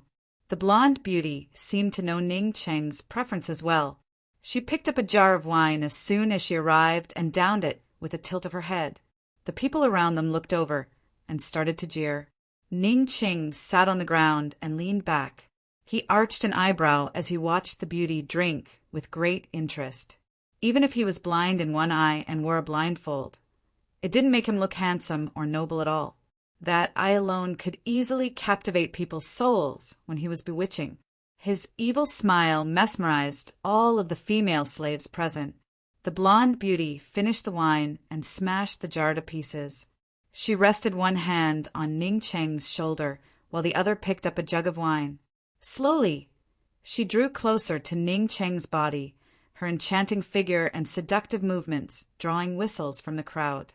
Ning Qing glanced at the jeering crowd and smiled even more brilliantly. He yelled, "Drink!" As soon as he raised his head and opened his mouth, the blonde beauty straddled him and poured the wine into his mouth. Ning Qing drank in large mouthfuls, letting the overflowing wine wet his face, hair, and clothes.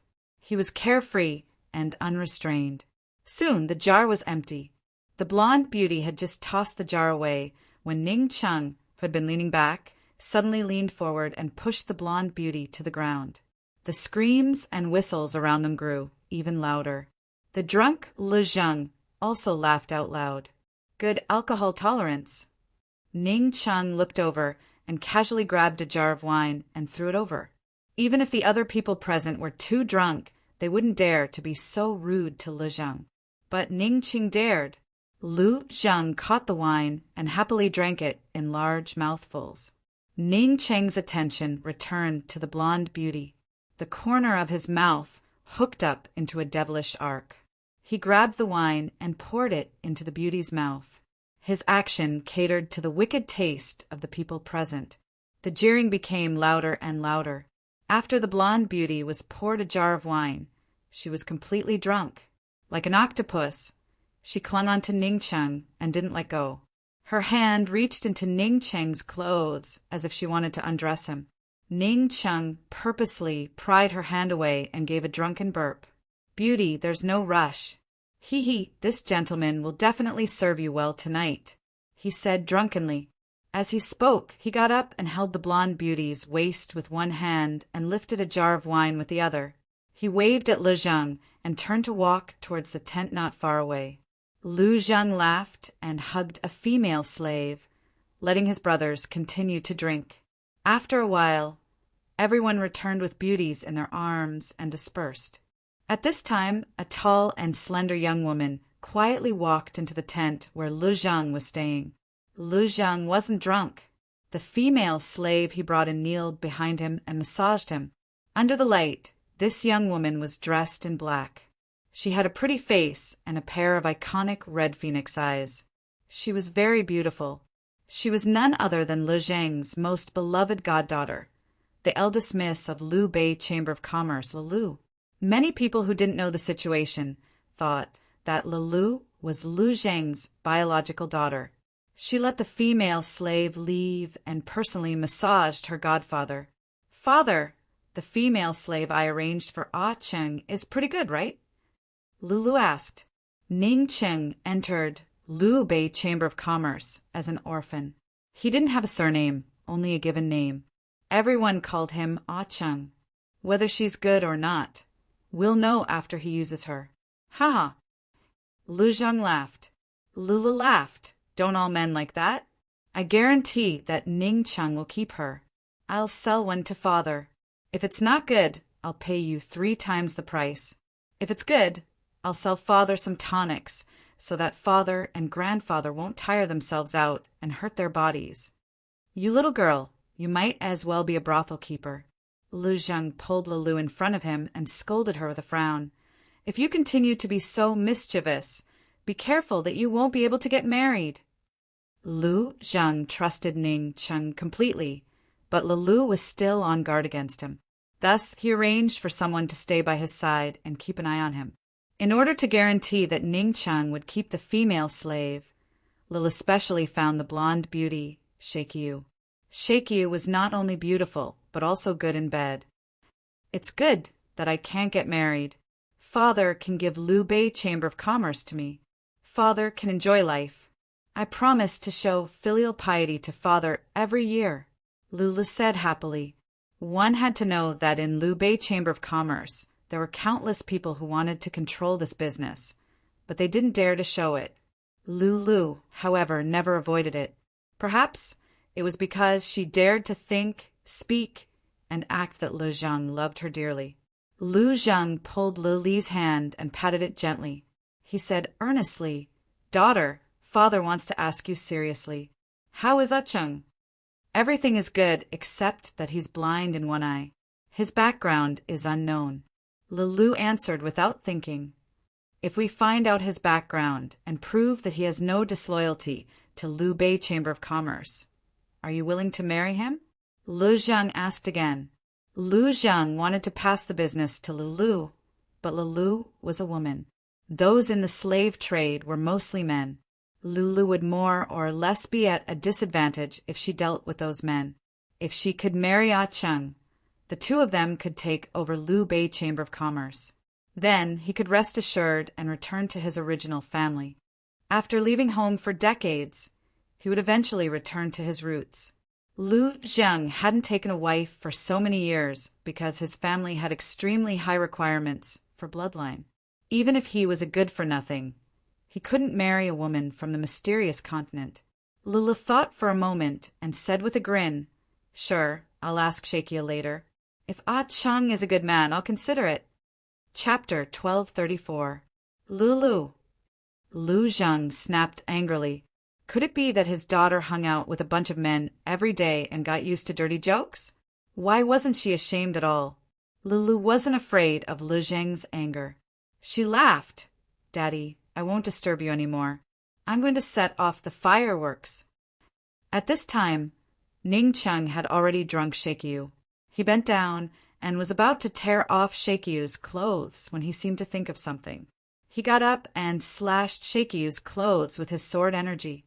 Then he tossed the bedding over without even looking at Shakyu. He lay down on the warm couch and closed his eyes to rest. But not long after, the fireworks outside the window woke him up. He looked at the fireworks that were constantly blooming and disappearing, and gradually fell into deep thought.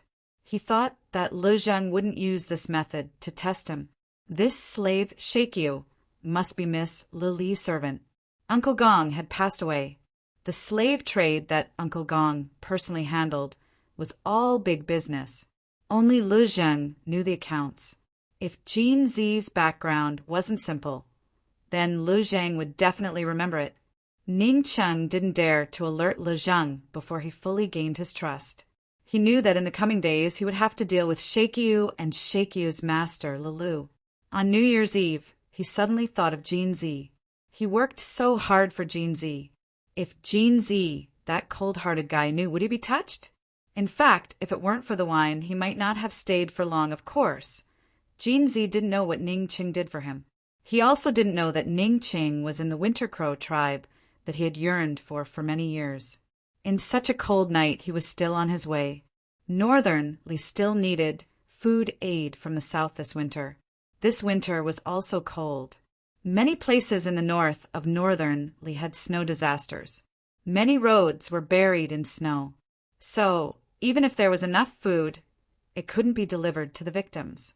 2 months ago, Han Yunchi sent elite troops from the Western Army, Bailey Army, and Southern Army to Northern Li to help the Ning Army and the Black Clan Army with disaster relief. She also announced that after disaster relief, there would be a big reward. Although the various military factions fought fiercely in secret, everyone was still united and cooperated with each other in Northern Li. However, it was New Year's Eve, and they still had to clear the road and transport the food through the snow. It was inevitable that some of the soldiers who were sent out would complain. Jean Zi had been tired for a few days. Originally, he wanted to take advantage of the New Year's Eve to sleep in his tent. However, when he heard that the soldiers who complained were from the Bailey military faction, and that there were signs of trouble, he couldn't sleep. At the beginning of the country, there were many things waiting to be done. Most of the money in the imperial court was used on the blade. Part of the food for the disaster relief in Northern Li was donated by Long Fei Ye's own granary, and the other part was donated by the grain merchants in Jiangnan and the central region under Long Fei Ye's compulsion. Because of this incident, the Southern Army requested to lead the disaster relief operation in Northern Li, but it was rejected by Long Fei Yi in the end. Jean Zi knew about Bailey Yuanlong's collusion with the Southern Army. He had followed Ning Cheng for more than a year, so he was well aware of the secret struggles between the various military factions. He knew very well that if he didn't personally make an appearance tonight and keep an eye on those people, even a small matter would be stirred up into a big dispute and cause a huge commotion. Then this New Year's Eve would be lively in the military. Jean Zi personally picked up the shovel and shoveled the snow with the soldiers. He personally pulled the carriage, carrying the food forward on foot. With this, who would dare complain behind his back? After crossing the hill, everyone stopped to rest. A soldier brought over hot water. "General, it's hot. It'll get cold in a while." Jean Z drank a few mouthfuls and let the soldier drink it himself.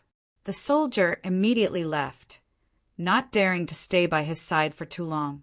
They rested for a while before leaving, so there was no need to light a fire. The weather wasn't good either, so everyone huddled together to keep each other warm. Jean Z was the only one who stood far away. He leaned against the carriage and wrapped his cloak tightly around himself. His head was lowered. His short hair and shoulders were covered in snow. He was especially thin and stood there quietly, aloof and mysterious. He didn't look like a general at all. In the military, he was actually more intimidating than Ning Cheng. If Ning Cheng was here, there would be some people in the Ning family army who would rely on their seniority to take advantage of their seniority. However, when he stood in the army, no one dared to make a sound. Because no one was familiar with him, they didn't understand him and couldn't figure him out. He raised a group of tiger army, consisting of more than 10 big tigers. Although he didn't usually take them out for a stroll, everyone remembered and was afraid of him. They didn't dare to easily approach him. The bone-chilling northern wind rose again, blowing away the snowflakes on Jean Z's hair and shoulders. It also made his cloak billow in the wind. Everyone felt cold and hugged the people around them tighter. However, Jean Z let the north wind blow and didn't react much. He played with a gold card in his hand. That gold card was returned to him by Mu Linger. He also wanted to forget that girl. However, he stayed in Northern Li and took over this mess for Ning Cheng. It was all for that girl. Being in Northern Li, facing all these annoying things, how could he forget the instigator? He thought that he must have bullied that girl badly in his previous life. She must have tortured him like this in this life. If he continued to bully her miserably in this life, then would he still meet her in the next life? Thinking of this, Jean Z suddenly laughed. He called for the imperial bodyguard and handed the gold card to him. He instructed in a low voice, "Send someone to buy grain at a high price. Buy as much as you can, no matter how expensive it is." This gold card was under Mu Linger's name. After he used up the money she owed him, if there was an overdraft, she would naturally have to pay it back. Anyway, the bank would only look for her and not him. In this life, if love was too late, bullying her was also a happy thing. Jean Z seemed to have seen Mu Linger rushing in front of him and stomping her feet in anger. The corners of his mouth couldn't help but curl into a beautiful arc. He suddenly felt that this New Year's Eve was a little boring. A year ago, everyone knew that Northernly was short on grain. How many unscrupulous merchants were secretly hoarding grain and waiting to raise the price? How could Mu Linger, who was about to be drowned in debt, know that Jean Z, who hadn't interacted with her for several months, would trick her like this on New Year's Eve? When she returned to Medicine City, she took in many disciples and adopted a few orphans. She carefully selected the talented ones and personally taught them medical knowledge. Little E, and Qin Xiang were both learning from her. She also borrowed Lil Thing from Gu Beiwe. When spring came, she would conduct a large inspection in Medical City. She would examine all the fake and substandard products. When she borrowed Lil Thing from Gu Beiwe, she told her big sister about it, so she'd left her a message. The original words were, "If Lil Thing is willing to become a dog, you can take it with you." She didn't know how Gu Beiwe communicated with Lil Thing, but it actually agreed to come with her to Medicine City. It had to be said that Lil Thing's nose was much more sensitive than a dog's. It could tell the authenticity of Medicine City with a single sniff. Of course, one Lil Thing was far from enough, so she sent people to find 10 dogs to train. After spring came, she would be even busier. Not only did she have to establish a medicine control board, but she also had to cooperate with Gu Beiwe's operations in Medical City. She had never thought that she would one day return to Northernly after leaving home for a long time after she was almost tricked into marrying him off.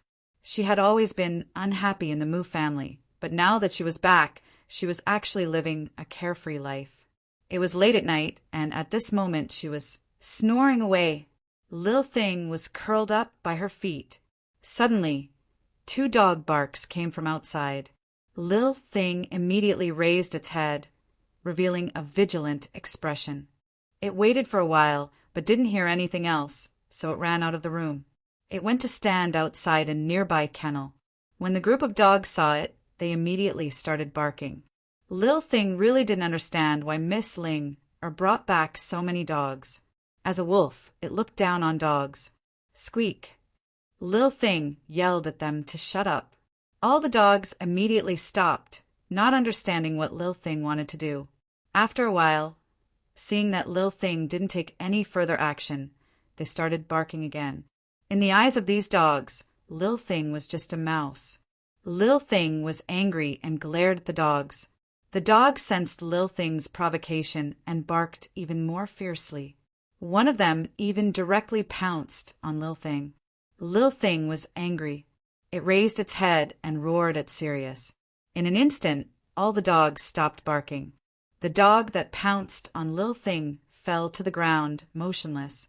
It was scared to death. Lil Thing had unknowingly transformed into a big snow wolf. Its body was taller than a tiger, and its snow-white fur was very noble and elegant. Its pair of demonic red eyes were deep and cold.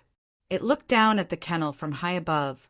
The dogs were all crawling on the ground, trembling and not daring to make a sound. Lil Thing was very satisfied. It elegantly turned around and walked to Mu Ling's room. However, after a few steps, it couldn't take it anymore and turned back into a little squirrel. It hadn't fully recovered yet, so the transformation time was very short. After turning back into a little squirrel, its previous elegance and nobility were all gone. It ran towards Mu Ling's room.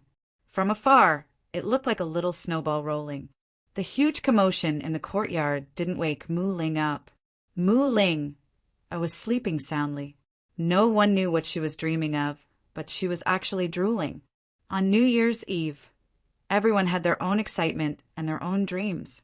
Whether the nightmare was life-threatening, whether one wanted to wake up or not, the sky would always be bright. On the first day of the new year, Granny Zhao was the first to wake up in number 70 house. She personally prepared a sumptuous breakfast for her masters. Han Yunqi was woken up by Ruer.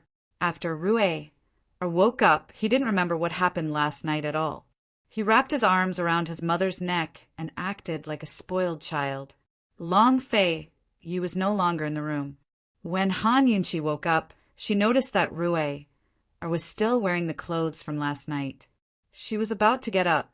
However, she suddenly remembered what happened last night and was so shocked that she immediately covered herself with the quilt. Ruer obviously noticed that his mother's expression wasn't right. He stared at her suspiciously and didn't move. Han Yunqi glanced under the quilt and saw that she was still wearing clothes. Her hanging heart finally relaxed. Last night, Long Fei Yi tormented her miserably. She didn't know how she fell asleep, let alone when Ruer came back. She lifted the quilt and saw that she was wearing a spaghetti strap and a nightgown. Her ears unconsciously heated up. God knows how Long Fei Yi helped her get dressed. Mother, mother. Little Ruer called out to her in a childish voice, calling her both names. Han Yunqi was about to hug Ruer when she saw a big red packet lying behind him. Chapter 1235. Han Yunqi picked up the red packet that had fallen beside her. It was none other than the one that Ruer had stolen. Seeing that his mother was about to take it, Ruer hurriedly grabbed a corner of the red packet and refused to let go. Han Yunqi would never have thought that the banknotes in the red packet were all hers. She was both amused and angry. She also grabbed a corner of the red packet and was in a deadlock with Ruer. Ruer, who gave this to you? She asked. Mother, here. Ruer said seriously. Han Yunqi thought that Ruer was asking for a red packet from her. Last night, Ruer or had given it to her in the Long Fei Yi, but she hadn't given it to him yet. Baby Rue, wish Mother a Happy New Year. Mother will give you a big red packet. Han Yunchi smiled. In front of his mother, Rue wasn't the arrogant crown prince. He was just a baby. He knelt on the bed and blinked his big innocent eyes, saying in a childish voice, Happy New Year. Good boy. Han Yunchi was happy. She turned to take the red packet that she had prepared. It was really a big one. Rue's eyes lit up when he saw his mother bring another red packet. Han Yunchi couldn't help but laugh at her son's little money grubber. She lay on the bed and handed the red packet to Rue. She asked seriously, Baby Rue, Mother wants to ask you a few questions, okay? Okay. Rue had already thrown away the big red packet and was focused on opening the one his mother gave him. Does father belong to Mother? Han Yunchi asked. Yes, Rue answered without hesitation. Then does baby Rue belong to Mother? Han Yunchi asked again. Even though Rue was counting the banknotes in the red packet with his head down, he was able to multitask. He opened his mouth and shouted with all his might, Yes! Han Yunchi snickered and asked again, Then does father belong to Mother? She didn't know if Rue could tell that the difference between the first and third question was the word belong. He still nodded. Yes. Han Yunchi smiled even more mischievously. Then is Rue Bao's mother's? Yes. Rue answered firmly. Han Yunchi immediately asked, All right. Rue Bao's red packets are Imperial Mother's. Rue Bao will give Imperial Mother all the red packets. Imperial Mother will take care of it, all right? All right. Rue answered even more forcefully, but he soon looked up at his mother in confusion. Han Yunchi smiled innocently and reached out to take the red packet. Little Rue hurriedly grabbed 2 red packets and hid under the bed. Not good. Han Yunchi couldn't stop laughing. Almost everyone thought that her son matured early, but in her eyes, baby Rue was a silly baby. Mother won't take the red packet anymore. Can you tell Mother who gave it to you? Han Yunchi pointed at Rue's left hand patiently. Although she didn't count it, she could see that there were a lot of banknotes inside. Long Fei Ye's red packet had already been given. Could it be Gu or Tang Li? According to etiquette, they couldn't give Rue a red packet during the New Year. However, there was no such thing as etiquette in number 7 tea house. Of course, they could give it to him. Here, Imperial Mother, Rue answered honestly. Han Yunchi still didn't react, thinking that her son had mixed up the 2 red packets. She carried Rue over and pointed at the red packet in his right hand. This was given to you by Imperial Mother, who gave you the one in your left hand.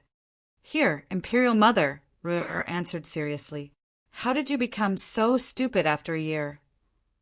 Han Yunchi didn't know whether to laugh or cry. She opened the red packet and took a look.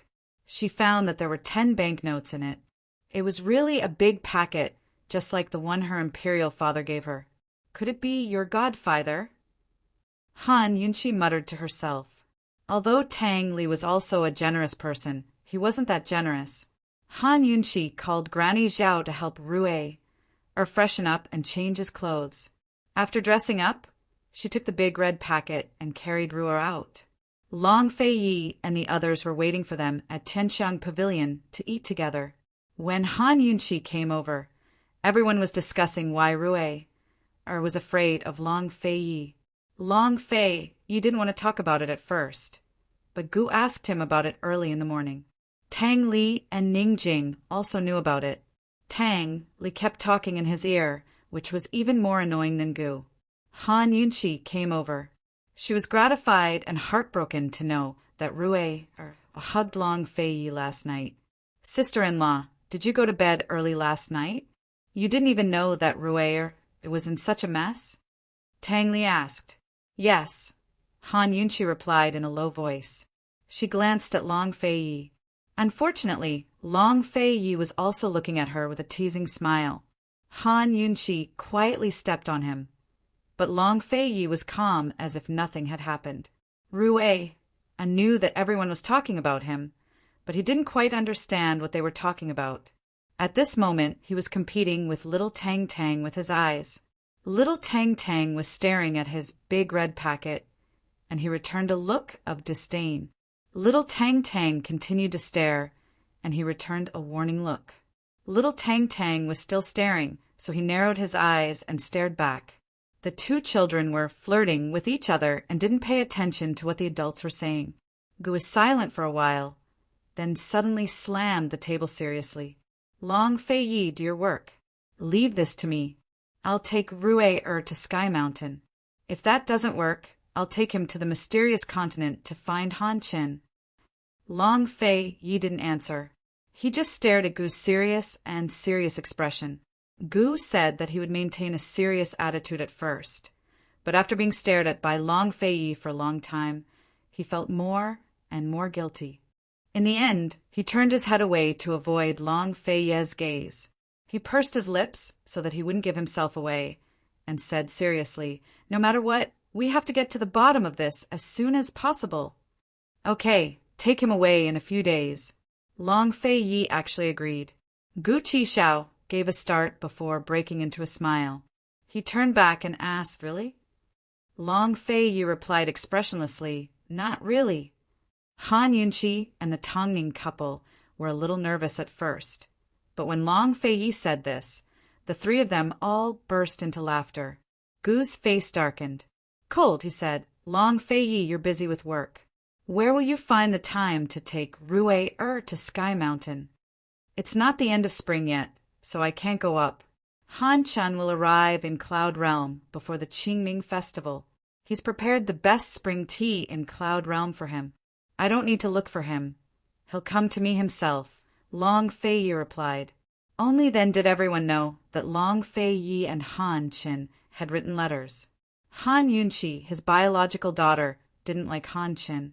Why did Long Feiyi hit it off with Han Qin? It wasn't that Long Feiyi wasn't worried, but that everything about little Rue was normal. Gu Beiwe had checked on him a few times and said there wouldn't be any problems. Gu was resentful and speechless. Han Yunqi was planning to take Rue to Sky Mountain herself, but now that Han Qin had come to Cloud Realm continent, she didn't need to make another trip. Han Qin should know more about the lust bite energy than old Kenzo. After all, his strength far surpassed the lust bite energy. With little Rue around, Han Yunqi and Long Fei, you didn't like to talk about it. Little Rue more or less knew what they were talking about. Long Fei quickly changed the topic to help his son get a red packet. "Tang Li, where's your red packet?" There were many rules in the palace, so few people were allowed to give red packets to Ver. Here at number 7 tea house, everything was done according to seniority. Tang Li couldn't skimp on his red packet. Tang Li was long prepared. He carried little Tang Tang and sat in front of Rue with a smile. "Rue, do you want a red packet? Happy New Year!" Rue's earnest tone made everyone laugh. Tang Li happily handed over the red packet. Gu had already given little Tang Tang a red packet. He scooted over to Rue's side and crouched down to stuff something into his pocket. Rue wanted to take it out, but Gu quickly stopped him. "Shoo, hide it well," he said in a low voice. "Look at it tonight. Otherwise, it'll be stolen." Rue immediately looked at little Tang Tang warily and didn't dare to move. Gu gave Rue the same thing he gave him last year. While Rue was happy to receive the red packet, Han Yunqi was stunned. "That's weird." She picked up the big red packet in Rue's hand and asked, "Who gave this?" Little Tang Tang's gaze finally moved away from Rue and followed the big red packet. The adults didn't notice it, but when Rue came over, she noticed that the red packet was very big. It was bigger than all the red packets she had received before combined. She had been very sensitive to banknotes since she was young. Only then did everyone notice the big red packet. Long Fei asked curiously, "What's going on?" "I found it on the couch today." It should have fallen from him. 10 banknotes worth 1,000 taels. Who gave it? Han Yunchi was a little uneasy. Other than Long Fei Yi, who was a big spender, everyone gave out red packets for the new year just for luck. Who would spend so much money? There was no one else in number 70 house. Suddenly, Han Yunchi was stunned. She thought of something. She had given 10 red packets with such a large amount of red packets before. Those 10 red packets were for the 4 duchesses, the 3 generals' wives, and the 3 first-rank titled madams. None of those women were easy to deal with. Han Yunchi quickly took out all the banknotes from the red packet and looked at the bank that had given them. They were all from Kingan Bank. Now half of Han Yunchi's world turned black. The banknotes she had prepared for the red packets were all from Kingan Bank. These 10 banknotes were the ones she had put into the red packet yesterday. There was no mistaking it. Little Rue was completely unaware of the trouble he had caused.